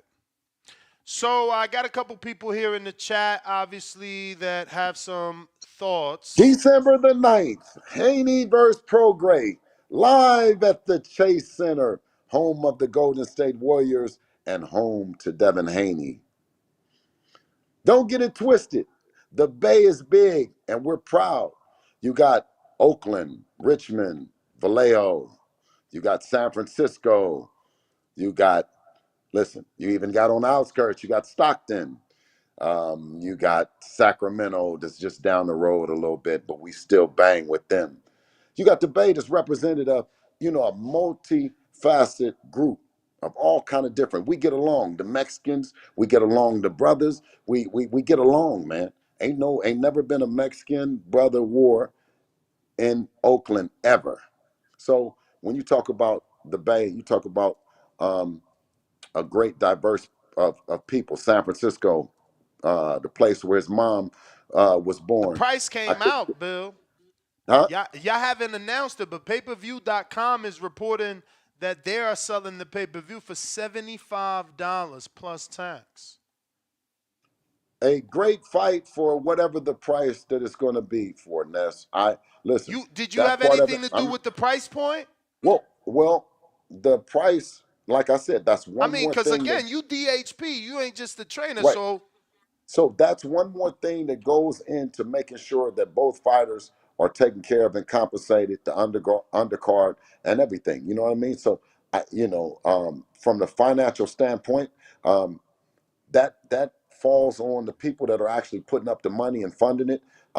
Me doing my best for it to be a great card, for people to know about it and be aware that it's happening. That's where I fall in. Actually, picking the price points and stuff like that. That's not my job. I got average boxing fan that says Haney only fights 32-year-olds. Well, And listen, the average champion, by the time that you start out and you're 21, 22 years old and you work your way up, and the average champion, what we called, what was that when they said they're at their peak, they're at their what is that? Not the peak. We use The something else in prime? boxing called their when they're at their best. What is that? Ring walk. When Prime? a boxer is at his best prime. When a prime. Okay. So prime, right? The prime age of these athletes are what? You see when they're winning, what, 31, 32, 33, 34, right? Bud Crawford is 36 and on top of the world. Lomachenko, right? Spence. Um, it's not a bunch of guys that's the LeBron Jameses, the Kevin Garnett's, the Kobe Bryants, and those are guys that then came out of high school. You gotta realize Devin never had an amateur fight after 16 years old. He's been a pro since he's been 16. Never, never did he fight after he stopped amateur at 16. So um, now he's 25 years old. You're talking about a 9-year vet in the game, season 9 years. So it just looks like that. Traditionally, you have Keyshawn. I think him and Keyshawn are the same age. Um, Shakur and him, that all of them are the same age. He's the youngest. So in that aspect, he's a phenom. And you look at it and say that these 34-year-old guys or 35-year-old guys, 32-year-old guys are over the hill.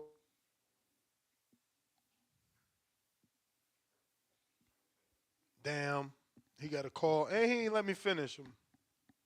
Finish the super chat. Bill! If you're watching this on YouTube, hit that thumbs up button because we got 3 big-time interviews today. Shadja Green, Coach Bill Haney, and Coach Stephen Breadman, yes, Edwards sir. all on the show today. Bill dropped off. Hopefully he comes back because average boxing fans said a lot more that he didn't let me get out.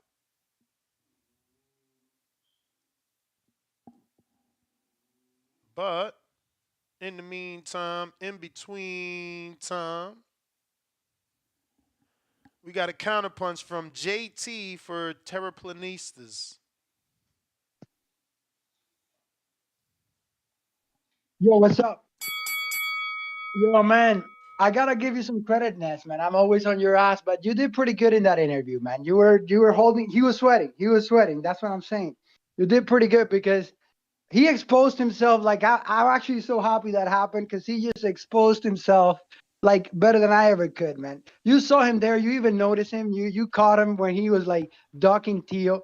I mean, that is crazy, man. He's talking about the Tio fight at 147. What is he talking about, man? They're both bell holders at 140. They have He said it'd be a fight, I good mean, fight as a incumbent opponent. unification or down the line at 147. Bro, that's crazy. They're the same division, bro. He's selling you a bag of fake goods, man. Like, think about Oh it. man. His son could fight Subriel Matias, who is a belt holder at 140. He could fight Theo, who like the fight has been Is talked about for a while, Tio and they both come from is 135. Tio in fighting shape right now? He He could he in fight Tank. DLX Or every fighting day. He can fight mindset Tank. or fighting mindset right now? Ain't he He in can fight DLX every Shakur. day? And he got you what? What do you want, Mario Barrios? Come on, man, get out of here, bro. He's trying to sell you Mario Barrios when But what's wrong with everybody's Barrios Tank. though? Tank fought him. Keith Bro, Thurman fought him. What's telling wrong you, with like, Barrios? bro, why are you gonna let him do this like sleight of hand to you, bro? He's selling you like But it's shit, not a bro. Like, sleight of honestly, hand, you know that there's bro. way How better long you fights, been watching boxing? Just serious bro. question. You know I've been watching boxing since like Doomsday and Beep were in Danny's shoe, and Okay, Danny wasn't even king. so then why you acting like what Danny Garcia did isn't the normal way of boxing? Getting acclimated to a division, that's what people do. Dog, Not we're talking everybody about does what 140. Crawford That's what he's does. doing at 140 now. He just started 140 Yeah, but that's career. what I'm He's about saying. to be the You're guy. not He's listening. You just acclimated. so The next angry. fight is Teofimo. You're Whatever, talking about bro. him acclimating Whatever, to a bro. new division and fighting a Mario Barrios. So he's always gonna be acclimating and fighting bumps while he doesn't fight the number one guy. You know what I mean? No. What is this? Mario Barrios is the number one guy, bro. He's the Now, number one what at the are you talking WBC. about, Nash? He's Mario the number Barrios ain't one even the in the number one guy at his WBC. house. He's the number one in the WBC. When Terrence Crawford vacates, who becomes the WBC champ? Answer the Bro, question. you're gonna Answer the defend that shit, question. man. You're gonna say that Answer he's the gonna fight Mario question. Barrios. Answer the question, man. I hope they don't just email it to him and we do like the old-fashioned days Answer in type. the Bro, he question. should fight somebody for that belt. They Can shouldn't you just give it answer to the him in an email. question? Can you answer the question or at least admit that I'm right?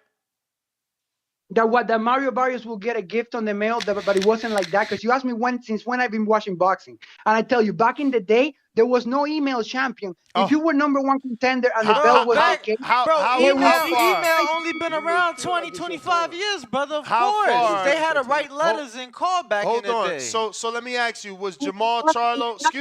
they would make a new fight and then give you that belt. Excuse me. Was Jamal Charlo not an email champion? Jermall, you mean like Jermall, the WBC middleweight? Yes. Like the big one? Yes. Yes, he was an email champion. Oh, Of course he was. okay. But before, that's not how it worked. Look, let me listen to you. If it was back the days, Boots, like 20 years ago, Boots wouldn't have been called the IBF champ. They would have told him, your next fight is the IBF belt. And they would have picked a good opponent for him to fight. So are you telling Not us just that if we the belt. Google right now, interim champions didn't exist 20 years ago? They did, but once they were So gonna give you then the official champion, how they won't the didn't rules just give work? it to you. They give it to you in a fight. They would say, okay, the next fight, like Boots' next fight would have been for the IBF, not just giving the Bro, belt. You he know what I'm already talking about? did that. That's the whole point of the interim fight. You did that Bro, but already. it wasn't like that before. Go, now bro. you're retroactively saying that I gotta possible go. title. I gotta go. Listen, you can't have it both ways, all right? So no one listen to this guy and be as dumb as him. You asked for the Earl Spence Terrence Crawford fight. So they're giving you that. So what do? Boots cannot fight the champion. So he fights the interim, right? He fights for the interim title while the champion is unifying the titles. So he already had the fight that this guy wants him to get. Now he wants the IBF to say, all right, you didn't fight fuck is his name? You didn't fight Terrence Crawford. So you fought an interim fight with Villa. So now we're going to go to the rankings and you got to fight Cody Crowley. How does that make sense? There goes your rankings. So Crawford vacates. No, don't give Jerron the fight, who is the number one, who's been waiting for the mandatory, and who had an interim title fight. Make him fight Cody Crowley for the belt. That's your logic. Come on, bro.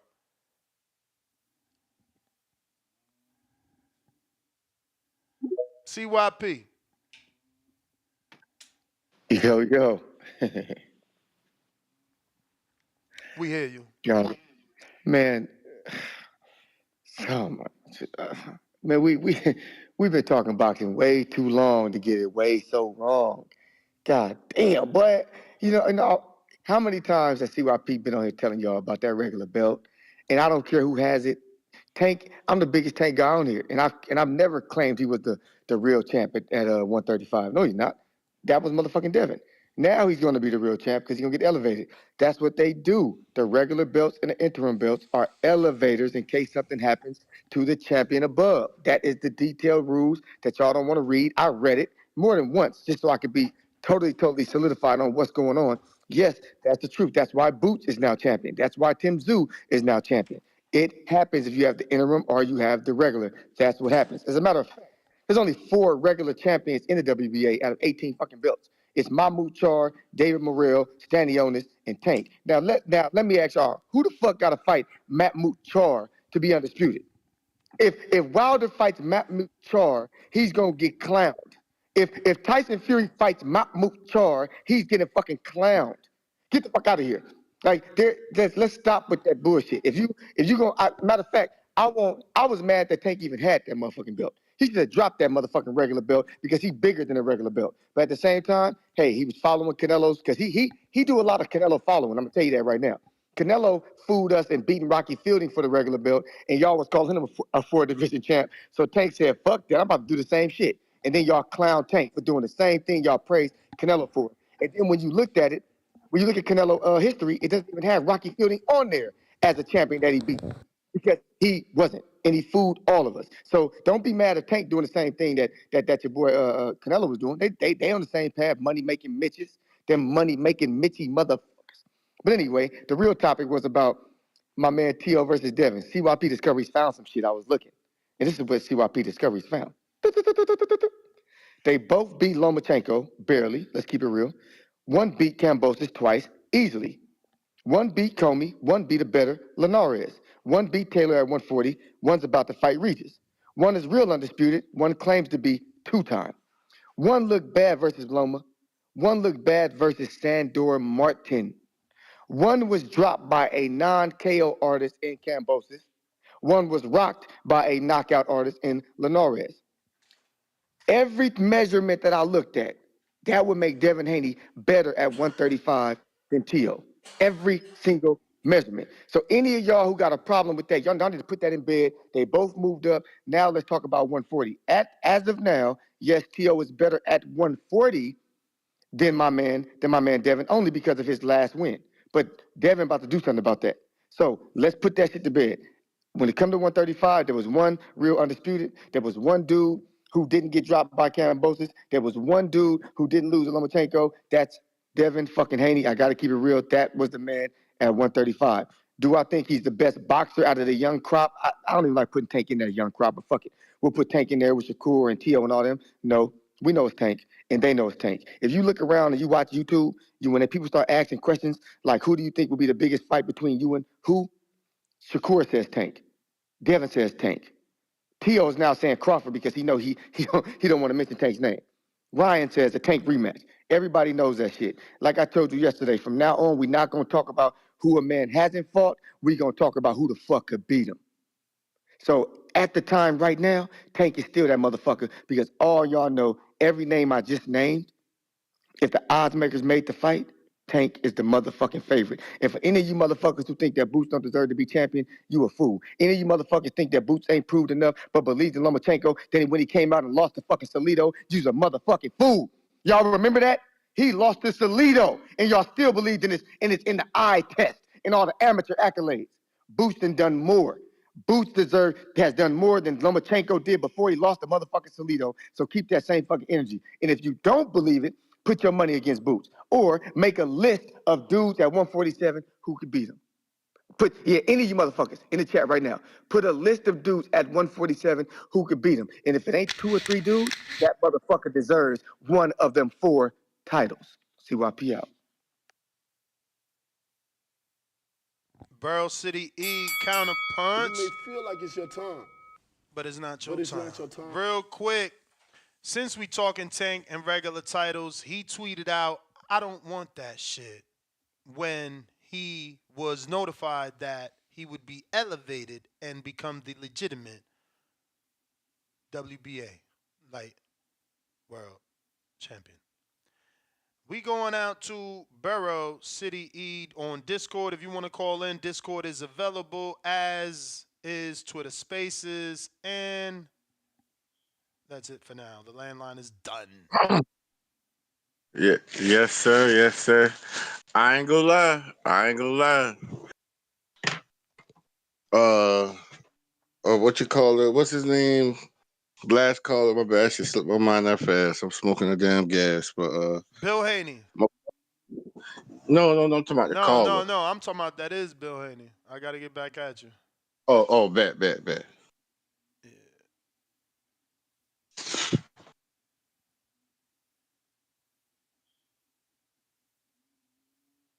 Bill must be in a bad service area.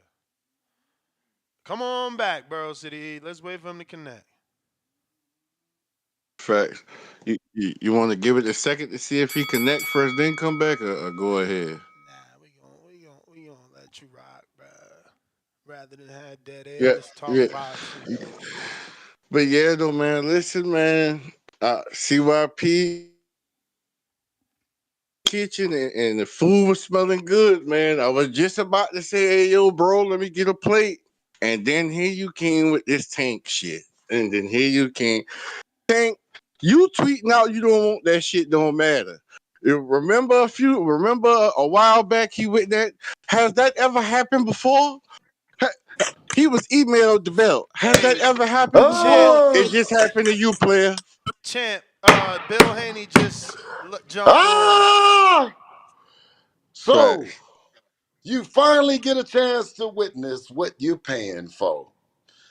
In dice, listen, in dice, when you shooting dice and you shoot the dice in the streets, I'm talking about in the hood. Now, so you'll know, so you don't get your teeth knocked out if you try to think something else. We So talking CeeLo, 2 dice or 3 dice? What we talking, I King? wouldn't I wouldn't care how many dice you can have. You can have two or you can have three. But as soon as you get down and you let them joints go, boom, right? Point seen, money gone. Now, that means that, did you see the point? Because the money is gone. Now, when you just seen that Mr. Davis told the WBA, I don't want that shit. Can you take a look and see how long has the WBA been around? Take a look. How long has the WBA been around, and who was their first champions, and who's carried this shit? And who is these people, these new fans that's saying that they with that's not, man, if you go look back at all the historic champions, what it took for us as 61 years. 61 years, dog. And if you look how we've been able to do the one thing that our ancestors have fought, my mother and my mother in particular, grandmother, fought for in 1955, Board versus the Brown versus the Board of Education, for us to be able to be like y'all. We can go into schools, we can learn, we can have everything. So we've worked in every profession, and boxing in particular, to become a champion. To become a champion. And you guys said that this is what the face of boxing represents. This is what you say that we're going to pay for, and then you don't crown Devin, you Downey. That's preposterous. It makes no sense. So you now get a chance to see what we and the WBA has been trying to do behind the scenes to make this fight happen that you guys are talking about. But What, it's never, the what are things are you saying? never, Because it sounds like you're insinuating that you've tried to get the WBA to enforce it. absolutely. You've heard me say it before. So I know you set up an alley oop for me to dunk the ball twice. right? Yes, we spoke to Mr. Mendoza, Gilberto, a bounty tank fight, and could he order it? Could we make it happen? What could we do? And he said that if he ordered it, Tank's team has informed him that they would go another direction. So and the only reason I get on Little Buddy helmet, the only reason I get on Little Buddy helmet because, and I'm talking about Tank, is because he always make references and try to down Dev or try to down people like you the big dog. You the big dog based on the people. So if you ain't listening to the people, Little Buddy, then you gonna fall off, champ. You dig? You gonna keep running out of them narratives though. You know, you knocking them out you knocking them out the ring who they put in there with you. But as far as this other shit, no, you ain't knocking them out the park, champ. Not what I don't want that shit and all that, champ. That's come on, man. We done came a lot farther as a people. And and shout out to all those chaos operatives that, the Fanon Nakans that keep trying to go against devs, the South Sucker TVs, who else? To keep driving these fake narratives that, only Ellie Ellie Seckback. They keep driving the fake narratives when the people and trying to piss on top of their head and and tell them that it's rain. And they supposed to take it, take it, take it, take it, take it, take it, take it, take it. Man, come on, man. Bring on CYP and tell me that's what the face of it's supposed to do. You ain't gonna represent none of it. You're gonna pick everybody and nobody can pick you. You can't be challenged. Since when that's been the game? That you the bad motherfucker, but you can't be challenged. I always said that Dev puts himself in a position as being the young, undisputed champion. And that was the thing, is that you're being able to be challenged. So the game spoke for itself. You know what I mean? Just like we do. We're going to show you how, when you are a champion, how the game speaks for you. You're able to go do those things, you're able to go challenge. But if they keep creating these, creating these fake narratives,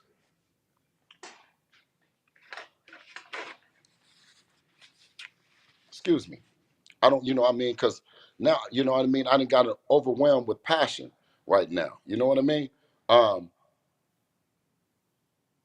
The face of boxing, the best boxer on the planet right now is Devin the Dream Haney at 25 years old. And December the 9th, you'll see him go up and challenge someone that nobody is calling for. Or let's say very few is calling for, if we want to give the good brother Matisa credit, because I heard some rumblings after that he might be interested in both Devin and Regis. So let's give those guys, that particular guy, a shout out. But for Mr. Regis Prograis for raising his hand and answering the bell, because anyone that didn't raise their hand, we sent you an offer or made the fight. Period. Whether it be Gary Russell, whether it be the Stevenson team, whoever, wherever. And I'll tell you this. I said a joke. I said, listen, to my daughter, we was pulling up to the school. I said, baby, if one of these kids said they got 25% for us, right? I'm going to go in there and whip him out, right? Because I can. Because I can. If I don't believe I can, then I'm going to ask the Kenny Gardners to give me more money. But if I believe I can, I'm going to go knock that out the park. I'm thankful to the Boxing Voice and all these platforms and these outlets. Should I name them? How about I do? The Aki TV, the Blue Blood, the 7-8, the BFTB, of course, the Boxing Voice. Why? For standing on business. For standing on business. For standing on business. Hey, I'm on the live too, though. Yeah, for standing on business, right? Asking the tough questions.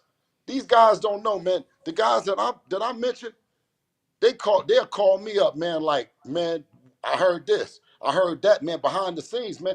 Ness Ness pitch fastballs at me, but ain't nobody gonna come on here and go on live and kick the game. So let's go to the callers, Ness. This is a perfect time to segue into what they want to ask Bill Haney about Devin the Dream Haney, the best fighter on the planet. The best jab, the best feet. Did you see the body work against Lomachenko? Do you see the defense? So when we talk about all around, you talk about defense. Well, there was two guys that we said was defense, and one guy I think that we said that, or the general consensus has said is no longer that guy because he's too defensive. So who is the most defensive fighter in boxing? Who is the best defensive fighter in boxing? Ring walk, Danny. Let's go to some callers. Well, we got to finish this one that you cut me off. He said Haney's only fights 32-year-olds. I just And told you the 32-year-olds are the baddest all right, but let guys me on the finish planet. it. Let me finish it. He says Haney only fights 32-year-olds and up. Man abuse. Stop protecting him from Subriel El Sacario Matias. Devin These hasn't fought. guys, hold on. You ain't let me finish. Let me finish No, just one well, can I sentence. dissect it? Can I dissect the question? Because it's a three-part question. So now we have to go back to the beginning. The first part was what, Ness? So I'm not confused. That he only fights 32-year-olds Okay, and perfect. up. Perfect. Okay. Those are the guys on top. And I'm does exceptionally well to be a 25-year-old, right? But I don't say that it's not other 25-year-olds that might feel like that about themselves and be in a position, Ness, ring walk. I don't say that. One thing that I do say is that Devin the Dream Haney, business is in order, and it's in order in a way that ring walk. We've accomplished this. Have you ever heard him say that, or someone say that they have a contract dispute with Devin? Nope. Hey, ring walk, Ness. Have you ever heard of anyone say that they didn't make the most money they ever made when they fought Devin? Mm-mm. Okay, so when they fight Devin, they make money, and then when they don't fight Devin, they go back to not making the money or go back in position. So I mean, when I say that he's the driving force and he's the catalyst, and when I'm talking to him and we're checking off these boxes, when Devin gets through checking off the boxes, he said, I'm the baddest motherfucker on the planet. He said, I'm the baddest motherfucker on the planet, period. Period. And I'm available, and I'm going to pull up on you. Now, what was the next part of the question? The next part is stop protecting him from Subriel El Sacario Matias. Know what Subriel and Sicadio and all the stuff got to just get out here in this water and make themselves available. And sometimes you have to make yourselves available in the way that Devin has done. You know what I mean? Where people say, "Oh my God, do you that, and that?" You can't just say it from there. And this is just some advice to them and for them to keep doing a great job that they're doing. Because if somebody's mentioning to me, then I think the world of them. I think that they're on top of their job. Because can you imagine we not having nobody to fight? So inshallah, God willing, they keep doing what they're doing, and we'll meet up. All right. And he says Devin hasn't fought at 140, but we talking about 47? That's wild as fuck.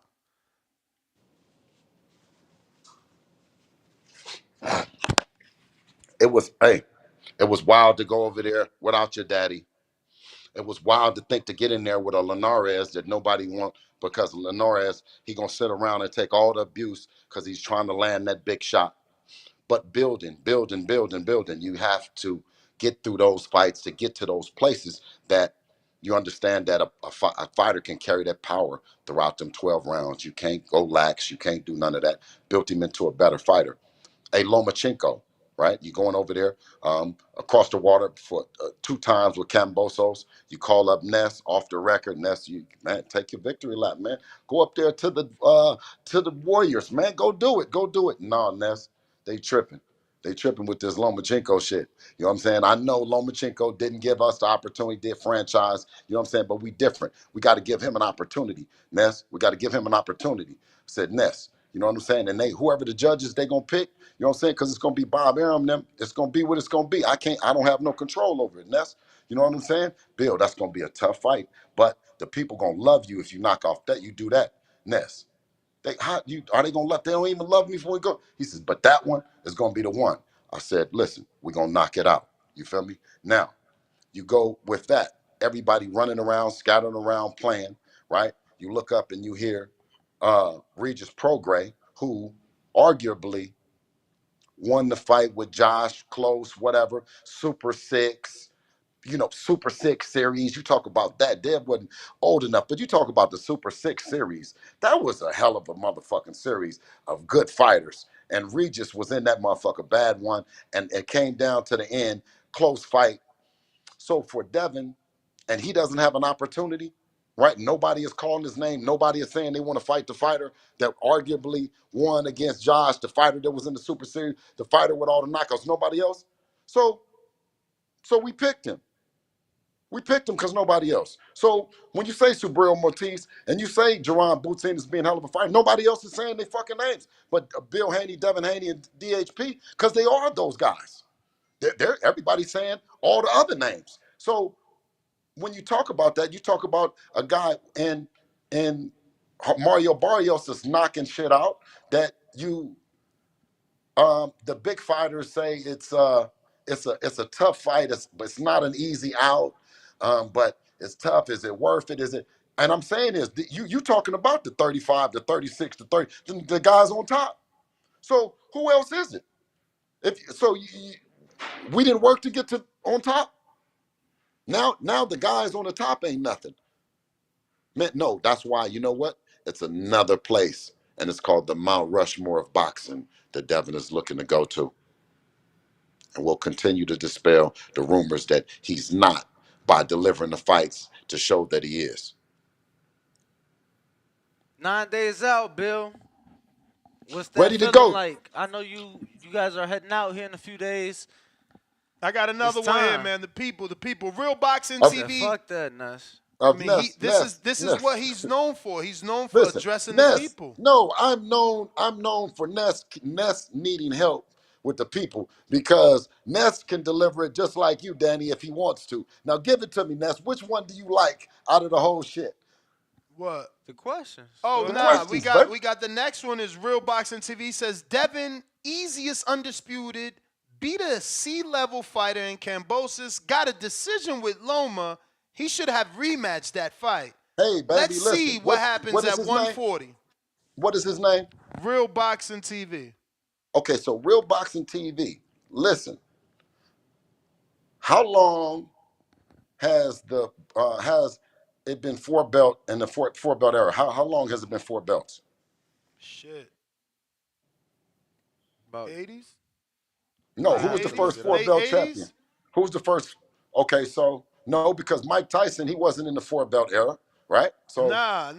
he was Yeah. like B-Hop, right? B-Hop. B-Hop was the first, I guess, four belt kind of champion or whatever, right? I Now don't know. listen. Danny gonna look it up. I ain't in the history. Okay, But what but about watch Zab, too? Because this. wasn't Zab undisputed? First Listen, undisputed male? listen. And In then the light Corey Spinks, right? Listen, in the lightweight division, right? When he say the easiest road, it's never happened. Devin is the first lightweight weight in the four belt era 04. champion. 04 is when the four belt era began. See, listen, and since 2004 and 20 something years or whatever, there's never been a lightweight champion. So how could my good brother say that we took the easy road? What easy road is it if it has not been did in the whole era of the four belts, King? Yeah, Zab was the last 3 belt. Ness. Yeah. Okay. Yeah. So come on, King. You got it. You know what I'm saying? Listen, it was okay. So there's never been a four belt one in the lightweight division. It's a lightweight kings. Javante Davis is in it. Ryan Garcia, Teofimo Lopez, Adrian Broner, Mikey Garcia. All these guys were in that same era, in that same time of a lightweight. And Devin chose to say, it's never been done. I'm going to do it. But I'm not only going to do it, I'm going to defend it again. I'm going to defend it. I'm going to do it on foreign soil. I'm going to defend on foreign soil. Then I'm going to come back and defend against a guy that never would have given me a shot at doing it. I think that's an incredible story, right? I'm a big fan of not just Devin inside the ring, but outside the ring because he's accomplished all that as a businessman as well, and had the wherewithal to understand his team and the plays that we put on the table for him, and he check it off like, all right, good job, good job. All right, I'm with that, I'm with that. No, I'm not with that, I'm with that, I'm with that. So I mean, the game speaks for itself. You want callers? Yes, can I talk to Mr. CYP, my dear brother and friend? Because I would like to know how does he feel about that, and where do they go from there? And Oh, right when we was going to it, he got a call. Oh, he back. He back. My brother, my brother. my brother, talk to me. Talk to me. I need to hear you today. Yeah, we supposed to be brothers. You are my brother. That's why I want to know Uh, where do we go from here? Where all do right, we look. go from here? Mama said there was gonna be days like this. Yes, You sir. know, Yes, sir, King. Yes, it's sir. crazy Yes, sir. because I rock with y'all and I want y'all to win every fight Yes, except for that one. And it's absolutely. fucked up because I'm like, damn, I wish I would have met him sooner. But Yes, I'm loyal like that. I'm rocking with Tank yes, to the soil because yes, Tank was a foster kid like me. So yes, me and Tank we bonded. That's his life. But y'all from the yes. West Coast and we all West Coast. You know how that go. All right, but I like it Yeah. like this. I'm gonna ask you something as a father, and that's you a father too. So all the fathers, I Yes. want you to ask you this: if your son was in a boxing match with a killer, and the killer beat him, but there was a rematch, would y'all believe with your heart that your son could win that rematch? It depends on how the fight went. It depends. It just depends. Because I have a belief. I just have a belief in my son, and I also believe in a line. I believe in the vision that God has given me. CYP. I'm not sitting here talking about my son is the greatest singer, rapper, right? Trapper. No, none of that. You know what I mean? We've been operating in this. He's 25. We've been operating in this since he's been 8 years old. So that's 17 years, my guy. You know what I'm saying? Right. So it's like if you get a chance to what when we got away from the fighting and all the shit and the shit and Oakland, and then became attempted to be more civilized as brothers and won't and take it to the boxing gym, right? And then take the responsibility of of family within our house and say, okay, we're gonna educate each other, we're gonna, you know what I'm saying, we're gonna love each other, we're going to stick by each other. And of course, we created a business from it, right? So my belief is different. You know what I'm saying? I'm think we're walking in our purpose. You know what I'm saying? Like we're purposely, but this is Yeah. where we supposed to be right now. You know what I mean? Now you can segue over and say, "Oh yeah, Bill know how to talk shit," and then start talking about some plumbing, right? Or start talking about some electrical shit or something. You know what I mean? Like, and then I Right. got to tap off, or I got to become more of a listener. But when you talk about 17 years in it, and you talk about sitting with the Roger Mayweathers and learning the game, who's no longer here, the Floyd Mayweather seniors, the Eddie Mustafas and Virgil Hunters, Billy Giles, so on and so forth, right? We really got this game, man. We really got this G. So it's just at the end of the day with Tank, it's something that they've both been doing for so long that's not as difficult as it is for the people that are watching, right? It's and I always give Tank his props. I say, man, and his fans are amazing. You know what I mean? But to think about it, he's 5 years older. So I say this in retrospect, the same fans that admire him will have 5 more years to look at us. Mm. Mm. All right. The reason why I asked that to the dads is because we see a lot of boxing dads come with a wrong answer, and I'm gonna keep it real with you. I'm a new dad of a son, so I respect what you said because I looked at it the same way, but I don't know if dads look at it that way because boxing dads act like their son could do whatever, whenever, however, even when they fucking losing and getting their ass beat. So I said to myself, I said, I'm gonna see if Bill's a capper or he really believe his son could beat Tank. I actually believe you think he could win. Before I didn't know. I thought you spinning. You supposed to say he gonna win, but in reality, you kept it fucking real. You kept it real. If the shit happened and we got to go to that drawing board, we're gonna see what's going on. I'm not gonna be like he Well, cheated or he's a yeah, yeah, runner, all that bullshit that most trainers yeah. But when pull. you talk about I don't like. when, but CYP, when you talk about actually building the fighters, see, they don't give us credit that we left Oakland, and that's the one thing because everybody is like the mud, the drugs, the shit, the won't, right?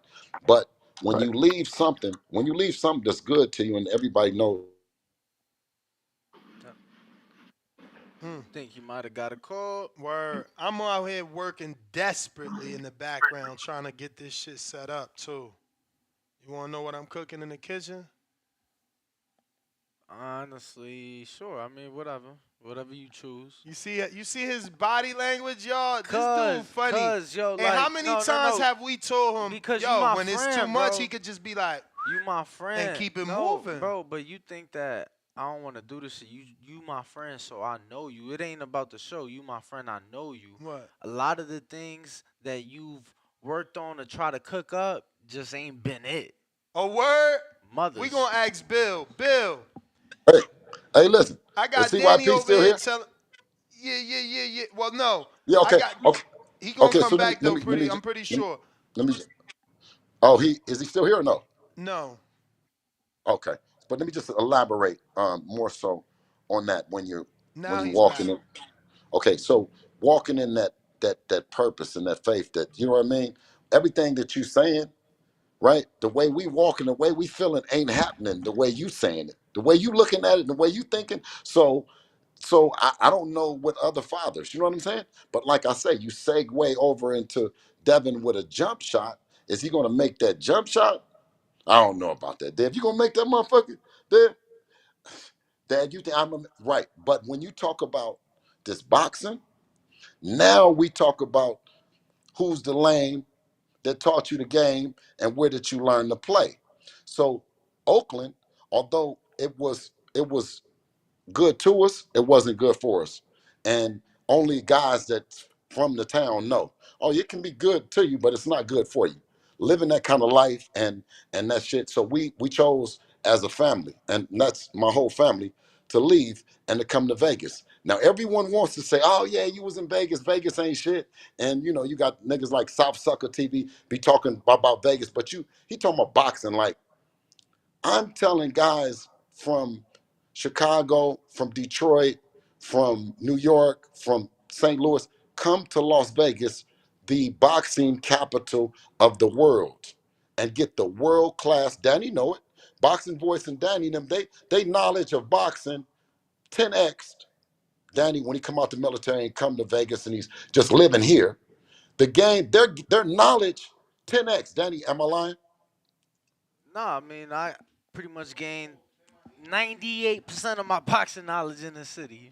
You know. Exactly. So a person that's watching and looking at it in Florida, no disrespect, but you have a different, the guys in Vegas that are actually on the set in the gyms, you have a different eyeball because it's an influx of fighters that come in and out, in and out, in and out. So you're able to see some of the best work in the world. You're able to see some of the best fighters in the world, but you're also able to see some of the best imposters in the world. Am I right or wrong, Danny? How many times did Definitely, it come? How many definitely times see did a it lot come of out? imposters out here How, for sure. how many times do the dude when we see him on TV, Danny, then we see him in the gym and we like, damn, that's different. That's not what we thought. More often than people would realize or Okay, think. Yep. okay, okay. So when you when And you we when say you that talk, all the time too, not just because you hear, like, we literally say it all the time. Like, the gym really separated in Vegas. Like, when you in the gym in Vegas, the real fighters and the part-time fighters, you see the difference. no, absolutely. So when we talk about all those variables leading up to that, we know that we have the best fighter, and it's okay for CYP. It's okay for CYP to say that his fighter is the most popular fighter at 5 years older. At at spending a whole lot of time on the jet with Floyd, jet setting and Floyd and them. Although they be at odds, I know that's family business. You can't take away the fact that Floyd has done an amazing job with Tank, right? And sometimes I'm in a place where I shouldn't be because he's doing such a great job for Tank that I get upset with the blocking that he's doing. You know what I mean? But it's all for Tank's best. You know what I mean? And Floyd knows it, right? Floyd knows it because Well, if Bill, Floyd I don't thought know if you know, if but Tank is saying that Floyd ain't did shh. well, He Floyd, just listen, posted that that's not yesterday. true. That's not true. Look, Listen, you reading it? and let me tell you, that is not true. Floyd has done and been the best blocker that he has can be, and that's not true. And I'm saying this. I can read it. I can read it, and I'm telling you, shout out to Floyd Mayweather because he's not given enough credit of what he's done in Tank's career in terms of actually passing the torch to an amazing audience, amazing group of people, right? And it wasn't part of the deal that he was going to pass the torch with us unless we did business with him. And that torch, I know is a bad torch. I know it's a torch. I know it's the torch that what you see now with the CYP. CYP said, damn, if I'm loyal to the soil. But damn, if I would have seen Devin first, but I got to stay down with Tank. And those are the guys that I respect most. But you say, then when you think about it, you say, well, how did I hear about Devin? Fighting, fighting, training, working out, fighting. So it's a different kind of level of respect that Devin will always have with Floyd. It's an eye level of respect. And that being whatever part of the motherfucking Bay you grew up in, whatever part of the Bay that you was born in, that's all we know is respect. And it's eye level respect. It don't matter how much money you got. It don't matter your education. We in the Bay. It don't matter if it's black, white, Mexican, or nothing. I'm saying the Bay, man. Bring somebody on the Bay and tell you. That's why we fought. Listen, that's why the face of boxing has never fought a black guy, but we fighting a black guy. So tell me then what? What does that mean and who is designing it? Bro, we fought a black guy in what's the name? Then we fought 3 back-to-back white guys, and then a Mexican guy, and then we fought a guy from Cuba, a Cuban guy, Latin. You know what I mean? Like, what the fuck? Venezuelan, Venezuelan, and you talking Russian. about a Russian, right? And you talking, yeah, Russian, great fighter too. And Zaur Abdulaev, Zaur Abdulaev He still putting kicking in work. ass. Yup.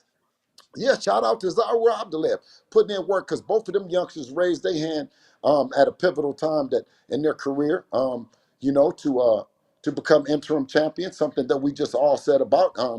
When you become interim champion, you have the ability to do what Devin has done. Unfortunately for Zaur Abdulaev and his crew and his team, wonderful team, but they had to take a step back and unfortunately go the road that no fighter and no team wants to go, the road of rebuilding.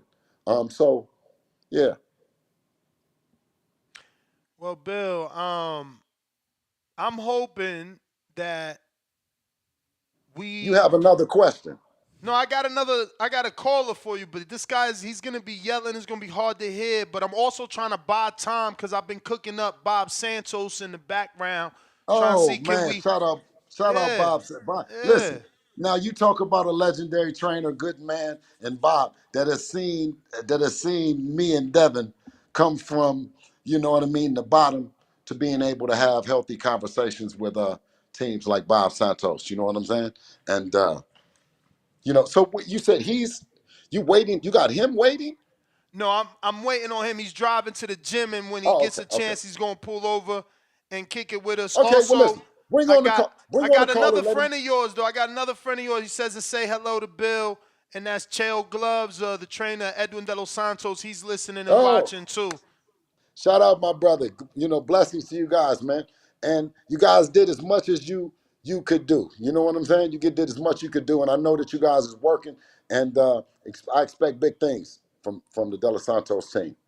And That's a great group of guys. that last call, since we name dropping, that was David Morrell, so he said hello too, cause he's watching, Oh, cause I've been trying oh to yeah. get him on the show.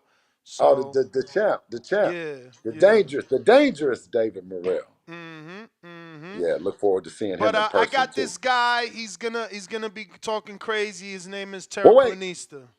what is his name? Terrible Anissa? He's a Cuban. So Okay, his Yo, all name right. is Ness, I Ter- can't believe Terra you have Let Terraplanista. hey, no faith let for me, him man. hey, I'm gonna keep let it him get me ready respectful, for man. a I just rough want to ride. know why. Hey, Bill, man, why are you trying to sell us this Mario Barrios fight when, man, you got all these options out there? You got Teofimo, a unification fight at 140, and and you got all the common opponents. That's a great build-up. And if you go down to 135, you got Tank and Shakur, way better fight. So you're trying to sell us Mario Barrios? Come on with that, man. What's up with that? With all due respect to you, good brother, thank you for your energy and thank you for your time. We've done what we can do at 135, right? Um, that's we don't have anything else that we can do there. And your second question was what?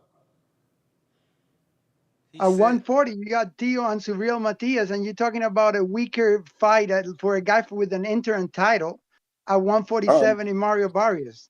Why are you okay, talking so about that instead of the bigger fights at so 140? so I'm going to ask you who's favorite if Subriel Matias fights Mario Barrios at 147. I would pick Subriel Matias, man. Mario Barrios Okay, ain't that now much. let me He's been beaten excuse multiple times excuse before. Subriel okay, Matias, he okay, had let me one just bad ask you fight, because but that's he's that's looking all. much better, and it just means more. Okay, no, Subriel Matias that has you an pick him. actual "Yo, title let Bill talk, man. He's trying No, to no, get back to you." that you pick him is fine, but do you pick him why?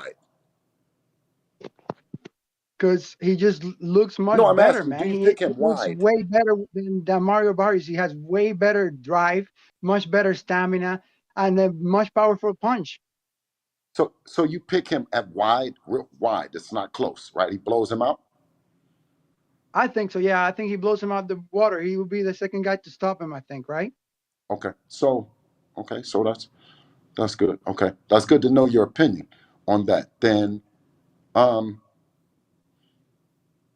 I think Garcia just got stopped by Lamont Roach. You say that Mario Barrios ain't nothing. Nah, it was a split Huh? decision. Not stoppers. Yeah, Not it was a stoppers. decision. Well, split decision. He just lost, so that shows. Again, like Okay, why are no, you no, give me a ignoring second. the name Tio right now? Wait, You're wait, wait, wait, ignoring wait. when I Hold on, mentioned hold on, Tio. hold on, You hold on, know that hold on. Tio. Look, let me Wait, tell you one give me. thing real quick. Okay, just Tio give me. beat the Can you guy give who me a beat the second guy to you're answer? about to fight. Tio Can also you give fought me? Lomachenko before you Tio guys is a did and great beat him fighter. arguably Listen, better. okay, so And you if are you X, Yo, completely ignoring that fight when okay, we so if have all you these X, reference and points for that okay, fight. okay, so if you X everyone else off other than Tio, I say that's a great fight at 140 pounds. I say, listen, I say that that's a great fight at 147 pounds. I say, listen, I say that that's a great fight that those two guys can get together and deliver the fight because it's the ultimate grudge match and it shouldn't be denied. No sanctioning body shouldn't stop it. No weight shouldn't stop it. No promoter shouldn't stop it. Those two kids, because the one thing, excuse me, God forgive me, I've called kid. Those two young men or in the in I don't know, they're in the frame of mind. Devin is in the frame of mind and the position that he can make it happen.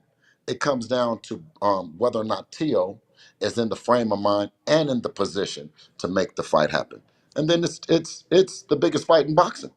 So it just ultimately comes down to those two talking and deciding that that fight is going to happen.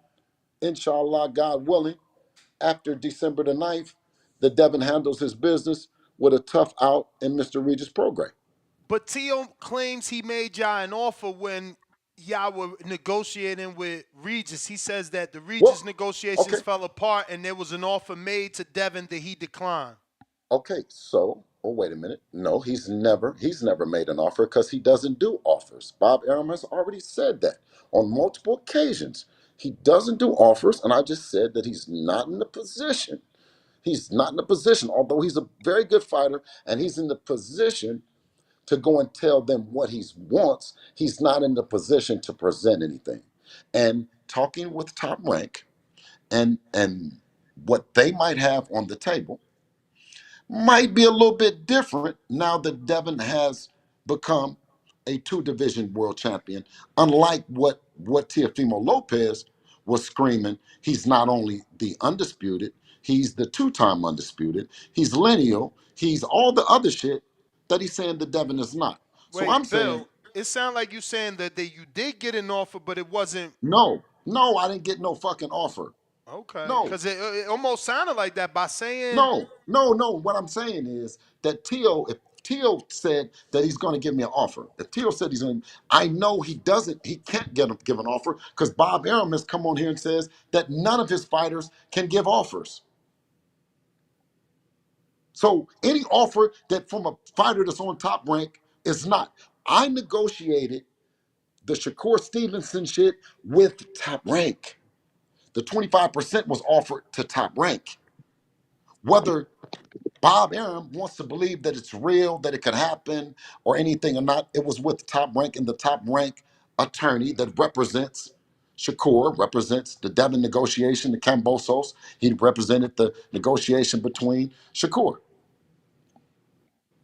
So if Teofimo Lopez, going back to if Teofimo Lopez is in the right frame of mind and he's in the right position, we can make it happen after December the 9th. do you We can. believe he's in the right frame of mind at this moment? Because he's currently on the Porter podcast and on other Punch Drunk saying that he wants to fight Terrence Crawford. Is that T.O. Well, the yes, fighter, or is that that's no, T.O. not in the right frame of mind? that's T.O. That's T.O. Right? That's T.O. wanting to fight, right? Wanting to fight is him. Going everywhere and all that, going up to 147. Do I believe he'd go up to 140? Yes. Yes, I believe he would. Do I believe that him and But Devin could wait. Do I believe that him and Devin could decide now that they want to be at 147-pound champions? Yeah, I think that. I think that Devin, the fight could happen after that. Yeah, do I think it's going to happen? Yes, I think that it's going to happen, right? But remember this is we've been doing shit. They've been the ones that's denying what we've accomplished. We've never denied what he's truly accomplished. He's been somewhat delusional, right? Publicly and privately in terms of who he is and what he has. Outside of having a tremendous group of fans, that guy being one of them, right? That truly believe in him. And we believe that it makes for a great fight because of the fans, because of his team. And that's all.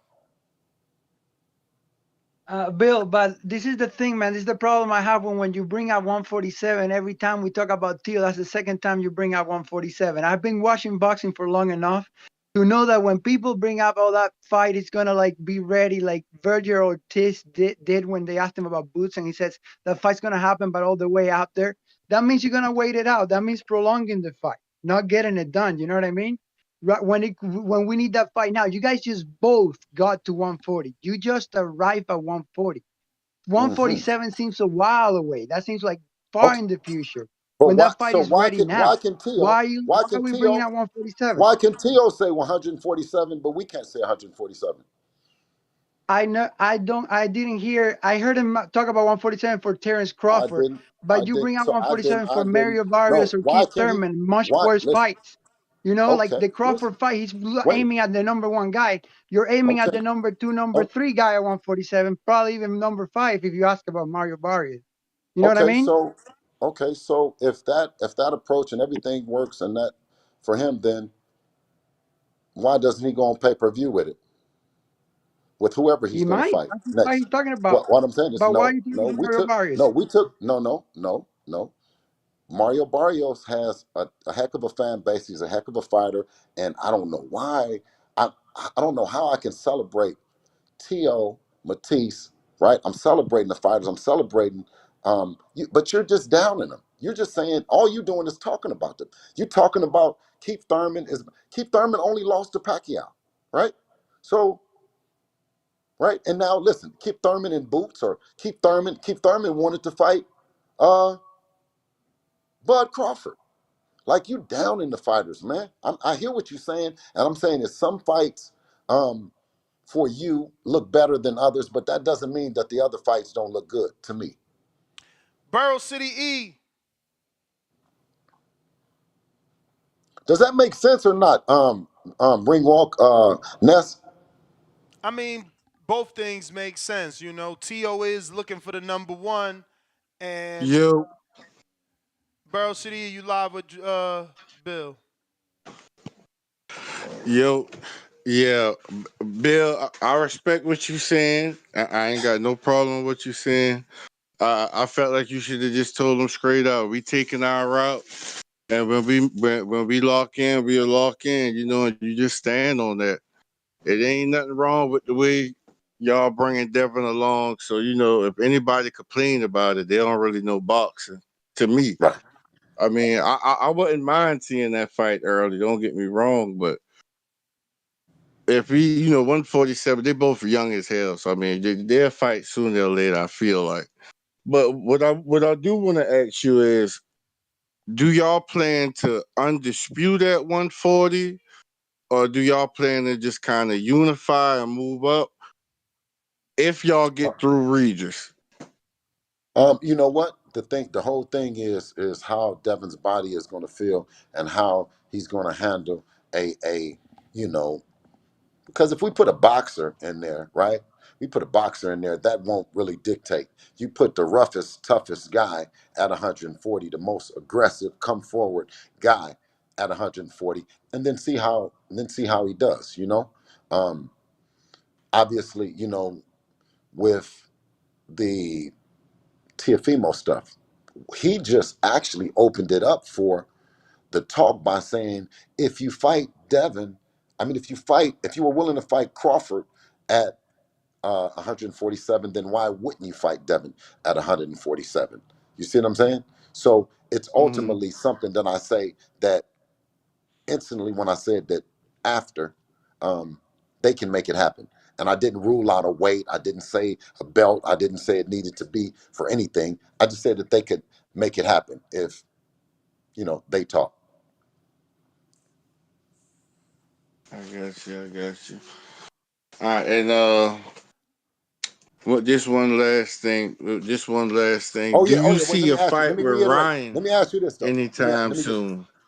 now watch this. The reason why I said that is because the last fight that just did the the pay-per-views had a recipe that what I mean, that obviously, you can kind of say that with those two guys, if they didn't, even if it wasn't for a belt, the people want to see it because it's the ultimate grudge match. You know what I mean? And if Mm-hmm. you talk about things that the fighters need more of, and it's money, and that's one of them, then ultimately doing it, and because you've done, man, listen, it would be great at 147 or 140 pounds, right? But I don't want to say, I don't want to make it to whereas they don't fight. I don't want to put any limitations on it not happening, if that makes sense. Coach Kenny Ellis and Calvin Ford call the statements of Devin Haney cap. In a recent interview with the Boxing Rush Hour show December the 9th. December the 9th. That's how you If doing me? anything was capped, no, we're gonna read it. We're gonna read it. But I'm just saying, listen, if anything was capped, December the 9th, what I'm saying is the guy Regis Prograis, he wanted to fight Tank too. He was on his bumper. You know what I mean? But so go back to Bill, that. this But more interesting right here. Calvin Ford is claiming that you guys wanted 30 million. He says, listen, I seen a no, quote that if he ain't getting 30, it ain't enough. You ain't even no. putting those numbers. Or I don't know what number it would be because I would never ask for a number. The way in which I asked that was that the same deal structure that was drafted for Ryan Garcia and Devin, would be something that if they gave that to me, I would be comfortable going back and introducing it to Dev. Like you can't just come and just tell me anything and I'm just gonna take it back to Dev. I'll be like, fuck you, I'm not taking it. But you go talk to him your fucking self. You see what I'm saying?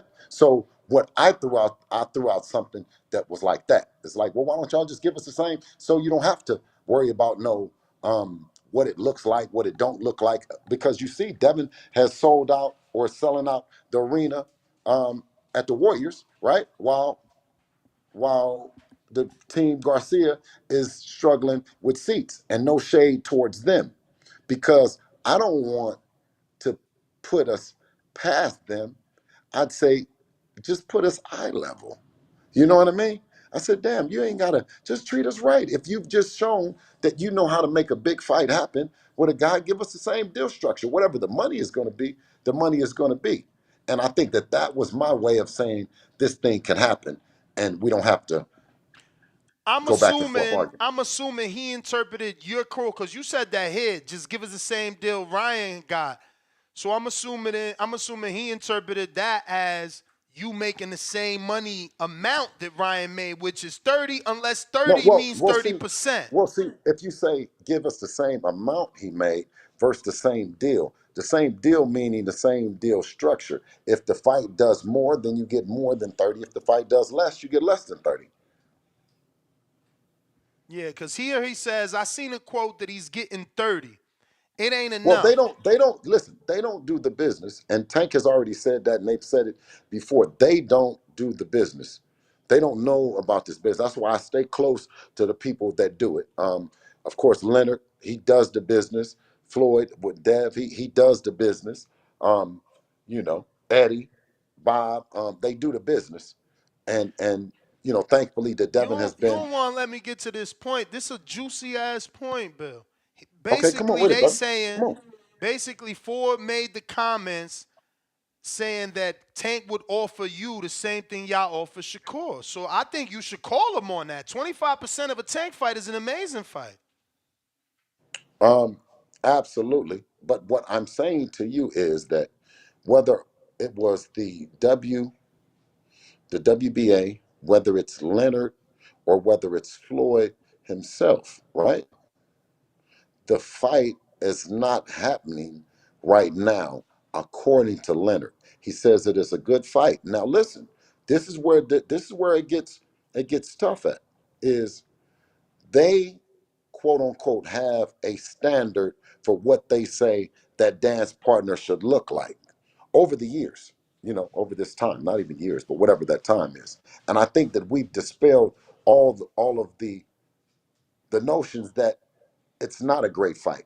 But for him to say that, and for Tank to come out and say something, it's different because you have Dev's number. He commented on Twitter on something, but then didn't call us in to negotiate in the same way that you negotiated with Ryan Garcia, right? So why do we have to be treated like we're, what I mean? Like we're, I don't even want to say how that's terrible. It's terrible because you have a way of negotiating with everyone else, but you send these guys that say every time that it gets thick and they have to answer a question, right? They all tank. I don't do the business part. I don't do the business part. But then they comment about shit. Now, so we're going on record. Calvin Ford is saying that he's offering Devin Haney 25%. That's what he's saying. He's referencing a No, tweet that no, no, Tank. no, no, no, no, no, no, no, no, no, no. When we're talking as men. Because I'm saying what I say, and I'm saying is Calvin Ford saying that he's offering Devin Haney for a Tank Davis fight. His words were Ford made those comments not to contradict what his partner Ellis said, but to emphasize what Tank Oh, that's too posted. many motherfucking words, man. I mean, That, I'm just tell me, saying. listen, Just tell me. saying. This So is you will say, according to such and such, Calvin Ford is saying what? Just say it like that to me, now he's so it'll go saying viral. he's saying that I mean, according to Calvin Ford, y'all don't do the numbers that Ryan do to get the contract Ryan got. Goddamn, that ain't gonna go viral, man. Start the motherfucker over. Hold on. So Ness, what are you saying? And then say it just like you're saying. So when you chop this bitch down. So hold on, let's start all over again. So wait a minute, hold on. So Ness, what are you saying? What did Calvin Ford say? He said Devin don't deserve 30 because he ain't putting butts in seats to get no 30.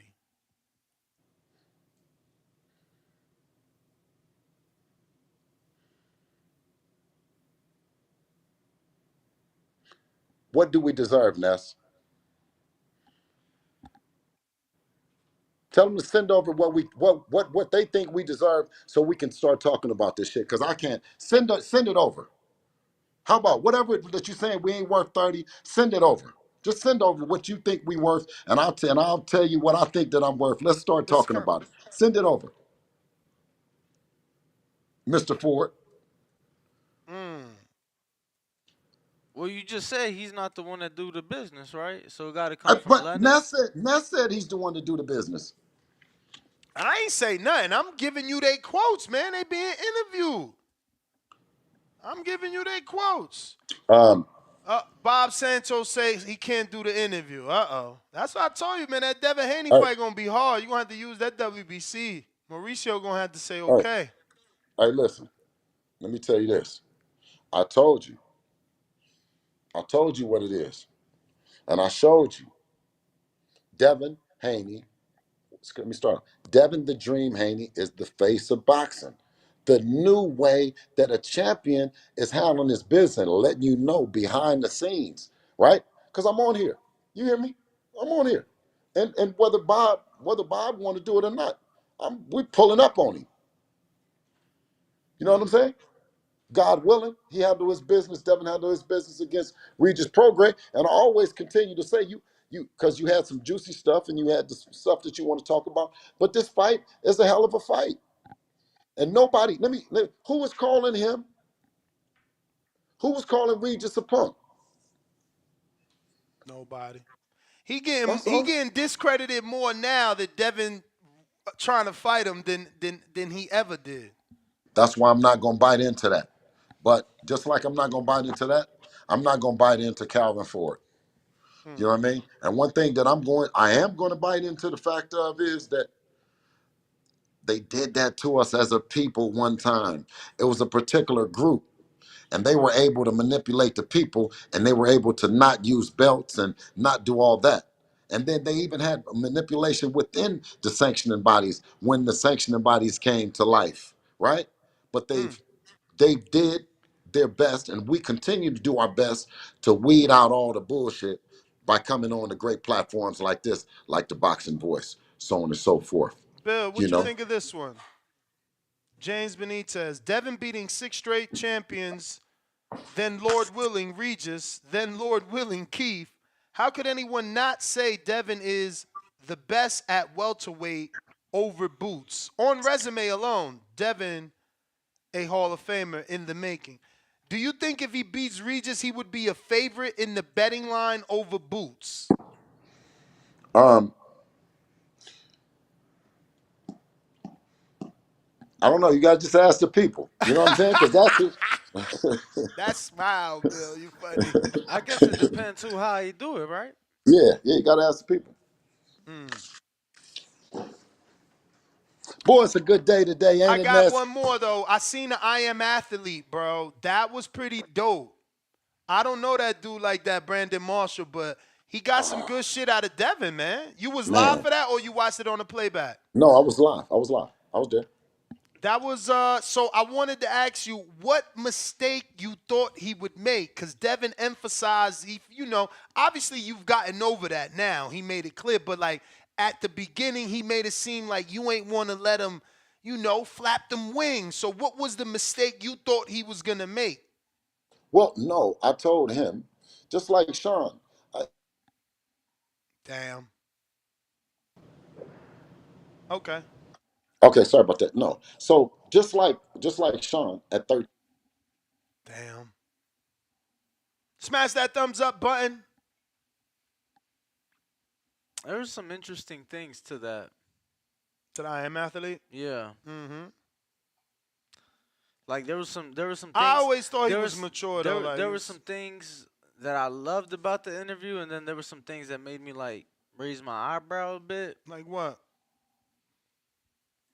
What? He ain't there. He ain't connecting. What made you raise your eyebrow? Oh, he still ain't connect. What made you raise your eyebrow? Quick, quick. The way he was like, yeah, you gotta like have like idols Oh, and shit like that.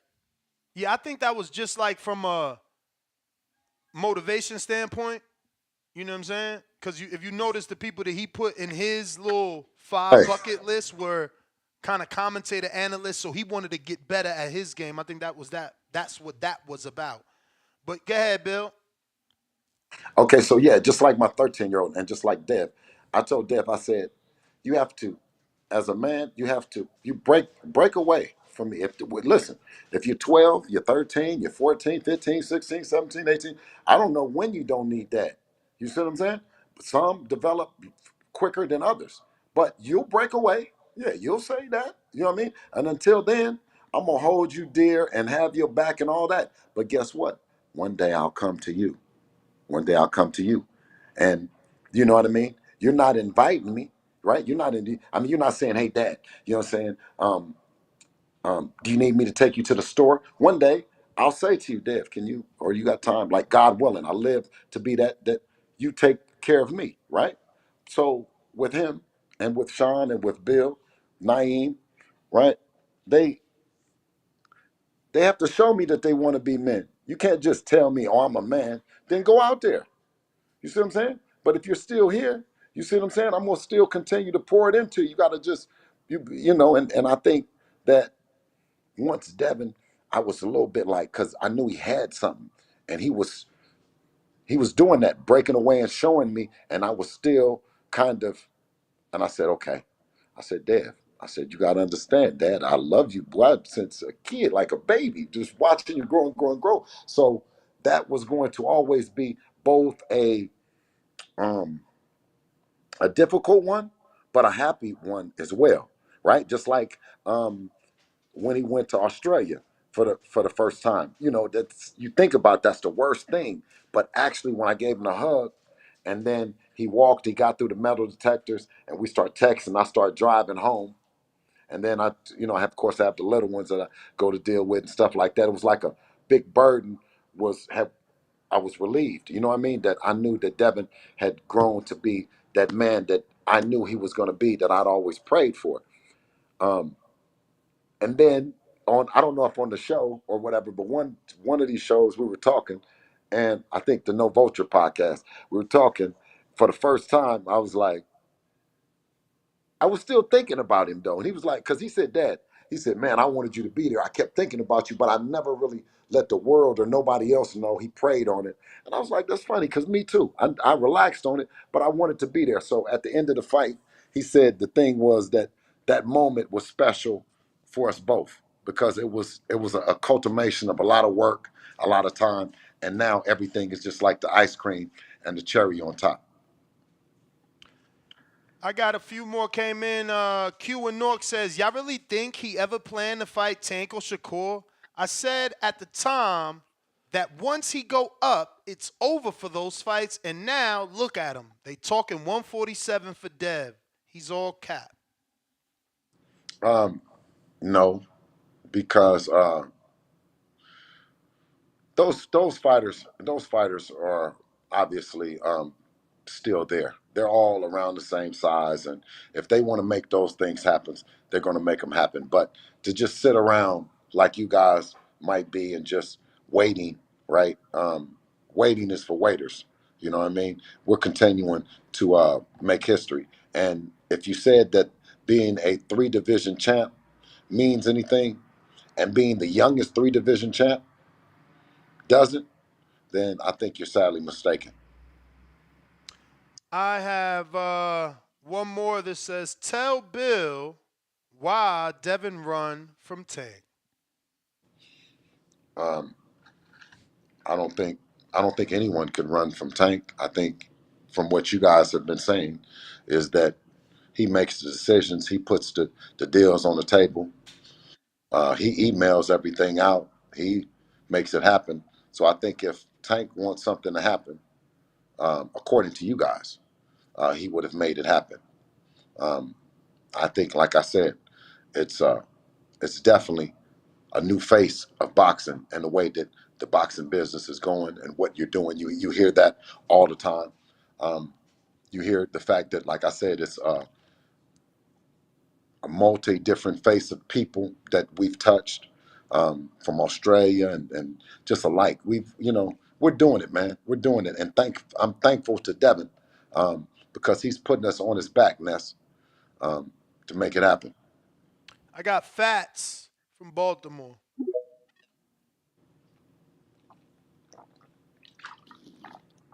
Yo, Yo. yo, my nigga Bill still there. Bill, Yep.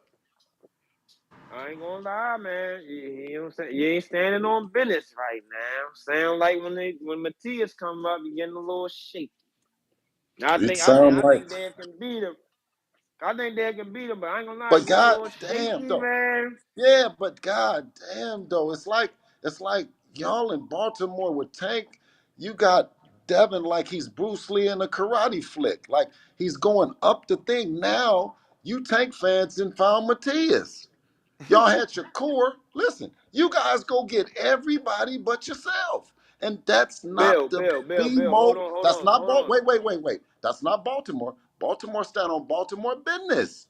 Now, what's happening with the guy that you got there? Your guy. Tank, I don't know, man. I don't know. I like Tank and Dave. I don't know. I can't.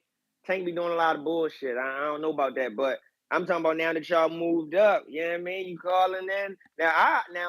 In my opinion, I thought maybe Haney collect the belts at 140, then move up to 147. But the jump right up there after fighting Regis, I guess seeing how he feel or whatever. Like, I ain't gonna lie, man. It sound like you running from Matias. I don't know, cause I'm hearing them call in, and you like, oh, Barrios a bigger fight, and I'm like, hold up, this ain't the Haney brand that I remember.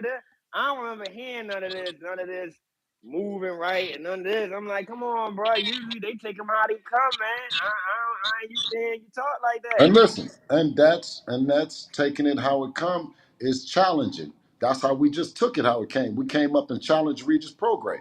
You had something to say about that. We challenged Mario Barrios. You're gonna have something to say about that. We keep Thurman. You're gonna have something to say about that. Then why aren't those Bill, other guys? Oh, hold on, Bill, hold on, hold on. Hold on, No, I'm wait. saying, Give me a second. Give me a why go second. to Give me, 47 if you just give me. got to 40? Well, let me ask you this though: does being a three division champ mean anything? Can you answer my question first? he just did. I did. He did. He just asked me a question. No, I just Because said all because I right, think so because I so believe that. because being a three division champion means Can I something. finish Danny, What the something? fuck? Danny, no, Danny, hold on. I I asked him I, why I why just you jump said up straight to 47. You just got to 40. wait, hold on. Because we have an opportunity to challenge if you win as a WBC champion to go from 35 to go to 40, just like any one other champ to do. You have an opportunity to go up and be a three division champion and be an undisputed champion at 25 years old. Is that not a Hall of Fame career? I don't So give a you fuck how okay? So you did you it. said How no. could I you get do it? that. No, I for sure, for No, sure. what So I'm you saying is, saying he's a how do you campaign at wait, two wait, weight wait, sir, classes? sir. How do you do it though? You carve it out and tell me that how are you going to do it at 25 if you're not great? Bill, I'm not saying that's not great. I'm asking. So are you gonna campaign at 47 and 40? I get if you beat Regis, you'll challenge the 47 dude. I get that. I get that. But what I'm saying is, so are you saying that you're gonna campaign Man, between Devin wants 40 a big and fight. 47? He thought so. So let me ask you. So is the Keith Thurman and Devin Haney a big fight or no? That's a good fight. That's a good fight. I'm not saying it's not. That's a good fight. Okay, okay. Regis and Haney is a good What fight. I'm about not Devin? saying What about I'm not Devin? saying What it's about not. Devin? What about Devin and Bill, can I Boots? say something? I'm asking. What about Devin and Boots? Is that a good fight? Yeah, but that's not realistic. Come on, man. I don't Okay, see bro. y'all doing that right Okay. now. I don't see y'all doing No, that no, right now. okay, You not just right. said you Okay, was gonna so fight Boots. so did you see Boots fight Crawford when he first got there? No. So goddamn, then you know what I'm saying? We didn't say that. I'm not saying Boots ain't no bad motherfucker. So then So, it should be only the only fight at 147. The only fighter should be fighting at 147 is Boots. Nobody else should be fighting that, according to your all right. So logic. are you saying that Subriel Matias is the Boots of 140? Is that what it sounds like you saying? Is that what you saying? No, not at all. Bill, All right. but it's Yeah, a it just seemed Bill. like to It's me you ain't standing on business when it comes to Matias, man. I ain't used to y'all sounding like that. I'm used to y'all Um, saying we gonna step to I didn't whoever, and listen. now it's like Listen, I'm I gonna didn't. move up to I 40. the first time I saw Subriel was just this last fight. I wasn't overly impressed by the fight. I mentioned his name. I said his name. What else do you want me to say? I said it's a possibility that that fight can happen, or Devin fight at 147, or fight Teofimo Lopez. What else am I supposed to say about the guy? Oh, okay. It just seemed like the day. I don't know. I'm tuning in the day. I'm talking about what you're saying. The day is kind of you I'm all okay. over the I'm saying place, this. man. I don't know You what bring him listen. up. Okay. So we got a great guy, December the 9th, Haney versus Prograis. We got a hell of a fight, right? So I'm saying all of those guys are including an opportunity for Devin to go up at 147 pounds and fight a guy like Keith Thurman, who, remember, so to have these big fights, to get these big fights, they say you have to be on pay-per-view, you have to sell out arenas, you have to do all that other stuff, right? Right? Because Matias can't get the fight because he doesn't have that, right? So Devin can't get the Right, fight right. because he don't have what, man? Yeah. I mean, look, I don't get No, you that my shit man. with No. taking You're them. my I don't man. really You're my get that. man. I fuck with you. I fuck with you. But the business part of it is we never earn nothing with y'all, man. Never. With our own people. Never. And I'm saying is that don't sound like right though. I'm saying is so you tell me who is the best guy on the face of boxing's resume then? Barrios. No, let him tell me. I had to let him go because there's 3 minutes per caller. We got mad more people, and you got a little Okay, bit well of listen, time. if he comes on and he says that, you know what I mean? I mean, brother, come back on. You know what I mean? If I gotta pay for the call or whatever, come back Damn, on and you tell me. hey, Bill, you are strategic. They gonna, yo, that is so smart. I ain't even peeped that yesterday, today, cause it's true. People been calling in saying, everybody calls in now, and they're like, yo, that Barrios win on Tank resume looking good now, Yeah. and y'all want to And go now, after Barrios. That's pretty smart. It ain't even clicked to me. now, Bill. well, yes. I was trying to say during the call, but CYP, you done bumped your head. My man said Leo. What the fuck? Oh, CYP, I love you. I love you. I love you, CYP. Hey, listen, he go get a motherfucker that we can't go get. he big, he big. Has Leo even when he fought? Fought after that? No, CYP. No, I love that was a joke. CYP said. For CYP, real. come on back on here, man. Hold on, I got C Dub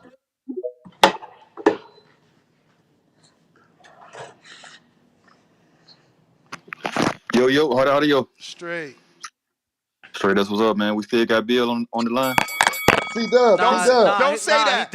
You disappeared. just He you just disappeared triggered. within them You 5 just seconds. triggered Danny. Yo, Bill, what's up with these Look at dudes? this guy. I Yo, no, told no, you no, no, triggered him. because I told yo, you. look, I He swear, triggered. I swear, yo, no, look, bro, because at first the show started at 6 in the morning. If it's 6 in the morning, it's one thing. It's fucking 11 in the morning, 2 on the east. Motherfuckers hear Bill for 30 minutes. He don't say nothing for 3 seconds. They jump on the call. Hey, is Bill there? Man, you just didn't Bro, hear Bill. why that That's get you Y'all didn't crazy. mad? hear Bill because, bro, I like, don't y'all know. just He ready to heard. go home. He Go ready to go. smoke. This, this, Go this how this how smoke, it is. man. This how No. Go it light a is, man. paper Roll Y'all up, plane. just need man. to Roll up. listen.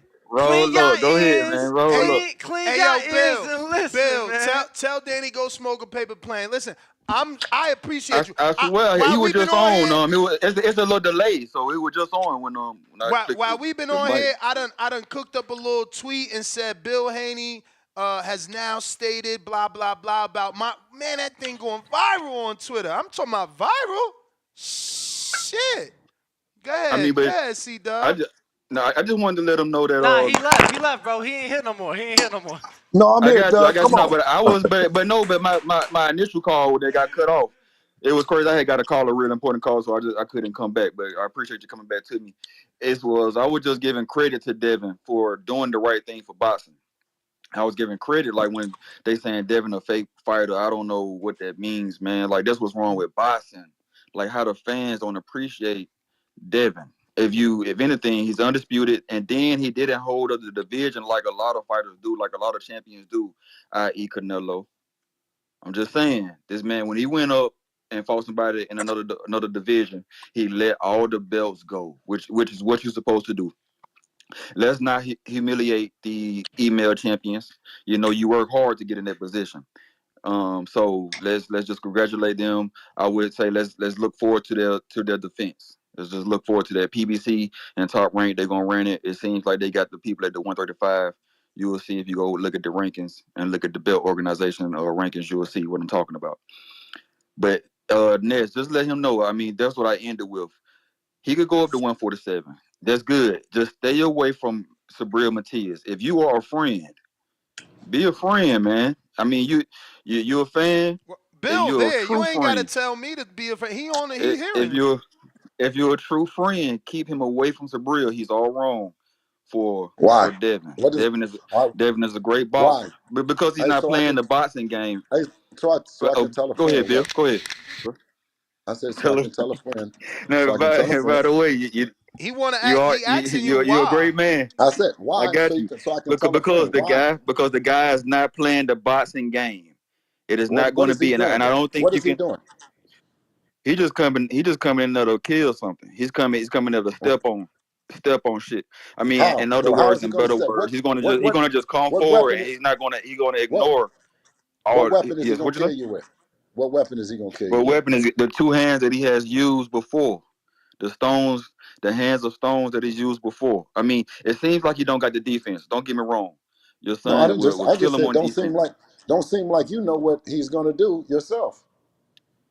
He's No, just he's going to going to come come forward. forward. He's going to come forward It's going to with the come forward. hands of Yeah, stone. Those two hands he the got. hands of He's just going to come forward, and he just That's because the hands of stone. you saw his fight against Urgashev, right? And it seems like it was some boxing technique. I'm What asking did you, you what point did you out see? other than I'm I asking you, saw what the did you man see? come forward. I saw a machine like David Benavidez come forward and throw haymakers until the man got out, until the man broke. Uh, He broke the man down like a shotgun, and it I happens every saw time.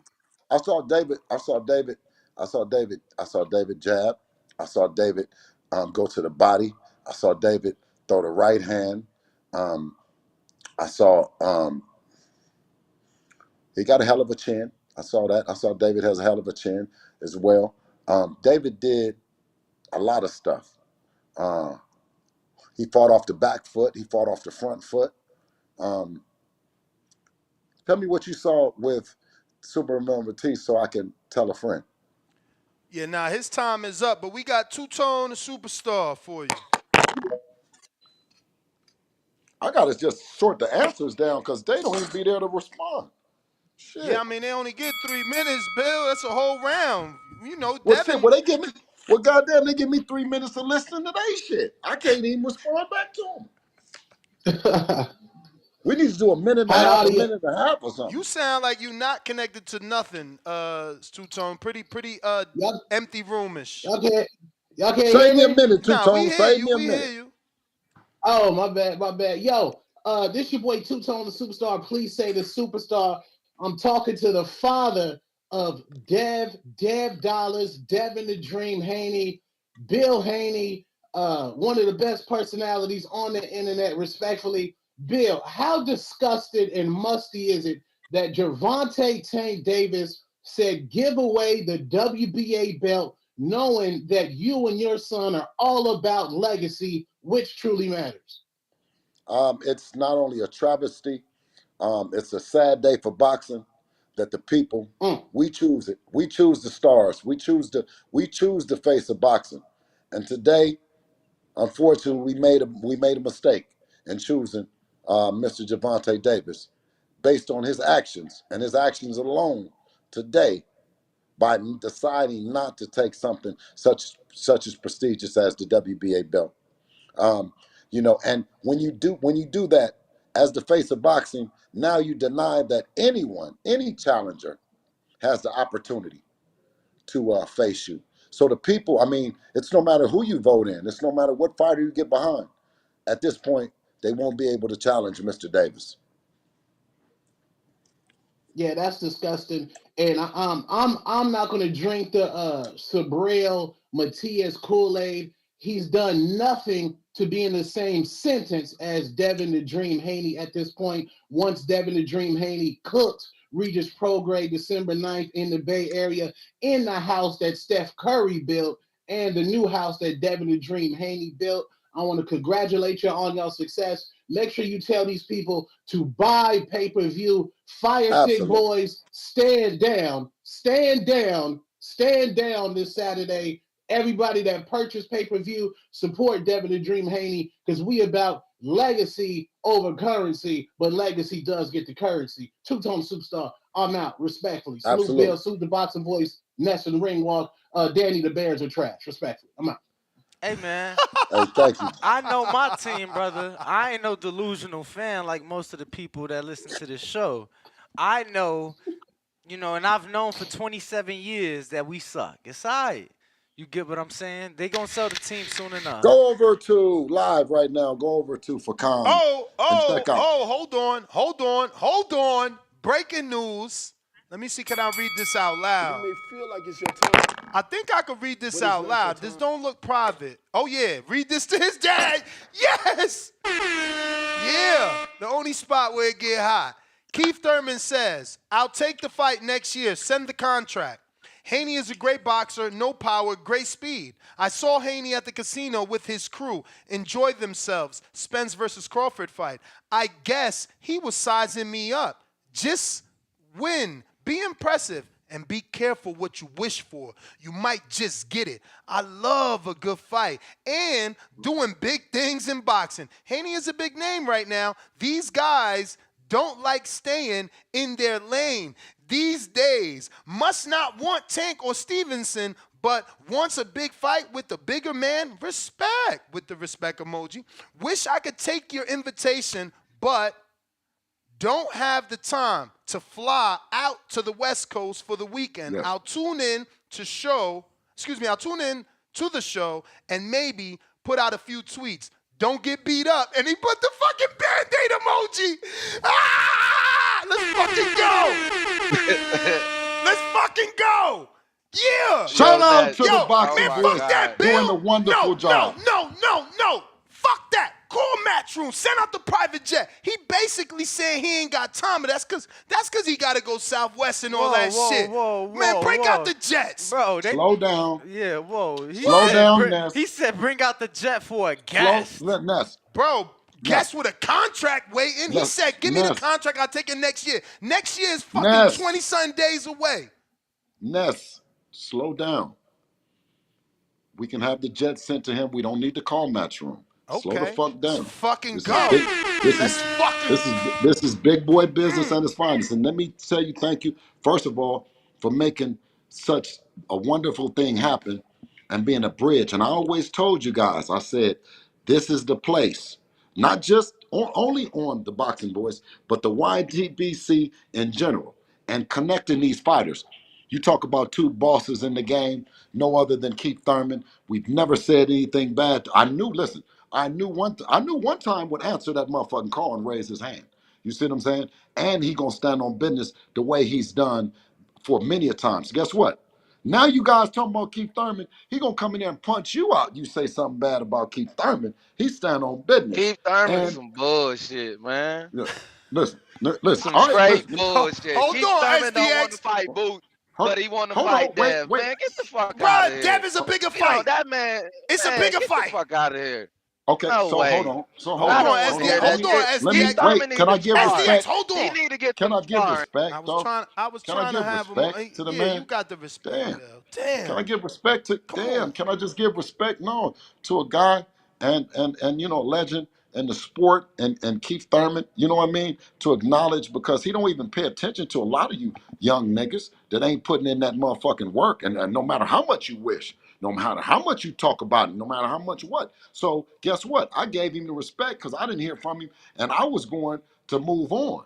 You see what I'm saying? But we know what he is, and we know what he brings to the table. You know what I'm saying? And just like he said, but you arguing with the them smaller fighters and all that other shit, and you know it's a legend up there that he's having a problem. He only done lost to Manny Pacquiao. He's having a problem getting a fight, not because because he's dangerous. That's why he's not getting the fights, because he's fucking still dangerous. But we've worked to have that mutual respect. A name like Keith Thurman said, that Devin's name is big, and what we're doing and all that makes sense. And that's the only reason why we called out and said that would be something that we would entertain. And for him to say that, we're ready to go. December the 9th, like he said, no band-aids, no excuses. We go handle our business here, and it's big fights on the horizon. Thank you. Hey, listen, but boxing boys, then you heard it here. You heard it here first. When Devin, inshallah, is successful on December the 9th against a rough and tough Regis Rougarou Prograis at the Chase Center, home of the Golden State Warriors, Steph Curry, Draymond Green, and now Devin Haney, will step up to 147 pounds and take on Keith Thurman. Oh man, that was I really like that, man. How soon next year do you think that fight makes sense for y'all? Well, You know. we'll see. That's how plans things and shift. You know what I mean? Of course, I reached out, and I'm talking, and of course Bob Santos, he couldn't come on. Hate that he missed out on the opportunity, you know, with the Barrios and the stuff like that. Meaning, but that's not saying that that's not a possibility. I know the first person that came on Devin's mind was Keith Thurman, based on the fact that we were sitting there watching, and Keith says they want him to, they're trying to force him into retirement by not giving him a fight or a big payday. We know with a name like Devin and Keith going to pay-per-view with it, inshallah, we're successful on December the 9th. There's enough money for both them young men. You know, your son on I Am Athlete brought up that, you always told him, don't look at me, look at Floyd. What I'm doing is nothing. But he still was drawn to your mind. And obviously they brought that up on I Am Athlete that, whatever you did in the street in terms of business, you've brought that into the game. Are you proud with what you've been able to do thus far as a manager for your son? Well, I'll continue to put the shame on the game that I was in, publicly and privately, to my kids, because I was a fool. I went for a lot of peer pressure. A lot of older guys was telling me sucker shit, and I followed it thinking that they were going to follow it to the T, and found out that they were turned into snitches and you know what I mean, and dope fiends and all kind of shit. Just ended real. My vision of all my heroes when I was coming up in the game didn't end well. So what I wanted Devin to know is that don't make me out to be a hero, although, you know what I mean, I'm your dad and you see the better side of me, to know that what I come from, you know what I mean, is it's something that I will encourage any kid to go to. And that's why I always, even with our differences with Floyd, love and appreciate what he has done in terms of friendship with Devin, in terms of just giving us advice. But, we've learned a lot as well. And we learned that this is a business, and promoters, they do everything to protect their business. But, and looking back at it, uh, that's the recipe for TPE. Everything that we go through, from being blocked by promoters, networks, being described in negative ways, are all the same things that Floyd went through. So to have that relationship and to still have them on speed dial and watch them has been great, bro. And I appreciate the Mayweather family. Well, I think we've done enough. I mean, there's still more callers if you want them all, but you've been on for a minute. Danny getting Yeah. restless. No, You but you know good? what though?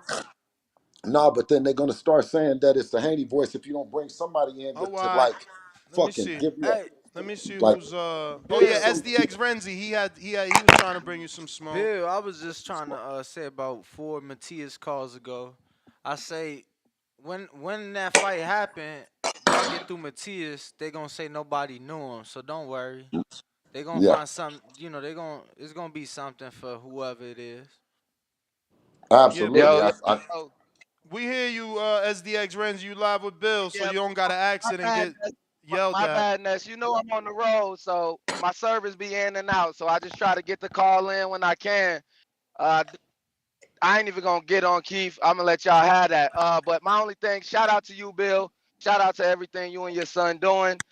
Myself, I do classify as a Tank fan, so you feel me? I'm respect, I'm respect. sad that my favorite fighter didn't make that fight happen.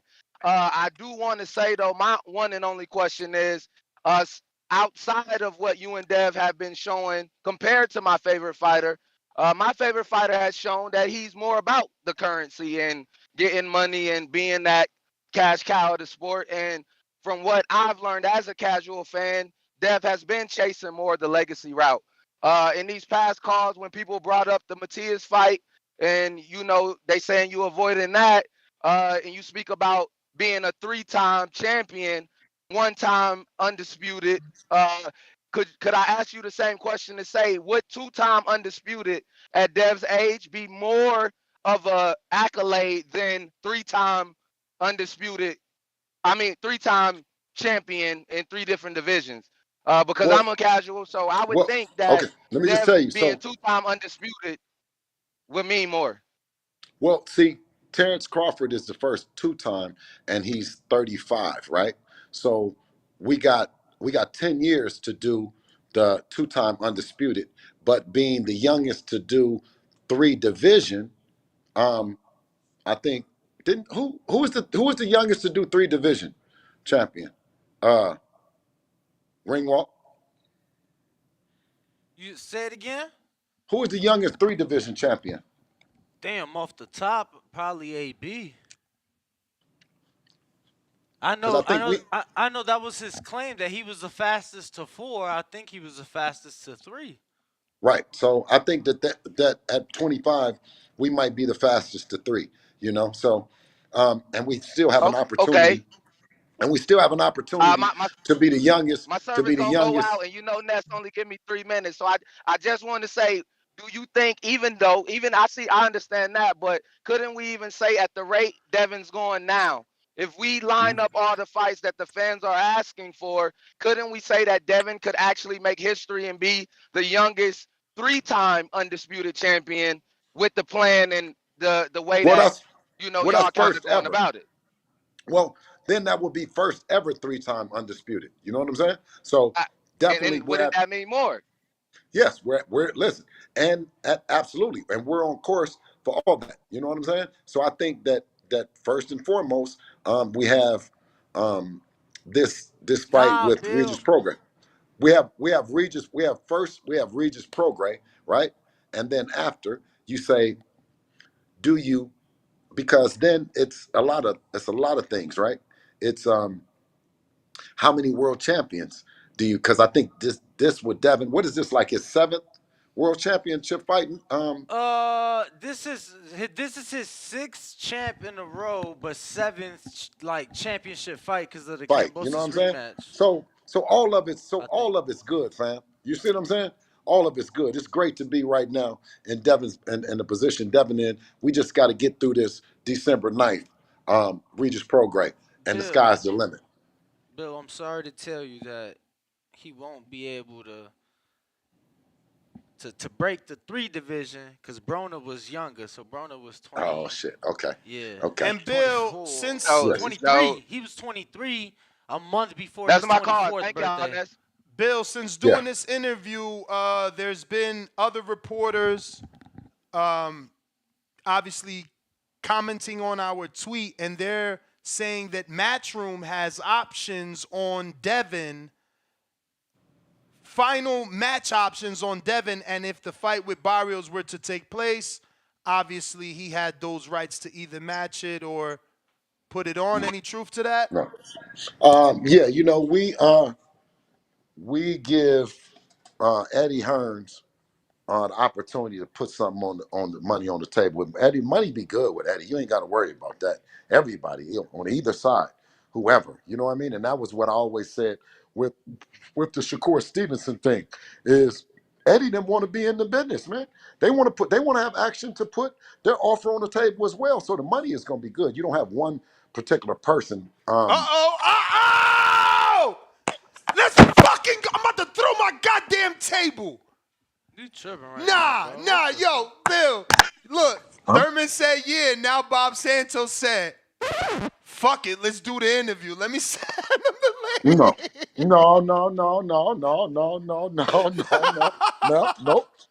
Listen, What? You don't want me to send him the link? Who? You gonna send it to Keith or Bob? To Bob. Listen, I told you. It's always good to have a backup, baby. No, listen. But Bob, I love Bob. I love him, and I told So him. let me send that link. Listen, listen, hold on. I said to Bob, listen.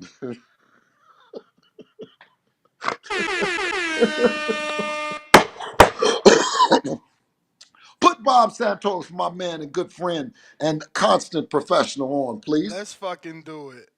Yeah. I sent him to Yo, is that Twitter on fire, bro? You find out Keith taking the fight. That's the payday. You gotta rethink shit. That's an opportunity to fight a legend. To be passed, get a torch passed at what's named by a legend like Keith Thurman. And you know one time ain't to be played with. He ain't lost to nobody but Pacquiao. Man, you out here breaking the internet, bro. You got Thurman to reply. Now you got Barrios trainer to jump on. Shaking shit up, Bill. You shaking shit up. You know what? I only say that it's an opportunity from great teams, two great teams. That Barrios team, hell of a team. They knocking shit out the park. Keith Thurman, a legend, and we can only work to get in the position to make these fights happen with the people, man. All credit to them for responding and Devin for making himself available, man. It's truly remarkable. I told you, the boxing boys, man, if you ain't watching this shit in the morning, you ain't into boxing. They know. They gonna learn one way or another. Let's see how long Bob take. In the meantime, we got Days.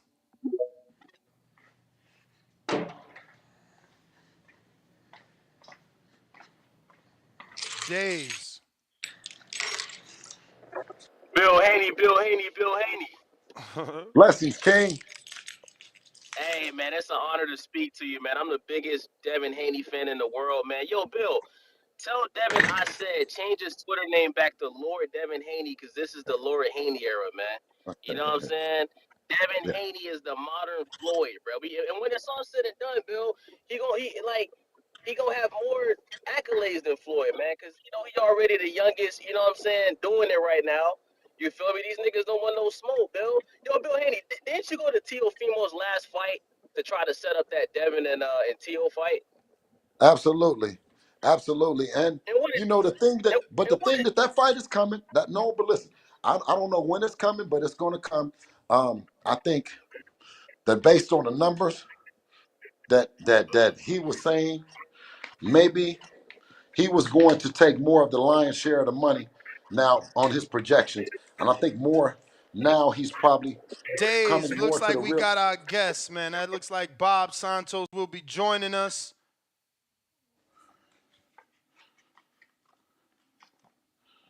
Let me see. Bob, how are you? Good. Everything's good. Hey, Bob, what's up, baby? How you doing, Bill?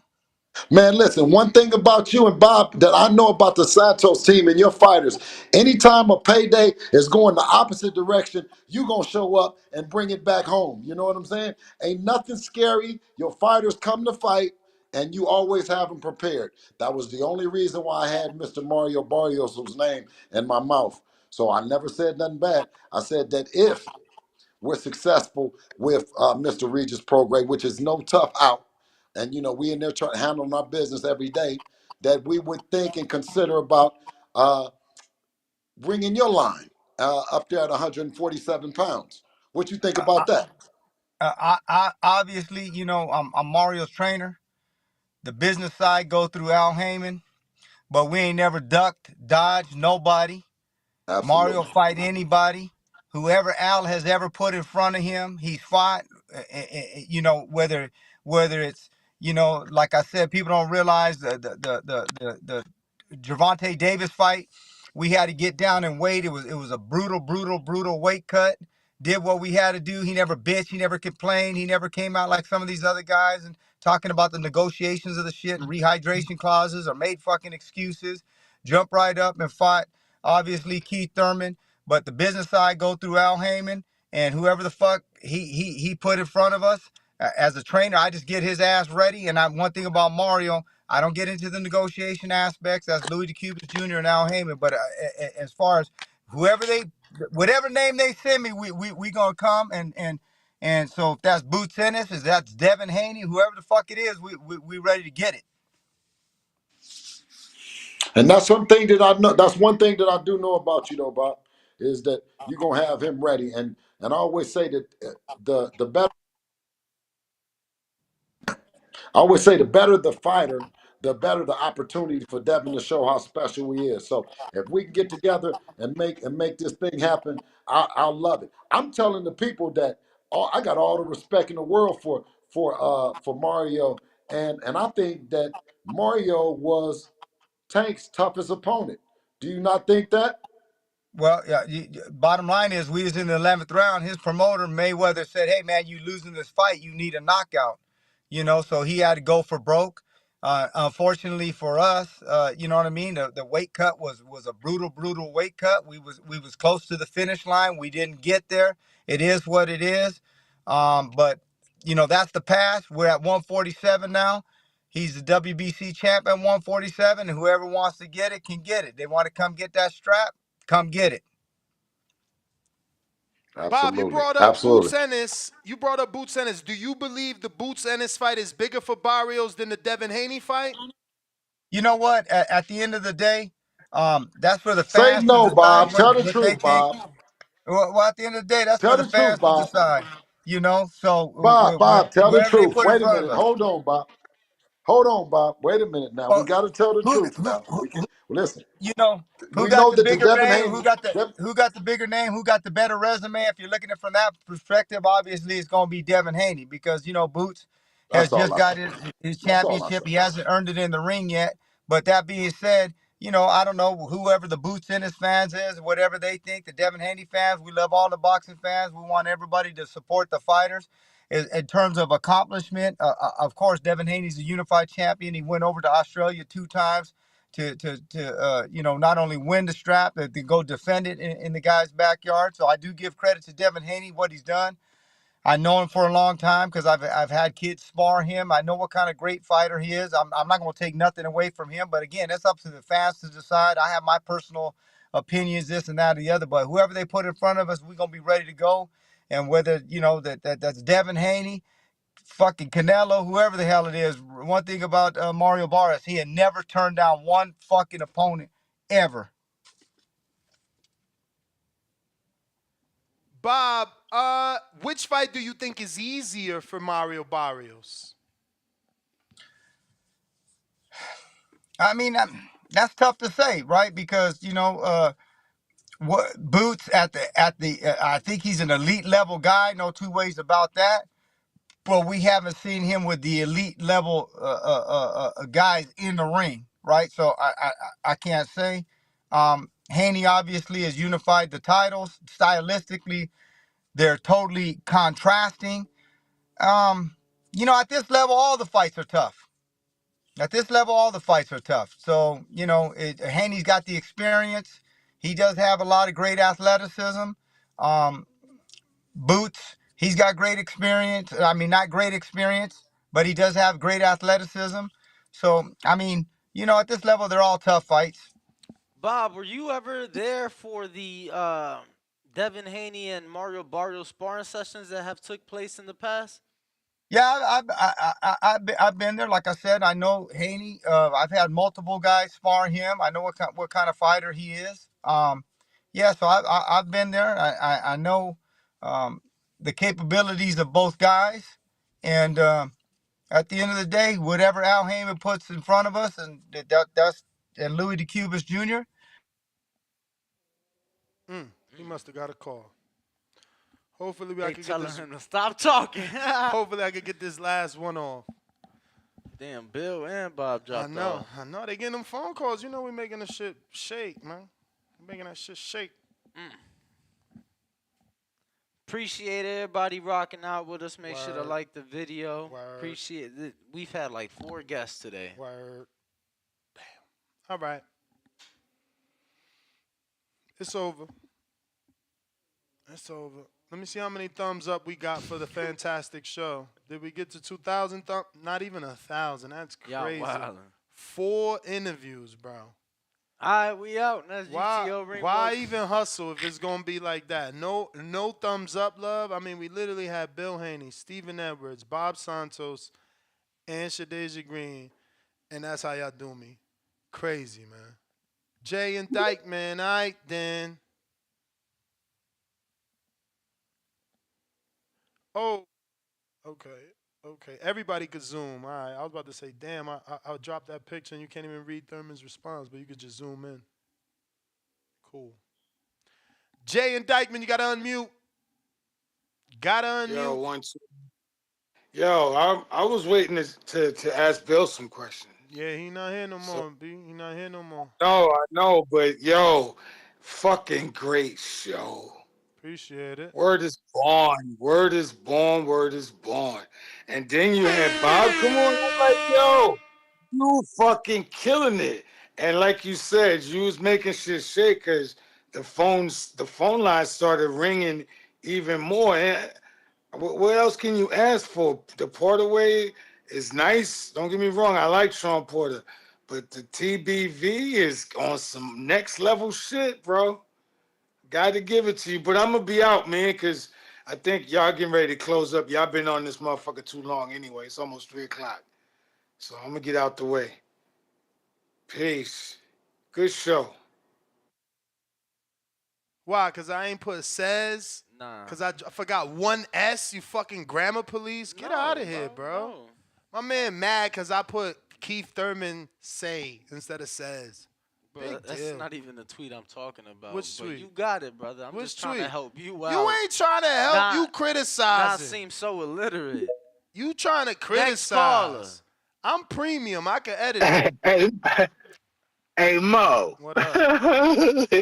Y'all did y'all motherfucking thing today, Slim. I ain't gonna bullshit you. Appreciate it. It's just funny listening to these Subriel Matias fans. You know I've been rocking with Subriel Matias since day one. These Johnny come lately motherfuckers to the Subriel Matias show. Everybody screaming Subriel all of a sudden. Man, I've was telling y'all about that boy in 2019, and now y'all want Haney to fight him. When I told you, it just doesn't make sense. It just doesn't make sense. So y'all cut that shit the fuck out. That's all I got to say. Yeah, y'all motherfuckers kill me, man. Look at more boxing, man. But good, hell of a show, Mo. That's all I got for y'all, Slim. Appreciate it. We got Big Gucci Nick. Big Gucci Nick, what up? Damn, Twitter on fire, bro. I get hella notifications. Let's go! Yo, how y'all living, man? Everybody like the video, subscribe to the channel. TBV is lit, man. Got the biggest names out here, man. Yo, that was fucking lit, man. Having Bill Haney and Bob Santos on at the same time, fucking talking business live. Yo, TBV made it, baby. That's what I'm talking about. Sucks that they just dropped off, but man, shout out to y'all, man, for real. I'm about to get Edwin de los Santos training. We going to marathon show. Fuck that. We gonna chain Danny to the chair. Hell yeah, chain his ass to the chair, man. But yo, shout out to Ringwalk. Yo, great show, man. Devin vacating the titles. I don't blame him, to be honest with you. Once you move up like that, he was already really sucking down to make that weight. So I think it's gonna be a healthier, stronger Devin at 140. And god damn, his team and him is so fucking cold. Devin is cold and Bill is a cold motherfucker, bro. You moved up from 135. You're fighting Regis Prograis, arguably the best guy at the division. And you're calling out Boots, Thurman. Now Barrios at he ain't calling out 147. Boots. He ain't calling out Boots. He made it clear Boots is not nowhere near now. He made that clear. Got you, man. But still, I mean, Thurman, we don't even know who wins between Boots and Thurman. He's calling out Thurman. That's some savage shit, man. Shout out to them. They got the confidence on I'm their about to make back, that man, and poll. that's I'm about to what's make up. that poll. He said, who's the favorite in the fight between Boots? No, Matias and Barrios. I'm about to see what the community say, cause at 47. Because my last community poll is going crazy. It's over 6,000 votes, and they still think Canelo Benavidez is the bigger fight. For that poll, Ness, I would want to say Barrios would have to be the favorite at 147, man. But if Barrios could still make 140, I would give it to Subriel. But but yeah, man, shout out to y'all. Keep up the good work, man. Let's keep it rolling. All right. So Mario Barrios would be the A side. So his name first versus Subriel Matias.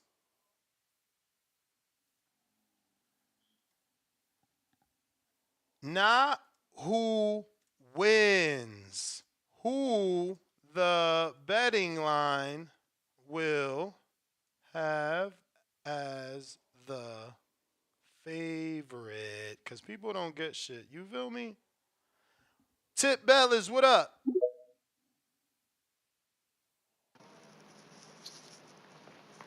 Yo, You. yeah, shouts out to Bluff Haney, man. Shouts out to Bluff Haney. You a You know what I'm hater. saying? You a hater. Hey, Your listen, man responded. That's all you need to know. I know he was gonna respond because he gonna call their bluff. Look, Bill talking about he gonna get the jet. Look, get the Jets ready, right? Look, we be waiting. Get the Jets ready. You We know what I'm be saying? waiting. Let's We see. be waiting. Oh, this the coach with the ponytail? Which team member is this? This Hey, Pops? look, Better not duck me, Is this son. Pops You that better not try to duck me, fight son. Fred? Who's this, man? look, man. Bill talking about, and that's talking about get the Jets ready and everything. Listen, Bill talking about he got the jet. Just send the jet over to South Beach. We gonna be waiting at the airport. You know what I'm saying? Luggage ready and everything. We gonna have a good time. You know what I'm saying? Watching Devin beat Regis. Just know, after Devin beat Regis, we want that contract right away. You know what I'm saying? And we gonna take care of business from there. You know, look, don't come with all the fraud shit talking about, yeah, we got to see how we feel at 40, you know what I'm saying? Because I don't think people hearing the key words that Bill is saying, you know what I'm saying? We got to see how we feel at 40. Look, man, you name dropping. Well, I don't want to hear all that. You know what I'm saying? You talking about you want Thurman next, you know? Make it happen. Make it happen. That's all I'm saying, man. But I see why they want Barrios. I see why they want Barrios. Barrios is a good fight for them. You know what I'm saying? Before getting into a Keith Thurman fight. So I can see why they want Barrios. Because they look, you can't test the waters with Keith. You're gonna get drowned in that ocean. You know what I'm saying? Well, they wanted Barrios because Keith ain't respond. You seen what the energy he had for Bob after Keith responded. Like, no, it's too late, Bob. He made it clear. So don't try to paint a different narrative. Hey, listen, from what I heard, you know what I'm saying, from other media outlets, I ain't gonna drop no names. Apparently Keith turned it down. That's what they said the WBC said about Keith Thurman, but I ain't gonna name drop nothing. You know what I'm saying? Y'all can search that up for yourself. It's on YouTube. Just type in Turn Keith what Thurman name. down? Turn what down? Apparently, the report was Bill Haney called the WBC about Keith Thurman, and they said Keith Thurman turned an offer down for Devin Haney. But Bill just said on here that he never spoke to Keith Thurman or anybody related to Keith Thurman. Yeah, I mean, that ain't got nothing to do with the WBC, though. Them reaching out to see would he be willing to do a fight is different, but yeah, I doubt Bill would not know.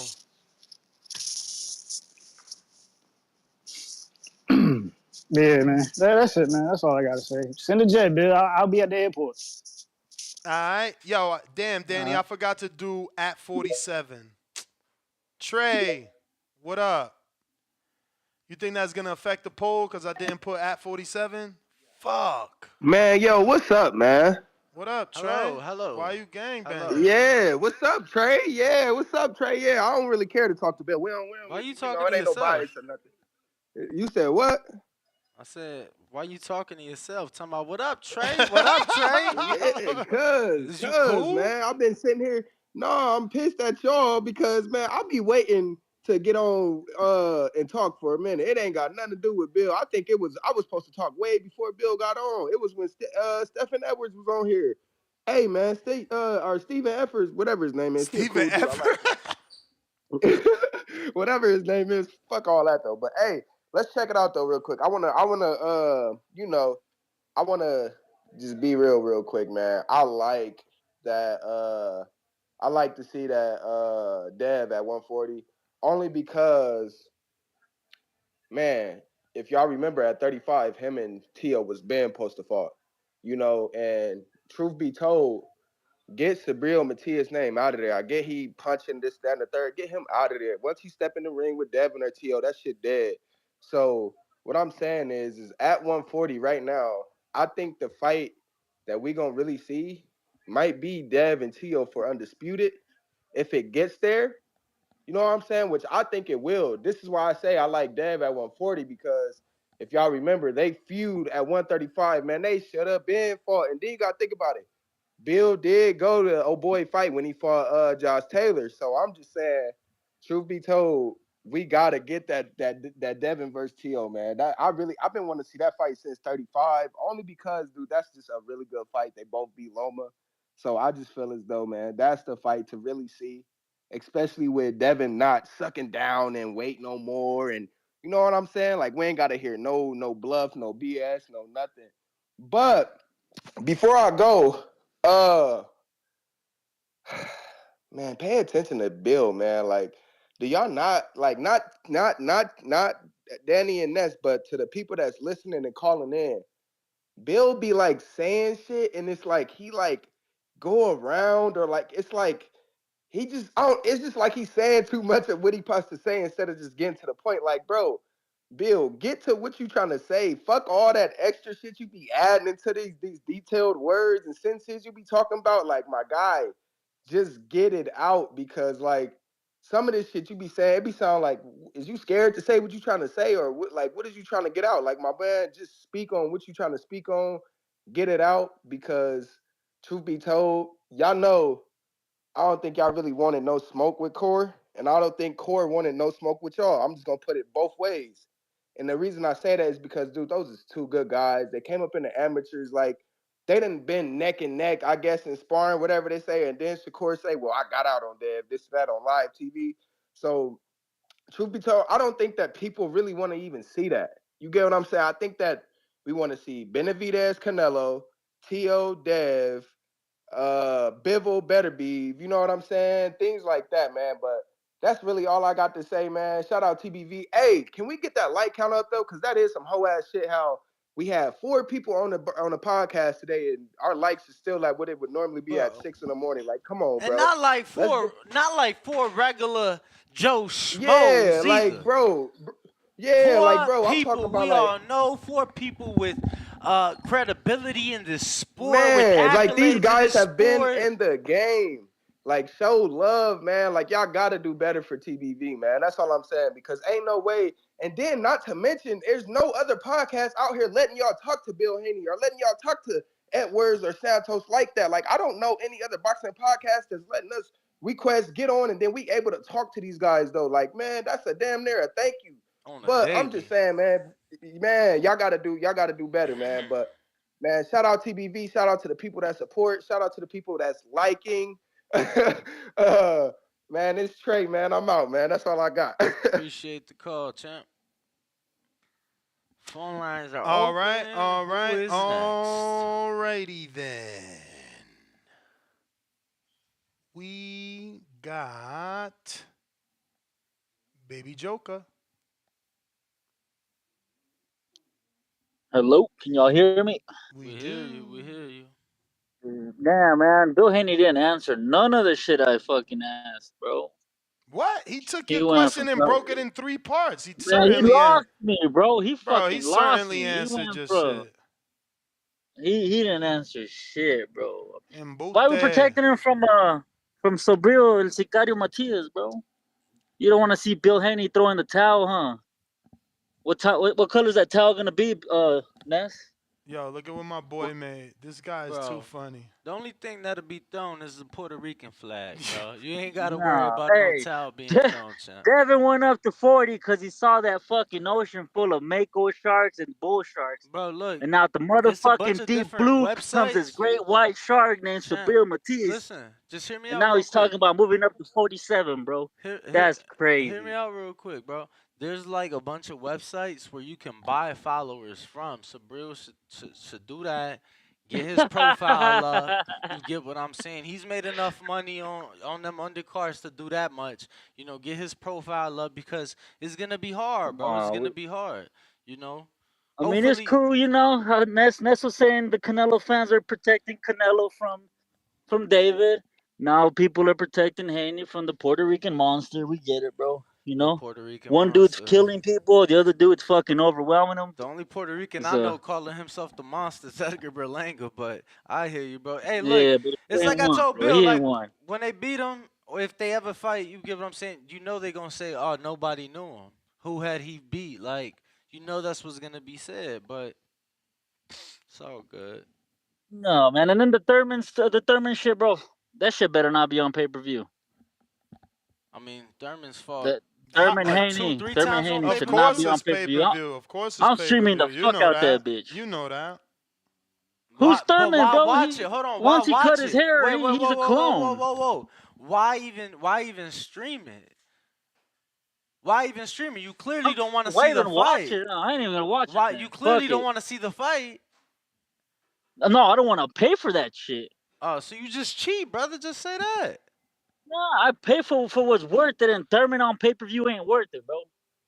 That's not even the same Thurman. This dude cut his hair. He lost the mystique. He's not strong anymore. That's why he hasn't knocked out anybody. I want to see that shit, man. If you moving up to 47, go fight Boots. Go beat the shit out of Boots. Oh, don't be Okay. moving. But he hasn't even stepped in the ring at 40, and now we're talking 47. That's Why fucking you crazy. why you mad that someone is planning their future, bro? Like you're so weird. Bro, he hasn't stepped in there at 40 yet, You Ness, and we're you haven't talking called in 47, you bro. haven't called in to talk about Ryan one day to this week, and it's his fight week, and I get it. It's because he's I'm not a Mexican Ryan American, fan though. because he's not real Mexican like Benavidez, right? That's not it. I'm not a fucking Ryan fan. I've Oh, never been a oh, Ryan you're not a fan. Duarte fan. He's He's not from a fan, bro. He's only Duarte's a from head. I'm not a Mexico. Duarte fan Bro, either. Duarte's Ness, from Ness. Mexico. But that's the thing. That don't You mean should shit. pick up by now. He ain't a fan, bro. He just calling to hate. He don't call in to Ain't no big hate. up I'm speaking the nobody. truth, bro. He, I'm not bro, gonna you've fucking never be over called in here to big agreeing up with you guys. nobody. To nobody. Like we have no clue who your favorite fighter is. We have no. Canelo, We have no, bro. He literally calling the shit on everybody. not Canelo, not Canelo. Man, you just gotta listen, bro. I'm telling you. He literally just said that. Hey, That there is no Canelo ducking trolling, bro. I'm David. I'm I'm being fucking honest. Why we in the Haney protection plan, bro? Like Word. Ness. The I last get. time I asked Are Ness we in the about a boot, TO? because I started Are the we in boot the Haney TO? shit. Are we in the TO protection plan that we don't get mad every time somebody want to fight him? He retires. I mean, I don't know what the fuck he's doing. He's having an exhibition match. What the fuck is But that? That's wild. you I worried don't even want about to talk about Tio. you worried about Devin fighting a champion, but Tio's having an I'm worried exhibition. about Devin fighting Matias after fucking Regis. But Tio, That's, I mean, you told me, bro. This but is what you told me when I asked. Tio could I go sent a ahead and super have chat an about. exhibition and retire. I That's what you're sent a saying. super chat about Haney boots a while ago. That shit started it. And then you said you don't want to see Haney unless he can undispute at 40 to be able to fucking say he can do anything at 47. I don't want to hear that, bro. I hear you, You champ. the teacher. You teaching me this Let the shit hate, unless you're let not the teaching me hate, anything. No, let ain't let the no hate hate, bro. escape. Let the hate escape. Ain't no hate, man. Let the hate escape, my brother. That's all I got, bro. Ain't no hate. You may feel like it's your time, What but up, it's not Danny? your time. What's the What word? up? What up? What Everybody up? needs to like the video, subscribe to the channel, and join YouTube members and Patreon for something. I don't even remember the point that I was calling to make, but fuck a point. Shout out to them, you know what I'm saying? Like, I want them to fight certain fighters, but that just be the biased, selfish part, you know. But I'm like, the way that they trying to move right now, I look at this game and this business like a fucking game of chess. Like, you got to move to have that advantage and shit. You know what I'm saying? Eliminate these pieces off the board, and what they doing is putting themselves in a position that whenever these big fights that we want, we complaining about today, like why you don't fight him? Why you don't fight them? And, they're gonna be in a bigger position financially. Raising those accolades and those viewerships, like of mother. I got him beating Regis, and then you got a fucking opportunity to go against Barrios or Thurman, and make that believe that you moving too fast, you ain't ready. And if he accomplished that shit, come on, man, that's money, money, money, man. So if they ain't a chess player, I don't really expect them to understand. I'm still a hater because I want the Shakur fight, but he fucking killed himself media wise. So I got to get the fuck over it. I ain't fucking gay. So when that nigga get right, he'll be able to get what he looking for. So shout out to the Haneys for playing chess on these niggas and getting ahead of the game. So when people like tanking them talk about they worth 25%, they doing shit to raise that percentage and shit. So even if y'all mad, man, just look at the business board and think, what would y'all do if y'all was in that motherfucking position, man? It's a good spot to be in. Everybody ain't in that shit. So shout out to them for playing chess while these niggas playing checkers and all that shit. And I guess until the next one. Oh, Ness, I need my crow too for that Demetrius Mr. It's him again, Andrade. Mm. I ain't been there, so I gotta get bro. I ain't no shit. Yeah, man. Shout out to Andre, and god damn, I'm out.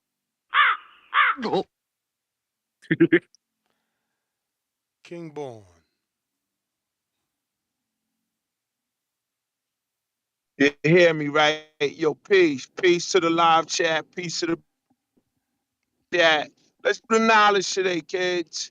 Let's do the knowledge. First of all, I would like to thank Devin Haney for making a power move. Everybody knew that, 147s where the superstars, the Genesis in the beginning that. So look, I hear a lot of brothers. I hear a lot of brothers in the live chat, TBV Universe, Power Chat, all over.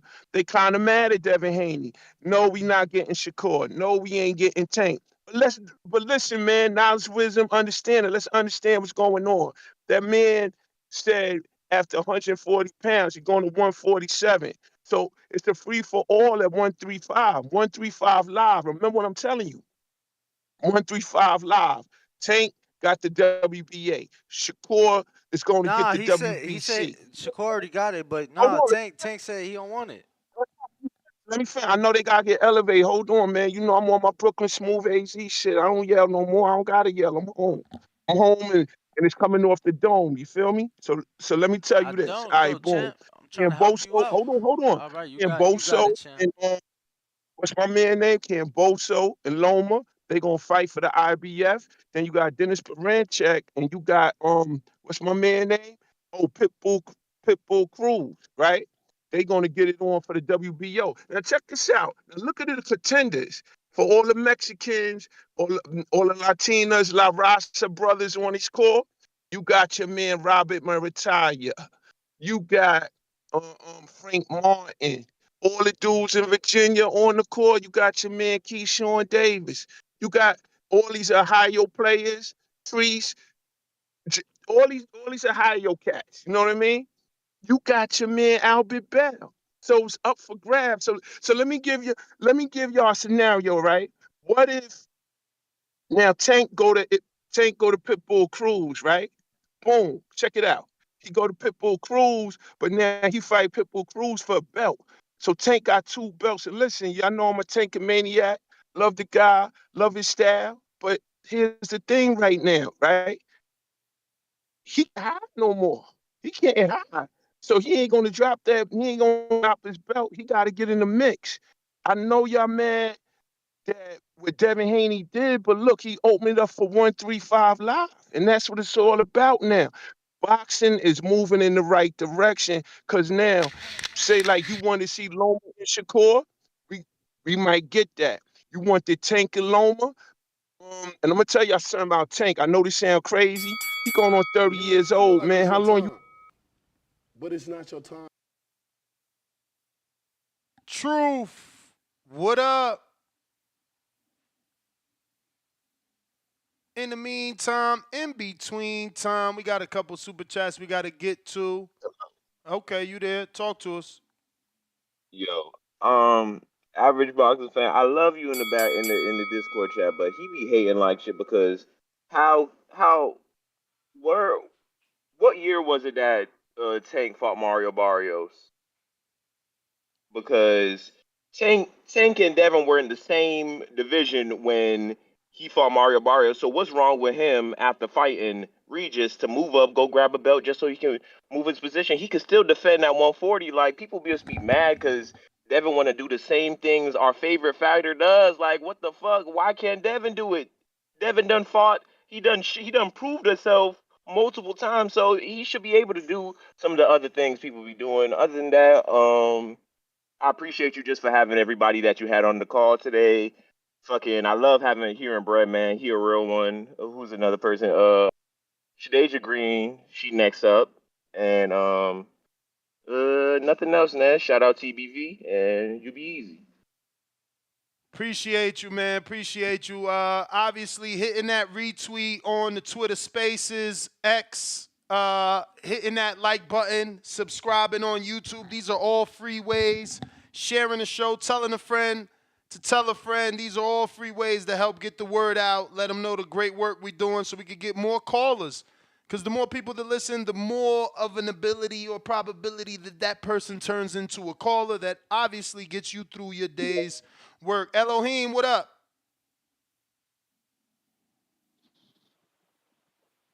Yo, can you hear me? Yep. We hear you. Yo. We hear you. Elohim, we hear you. We going out to Capicúa. Yo, can you hear me? We hear you, champ. You just ain't rocking and rolling with us. Capicú, what up? Is it a Twitter thing or is it a Elohim thing?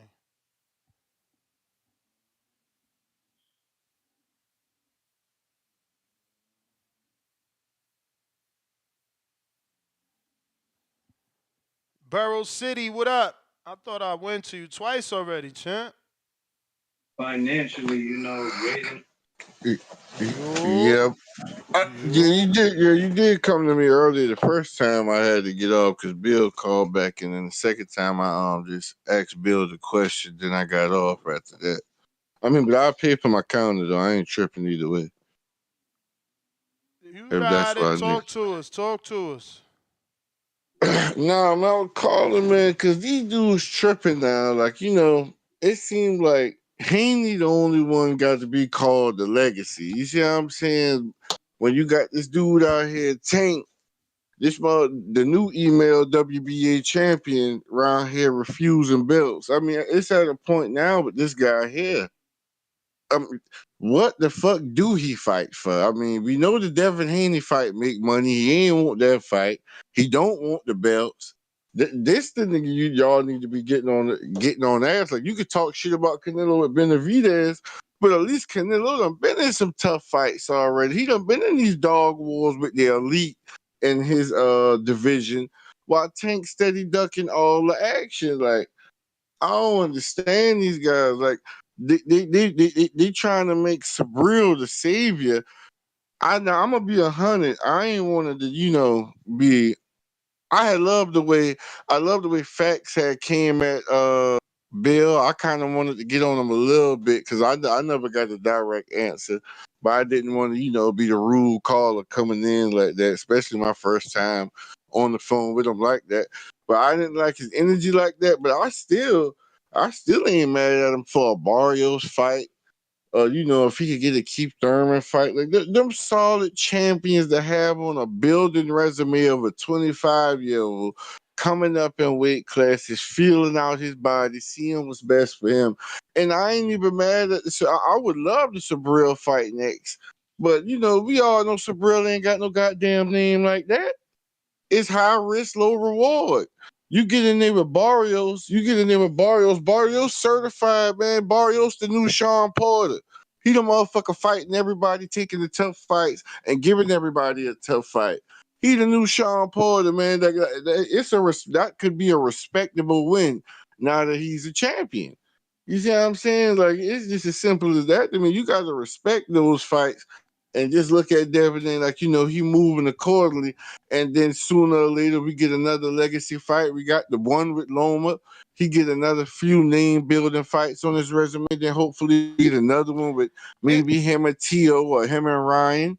You get some more legacy builders. Like, every fight don't have to be the next toughest fight of your career. As long as you put some good names on your resume, staying active and staying in front of the crowd.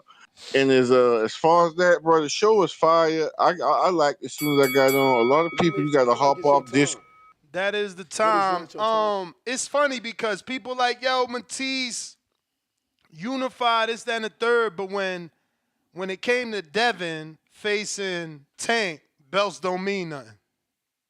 Now, Tank not in the equation. Now, go after the belt, fight Matisse. Y'all pretty weird, man.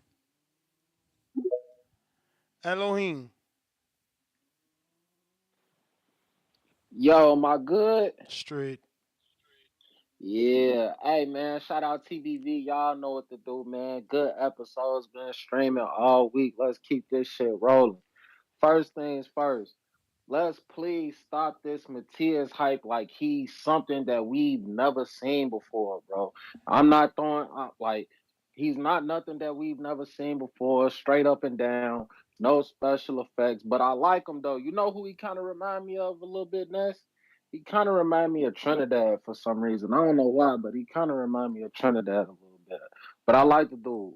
But he's not been in there with nobody for y'all to be saying he a killer, he gonna do this, he gonna do that. Like, let's stop with the madness, bro. You know what I'm saying? And I can't even be mad at Devin for saying he gonna go up. If he go up and he fight Barrios at 147 and he beat Barrios and get a belt, bro, he gonna have a better name on his resume at welterweight than what Boots got right now.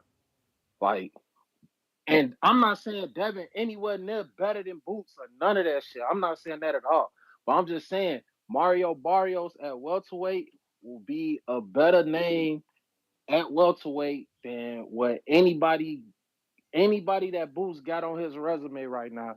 Mario Barrios would be a better name, especially just coming off that Ugas win. You know what I'm saying? I'd rather see him fight Tank, but realistically, that shit not gonna happen. All the tank. I'm a fan of Tank, but all the Tankomaniacs, we really gotta call a spade a spade. Like, where is Tank going right now? Where is his next fight? What is he gonna do? You know what I'm saying? You don't want to fight Devin. You don't want the WBA belt. Like, to be honest, for me, I feel like you don't want the belt because you don't want to have that responsibility of defending the belt or unifying with somebody that's gonna give you some smoke. At this point, that's really what the shit looking like, bro. You know what I'm saying? Like, that's really what it's looking like. Like, I don't understand this. Then you got your coach going on here saying that y'all not gonna fight Shakur because of his last performance. Like, where you go? You know what I'm saying? You got the Frank fight, but realistically, is you gonna fight Frank? I doubt it. Like, where we go? You know what I'm saying? You gotta salute Devin, man. He doing everything that he's supposed to do. If he go fight Matias and then he beat Matias with, oh, Matias never fought nobody. He was a nobody. Like, this shit, we gotta stop this shit. Stop pushing these narratives, bro. Just cause y'all want to see somebody lose, like, y'all gotta stop doing that shit. Let's keep it a buck. You may feel like it's your time, but it's not your time. All right, all right, all right. Elohim, we appreciate you. We got Dom on Twitter.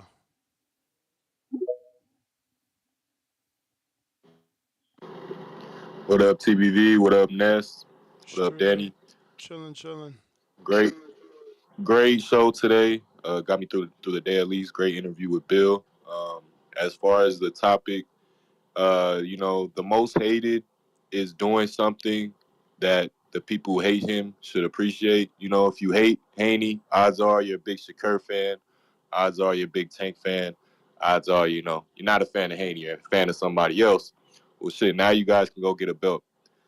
I don't know why he's getting so much pushback for doing this. You know, he's just advancing the sport in my eyes, and you know, I wasn't as surprised when he did it because you know, if you paid any attention to that face off with Prograis, he said something along the lines of, yeah, you know, 140 or 135 is hard for me to make. You know, even 140 is. You know, when he said that, I was like, whoa, you know, maybe he's gonna move up, you know, away from 140 faster than I thought he would. And lo and behold, he's already announced it.